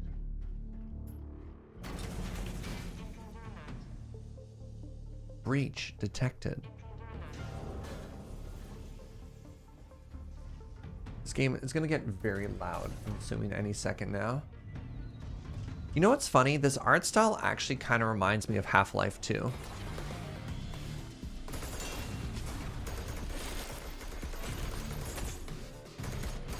No, this could just be louder.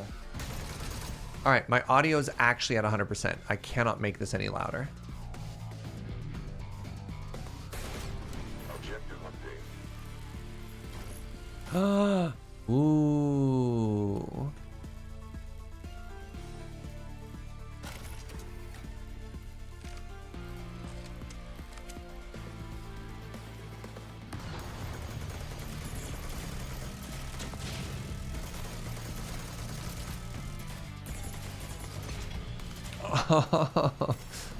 Okay, the bubbles are really cool. Sentry expired. Huh. Sentry online. Objective Wait, is this a roguelike?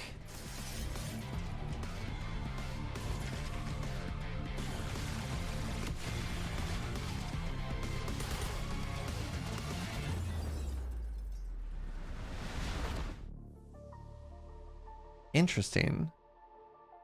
Interesting. Oh, that's my problem. I accidentally turned the volume down a bit. Early access strategy tower defense. Sentry is an action defense first-person shooter where you defend your spaceship against a relentless alien threat. Use traps, turrets, and environmental destruction to repel invading hordes. Engage the enemy in fast-paced FPS action across a dynamic single-player or co-op. This is closer to like tower defense or killing floor. What's interesting to me, if we watch through this trailer again, is it looks like they've got like really cool physics and environmental-based stuff that you can do, but it doesn't look like... Correct me if I'm mistaken, but it doesn't look like the enemies are smart enough that you need to do that. If that makes sense?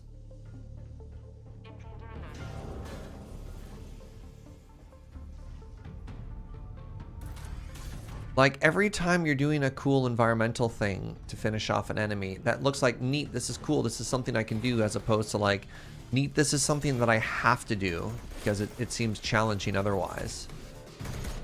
Right, like a lot of the, so two things. A, the enemy behavior seems rather linear. And B, the time to kill seems quite high as well, if that makes sense.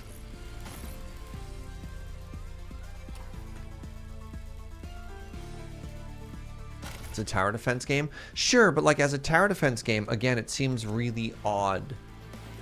Maybe, I don't know, maybe I'm being unnecessarily critical to it.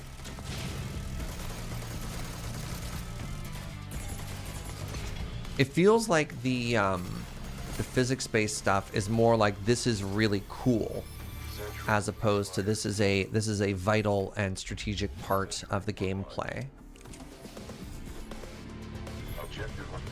This game's probably very fun.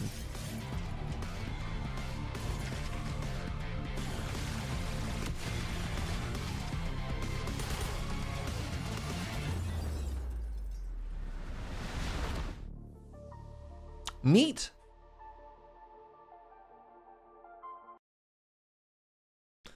All right, we got ourselves a first person.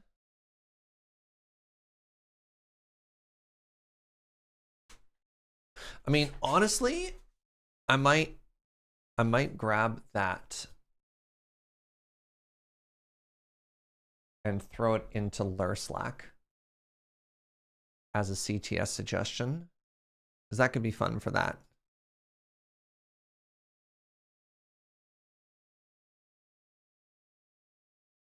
It has been placed in Lurslack. All right, the final one we have, Stray Gods.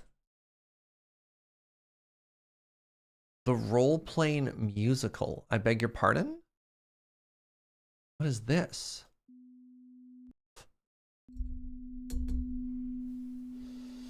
Lost girl, I know I'm not a lost girl, but... Was this family friendly? That's a good... Somebody said it was maybe PG-13. I don't know what to do. Probably too adult for a surge stream? Okay. A killer is on the loose. Calliope! Please, come on. Do you really expect us to believe that Calliope chose you?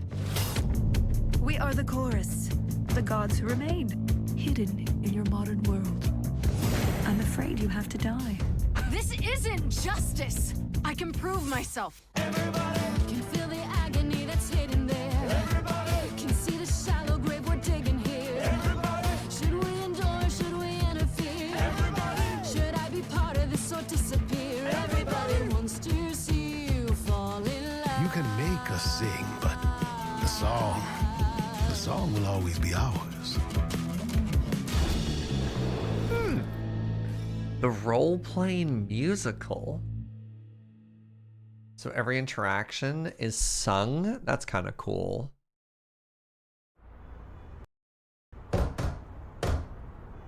Did you lose your keys, Fred? I thought you'd be... What the... Calliope? I'm so sorry. Grace, you know that you're lost now. You've been given powers you don't understand. You say you didn't kill Calliope. You have 1 week to prove it. What do I do? Start singing. So sorry you had to be here for this. I'm in the dark too as you're hearing this. But someone is dead and I'm losing my head. Like the ghost said, this is my time to shine. Huh. It's not a simple matter to kill an idol. You want answers? Fight for them. How could you throw that gauntlet at me? Could your heart shrivel any further? You abandoned me to a terrible fate. This is not about you. Enough! True magic is a different and older power. Ready to face the music? Only you can decide. Lost in a moment, lost in a song. Day? Always looking out for me, Freddy. Best friends to the end, right? Lost in a moment, lost in a song. I wish I knew where Anthony Rapp is in this as well? Let's go. Lost in a moment. Very soon, Lost in a moment. the idols will be no more. Lost in a moment.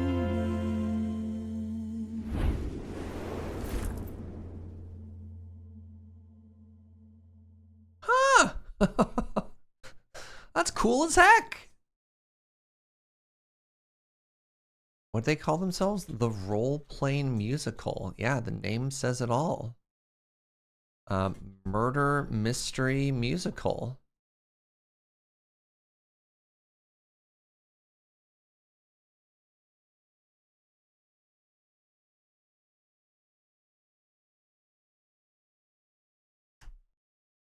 I got time for a couple more. Anyone has any more suggestions? We've reached the edge of the list. The end of the list.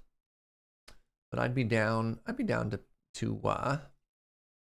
peek at a couple more. If there's anything that's on your mind. All right, hold on. Chicken Journey. Townseek. Lonely Outpost. I think we've looked at Axon TD Uprising before. Paleo Pines, okay.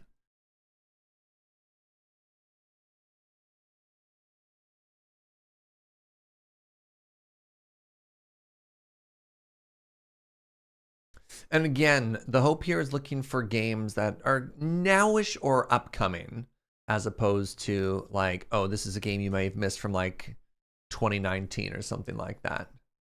So let me know if I need to revise or remove anything from that. The Terraformers full released. Oh, I'll double check that just in case. Diluvian Winds. Okay, thank you. Sea of Stars coming out at the end of the month. I'm hyped for it. Nice. All right. All right. Let's take a peek.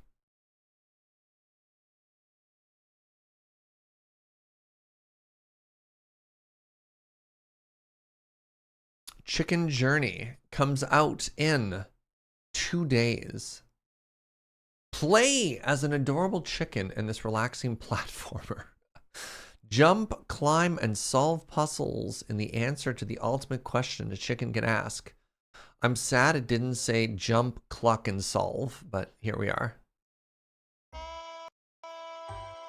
Oh, please.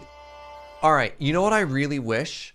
I really wish they had like a really heavy, sad version of like Old MacDonald as the intro. Can you imagine? Came first, the chicken or the egg?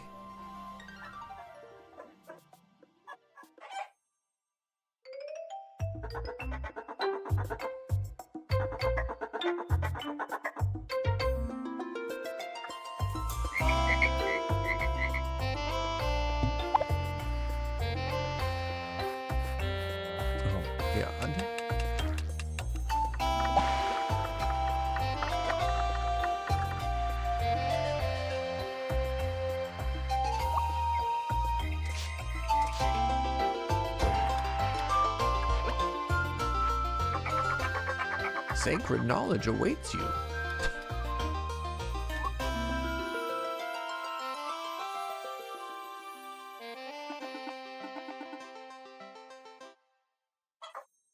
This is absolutely adorable. And I have to DM Heather.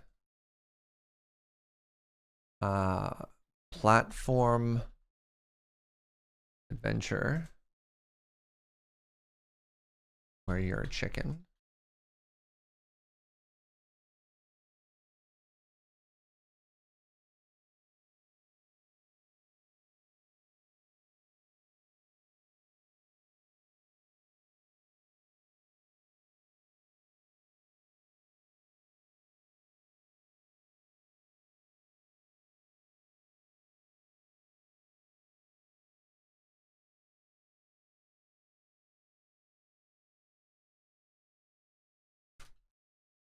I hope she would like it.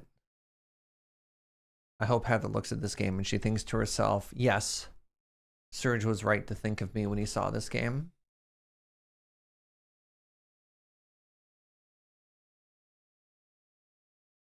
As much as I appreciate your family-friendly channel, I sometimes wish there were exceptions. Like, I'd love to see you play Baldur's Gate. Baldur's Gate, I don't think I'd ever stream because, like, romance and sexual content would make me blush until I exploded.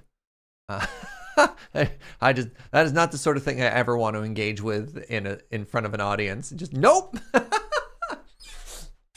I would actually melt.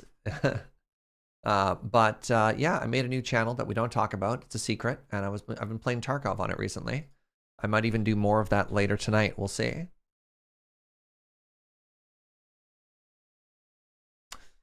All right, let's check out Townseek.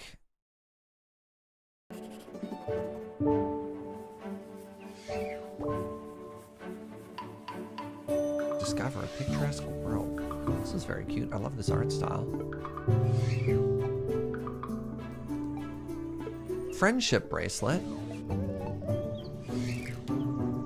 Oh my goodness. Break and explore.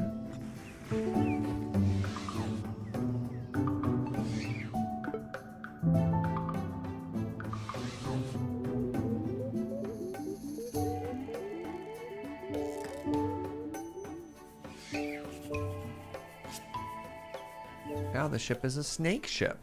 Wait, hold on. Special tie-in with Cult of the Lamb.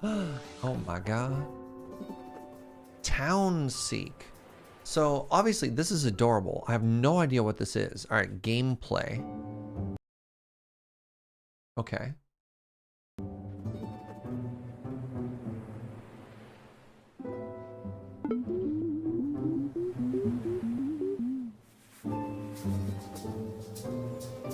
Beehive colony.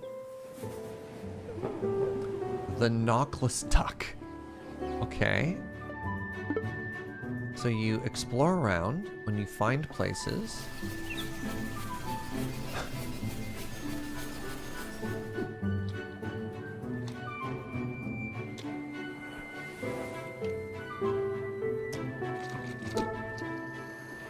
Townseek is a relaxing exploration trading game where you take to the skies and explore the world of Explora, discovering the lost legacy of Sir Reginald Sharkinston. Huh.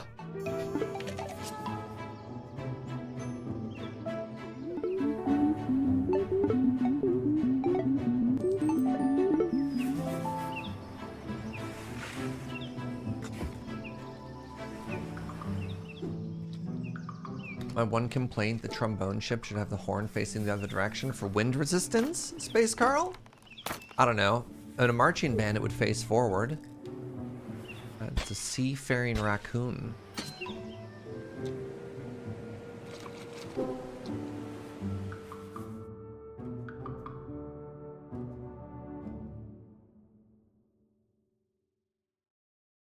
Marching bands can do with some aerodynamic streamlining. They move great!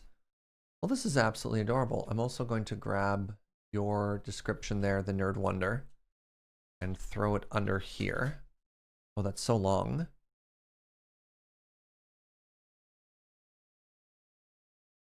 Exploration trading game.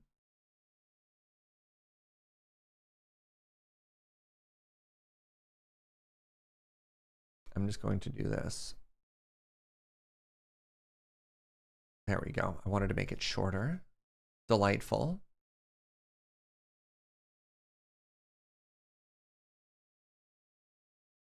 Tanu Kaiju instead of Tanuki was a very good play on words. I was wondering if it was one of those. Next time you're in the UK, check out Ozone Coffee in Shoreditch. Thanks for the stream. Which part of London is Shoreditch in? The problem with London is it's too big. The city is so big. Any of you ever been to London? Man. I did a little coffee tour, and I only explored one teeny tiny little fraction of the entire city. Took forever. But yeah, down. No. We've got, actually, give me a second here.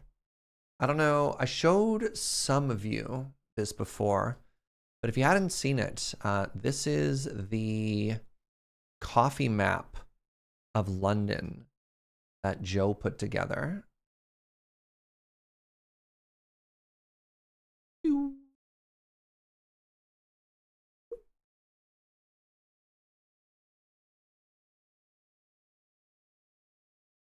This is the coffee map of London that Joe put together.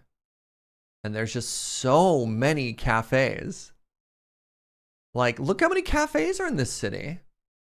And so the ones that I checked out were down here in Peckham, because this is where my buddy lives. And so we went to all 4 of these, which were kind of amazing. I'm reasonably sure that the Greater Toronto area is the size of Belgium. Yeah, that's fair. And then our last day, we got to go to this one in Marleybone, which was the Watch House. So what was the name of that cafe they wanted me to check out? Let's scroll back up. Ozone. Is Ozone on our list? Ozone is not on our list. Interesting. All right, and what part of London did he want me to check out? Shoreditch. Oh, jeez. Oh, jeez.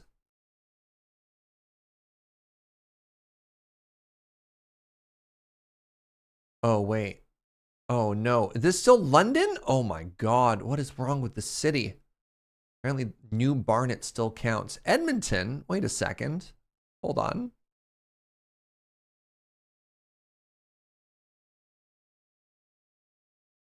Shoreditch.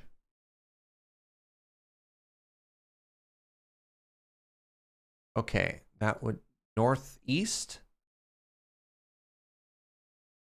Wait. Watch House. Oh, they have a Watch House in that community too. Neat. Have I been to Tokyo? Yeah. I don't know. At the time, Tokyo didn't seem as scary. Is Tokyo bigger? I mean, I know population-wise. I just don't know if landmass-wise. This is going to be embarrassing. Tokyo versus London size.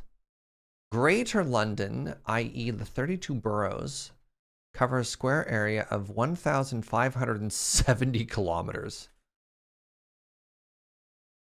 That's 90% of the size. That's 90% of the size of the Tokyo Metropolitan Government Prefecture.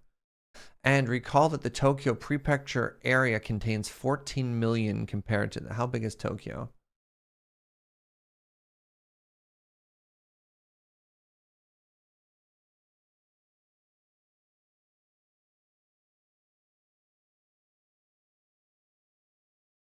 How big is Tokyo? So hold on. Is that... I don't know what I'm looking at here. How big is 620 square kilometers?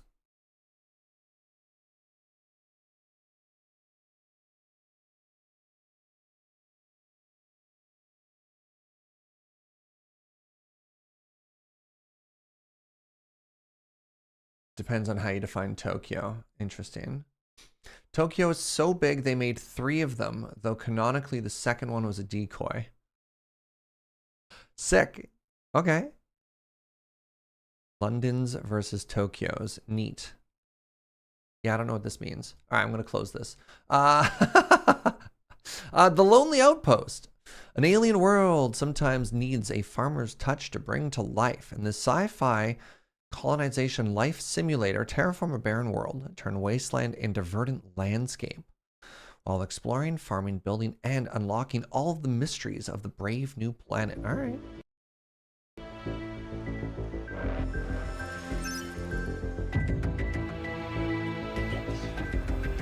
Oh, I love the little ship.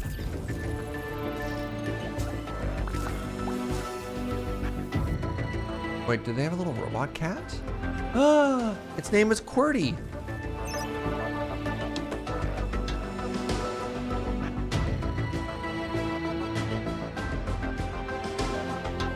This might be Mars Dew Valley, it's true. Oh, hi, Aaron.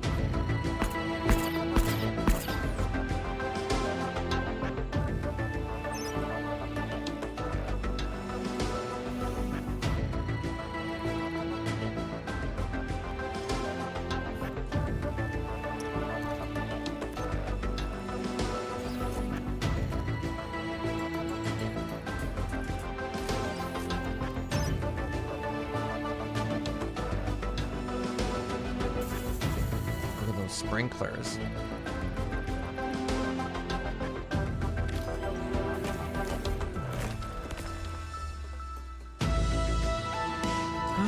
Fishing. Wow.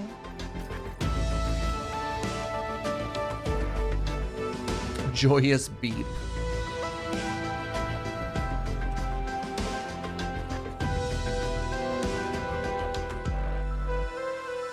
Yet even when I think I'm alone, I feel its gaze. Oh. So why are people unhappy with it now? It was mostly positive and now it's mixed.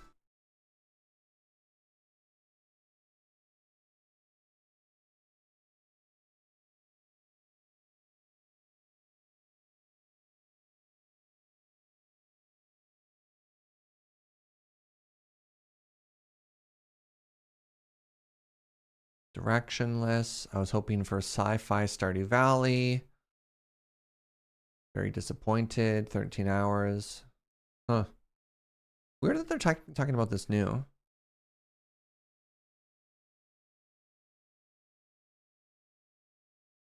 Like early access grumbles. Yeah, they're like looking for more direction and stuff. I don't know. Yeah, sci-fi Stardew. Little robot cat and stuff like that. I don't know. More like Rune Factory. I haven't heard of Rune Factory, but I imagine that's sort of in the same genre. June 26th, but yeah, still early access. Maybe it's an unclear description. Well, sometimes it's funny because a lot of times it does feel like a mismatch between expectations, right? Like it even says in their language, I was expecting X, but I got Y.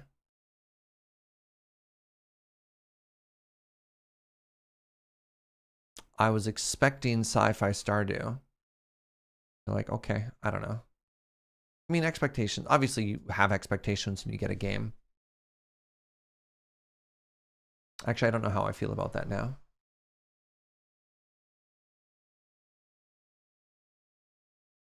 Rune Factory is like Stardew, but you can throw your kitchen. I don't know what that means, but it's very funny.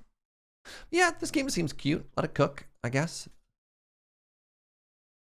Keep your eyes peeled on it. Oh, this is a brand new tower defense. Came out August 2nd. Oh no, new tower defense just dropped. Hey, what's up, Mr. Gibberish? Oh, Smashy Hammer.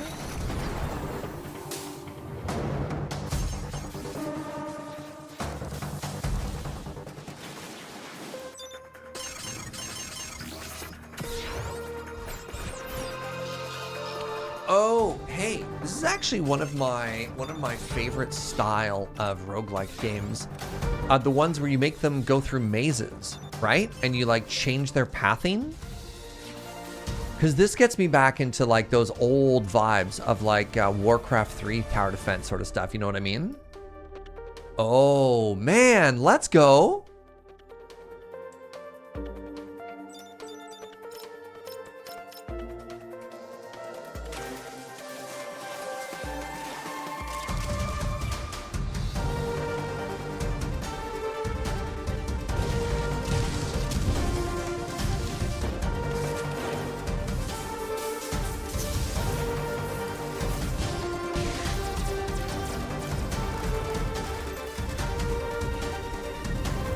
You know what's really funny is if this had a medieval aesthetic, I think I'd be all over it.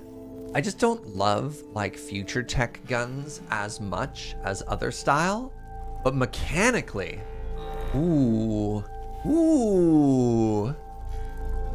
big fan.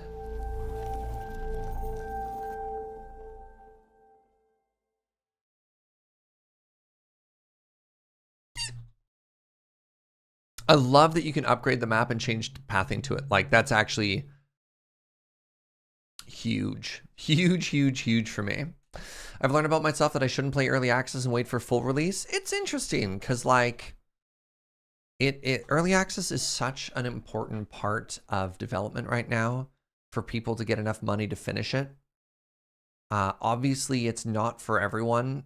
And sometimes it's tough because you don't want to necessarily be a tester, but Baldur's Gate 3, for example, they call a huge part of their success the fact that they had such a long early access period and they were able to get so much feedback and then change and iterate and go through stuff like that, right?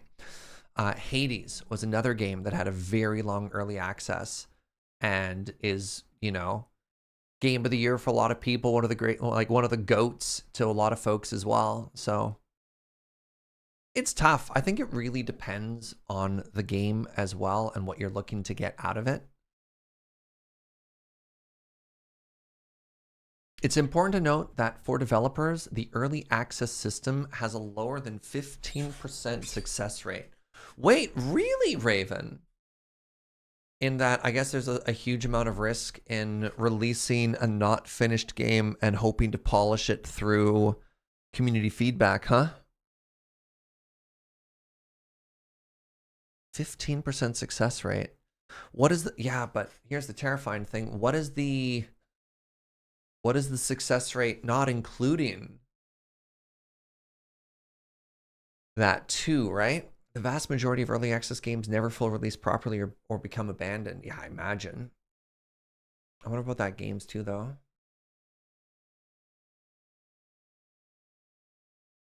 Yeah, like we played a ton of early access of Hardspace Shipbreaker, and then when they wiped and they did the narrative full release, it actually took us a while to get back in. Like, I wasn't excited to jump right back into it because seeing as how I'd already done everything, right? Fascinating. I wonder what the fail rate of video games is. Something like restaurants have like shockingly huge fail rates as well. There's certainly lots of early access success stories. Don't get me wrong. It's just not a silver bullet. No, of course not. Yeah. I don't know. Where I'm trying to come from is to not just say universally that early access is bad, because there's definitely a certain sense of fatigue from a lot of people, right? When they think about it. This might also be survivorship bias. We only hear the success stories. I don't know. I would not say about that. I think overwhelmingly most people view early access as a very negative thing.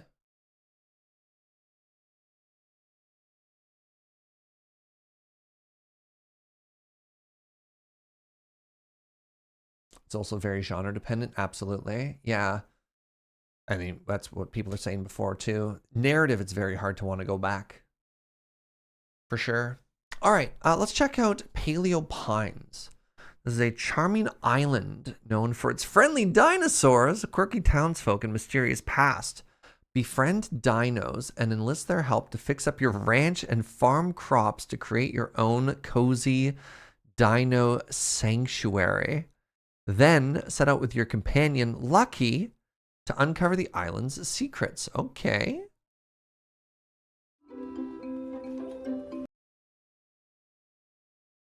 Therisar says, I'm here to boulder that gate. Yeah, those just happen to be giant cozy dinosaurs. All right.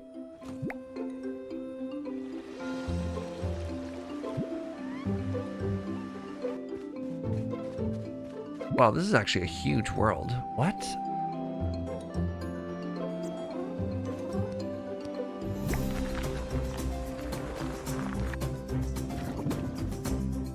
Oh my god. What?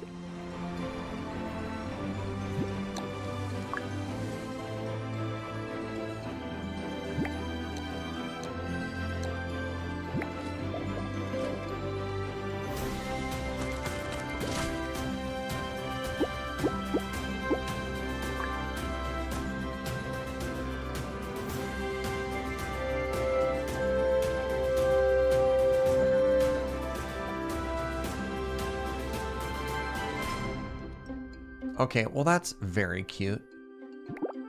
I feel like it might skew towards a slightly younger audience.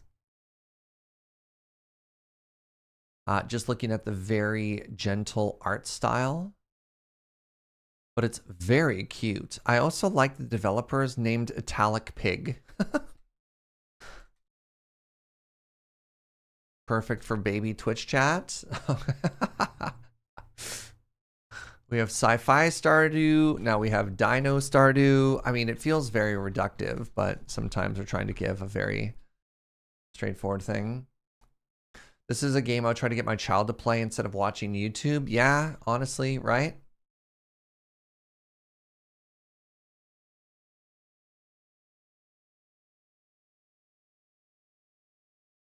All right, Sea of Stars is a turn-based RPG inspired by the classics.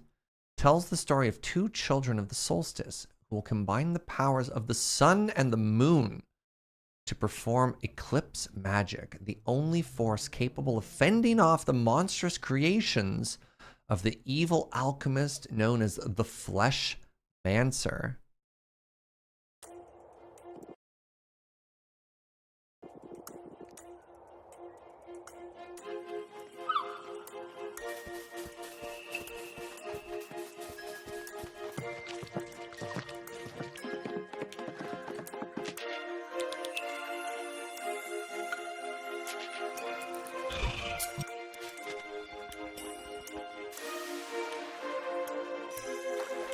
Fishing? Oh my god. Oh, very classic JRPG combat. A river scene!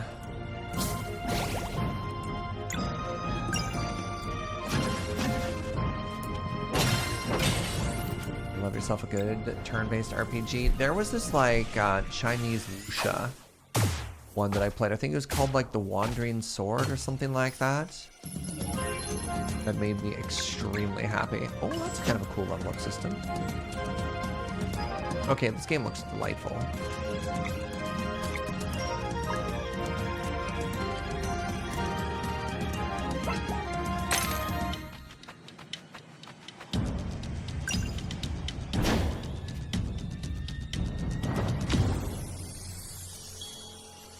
Cool. Huh. Comes out August 29th. No, great suggestion. That's very cool. Ah, oh, 4.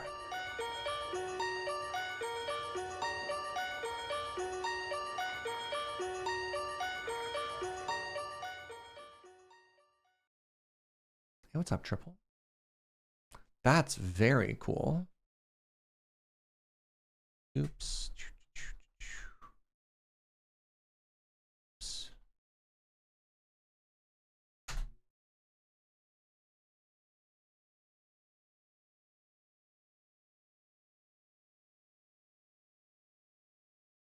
Definitely going to grab that on Switch. Yeah. You already have this game preloaded in the Xbox app? Sick. So this is August 29th, 2023. Is that next Friday? No. Tuesday. Right, of course. New games come out on Tuesdays? Is that correct? Did I make things up? All right. These are games we've already seen before, but we're going to check really quickly if Terraformers has had its full release yet.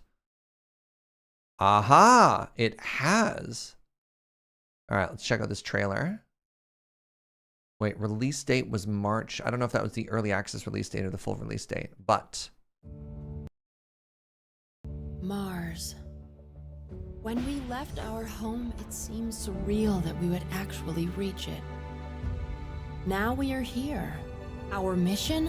Establish a permanent colony. Wait, maybe I don't know what game this is. Expand. Wait, hold on. And start terraforming. Which game is this?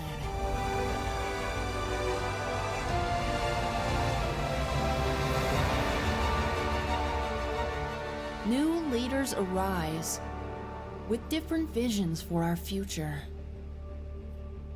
But reality can be harsh.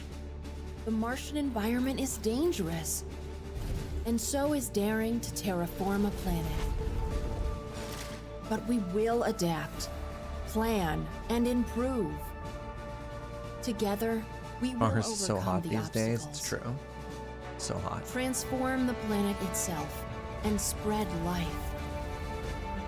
I dream that one day we'll take off our helmets and breathe fresh Martian air.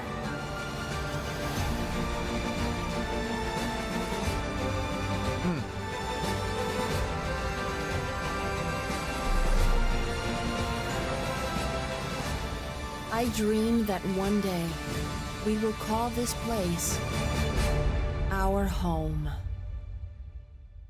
Ever heard of Bread and Fred? I have not. No.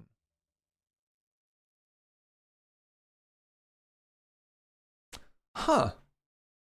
You see this game played? It's quite good. Yeah, is this closer to like a 4X?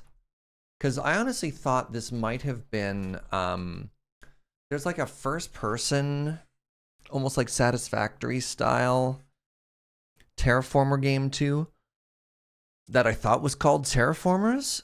This is like a single player board game 4X. Yeah, a single player 4X Terraformer game.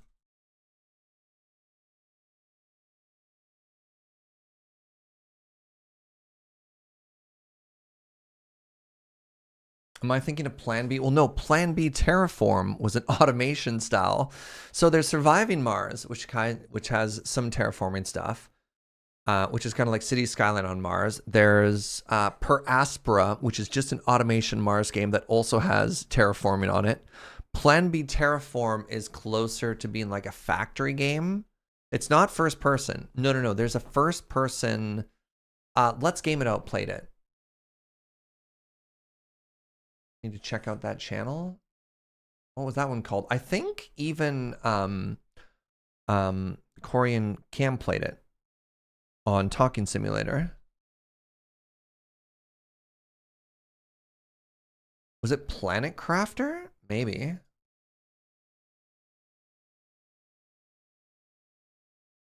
I don't think it was. No, Terra Nil had nothing to do with Mars.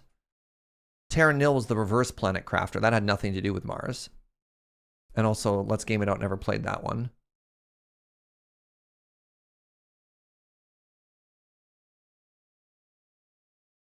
Planet Crafter. It was called Planet Crafter. Now, yeah, Astroneers is also not a terraforming game. No, it's called Planet Crafter. This is what I thought the game was. There's too many Mars terraform games. Yeah, so this is what I thought they were talking about, because it also came out not too long ago.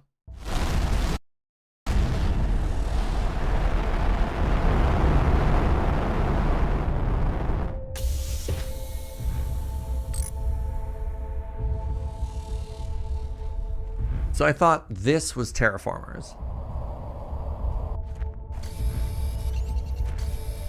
Wait, this one is notably not on Mars?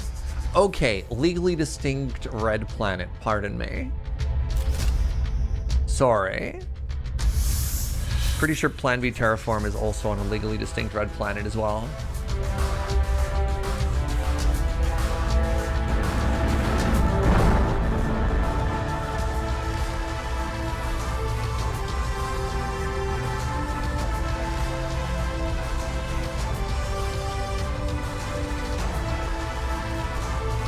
Feels very Subnautica. Yeah, that's fair.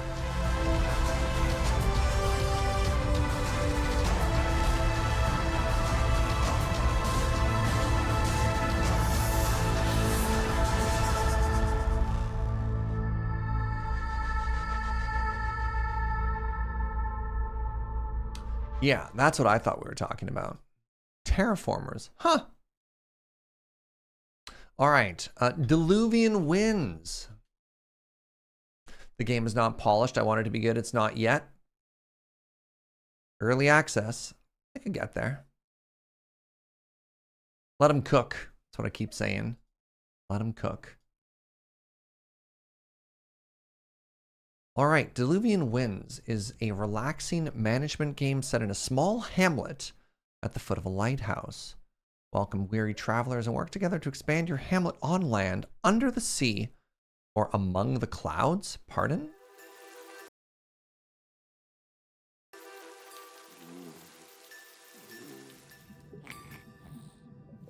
Oh, the rooms are very cute. Oh, everybody is animals.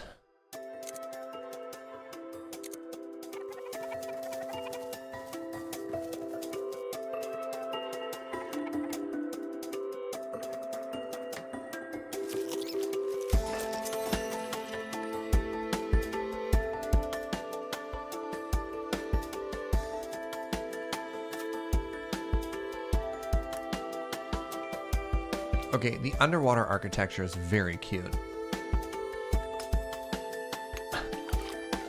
They've included the oxygen, easy mode, fair.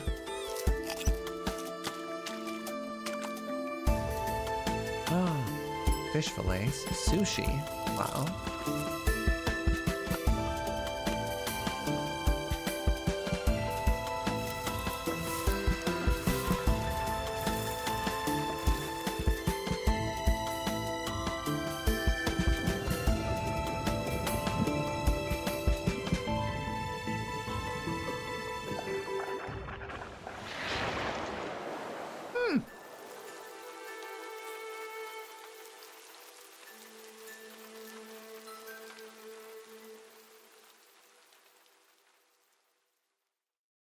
Makes me want to suggest Outer Wilds. Is that the puzzle game? I've basically resolved to never stream a puzzle game due to, I don't think it would be fun. The backseating and stuff like that. I don't think Twitch chat as a collective can be chill when it comes to puzzle games, unfortunately. Oh, I had 250 hours in Cities. Wild. Maybe Cities 2 can uproot our second place contender. We've had Civ 6 as our #2 stream game kind of for forever. Oh, Outer Wilds was the... Yeah, that was the puzzle game. Yeah. So this is very cute. Cozy animal hamlet management game.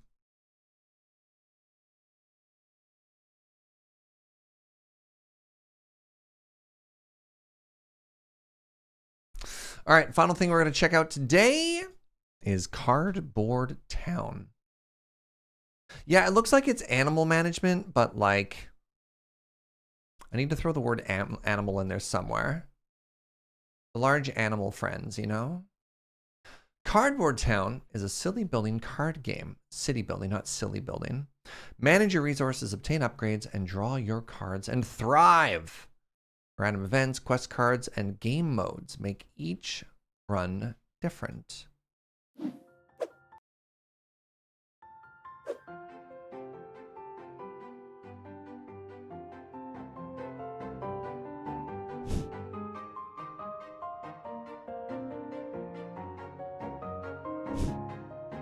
Oh, meow meow.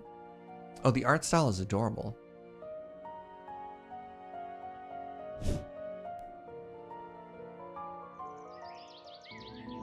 Oh, the ducks. Hello?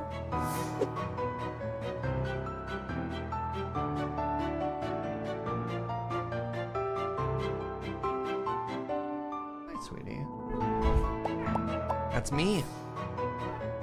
I made that coffee cup just for me. Thank you for the coffee, my love.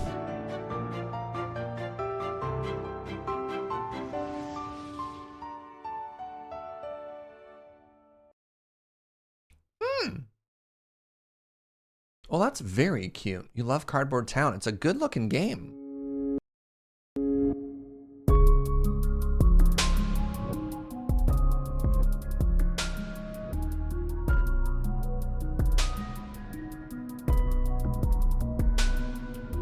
Two thumbs up.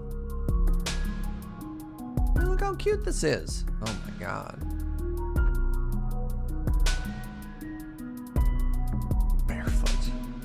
You can eat your giant... Oh, man, it's even... Oh, that's so funny.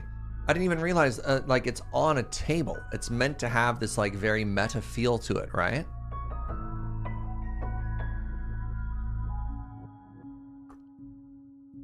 The RNG of this game can get frustrating, but each game goes quick, so you get to try again and just jump back in. Huh. This is a roguelike... deck building city builder. Very neat. Very, very neat. Well, that's kind of fun. I mean, I'm like fairly interested in checking that. Oh my god, it came out 2 days ago? Wow. Wow. Huh. I think that's going to do it for the demo day today. Once again, we've checked out just an absolutely amazing list of new games. And I'm going to be honest, I don't know how many of these I had on my radar prior to today, right? So the first half were games that were suggested through Discord, so thank you for that. The second half is just, yeah, just things that have kind of come up randomly in our conversation. And this is a powerful new list.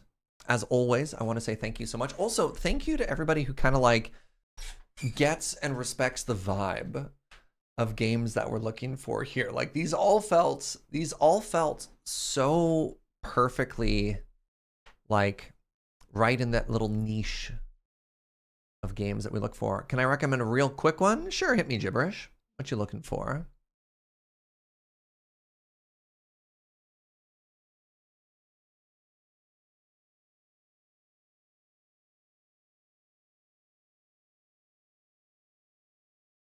Element Tower Defense 2. Isn't this like an old classic? What is this from? We've been trying to focus on more modern games. 2021? Let's watch it anyways.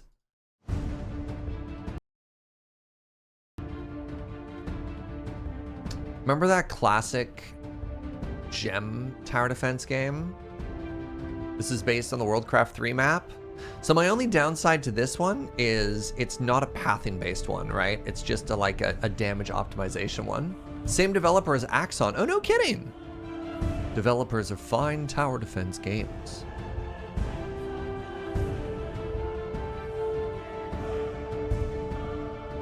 I mean, this is pretty sweet.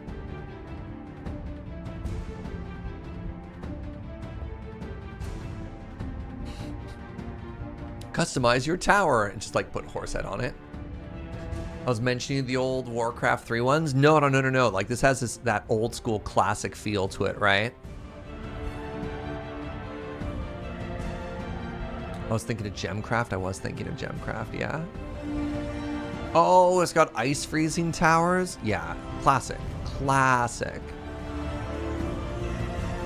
And also the multiplayer co-op is also another very classic like Warcraft custom game one, right? You know, each player would get their own lane. You have one person at the end who kind of had to sit at the anchor and try and like save everybody.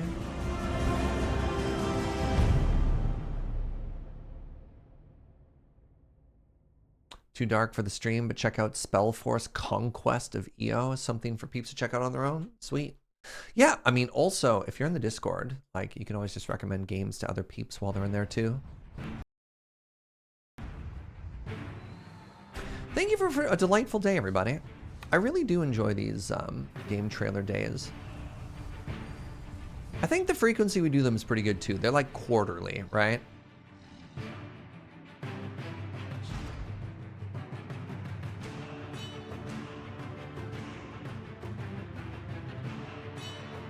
Combine elements.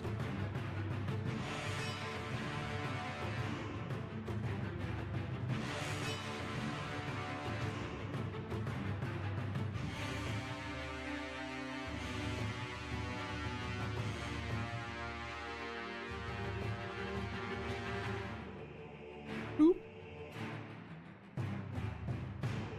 I mean, this style of tower defense is also a lot of fun. I've played a couple of them. I've got one on my iPad for when I travel called Kingdom Rush, I think, which is also this style, right? Wait, people reach the end of their backlog? No. The goal is to get in just before you run out.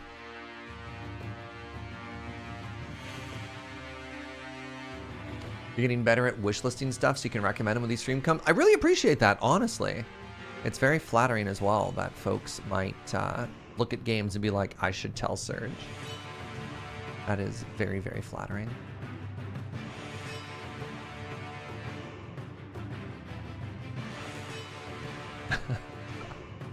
I genuinely worried that when I started today that there'd be no new games. No new games in 2023. All right. Sick. Thank you for that recommendation. Element TD2. Tower defense. The TD stands for tower defense. This is a very classic element based.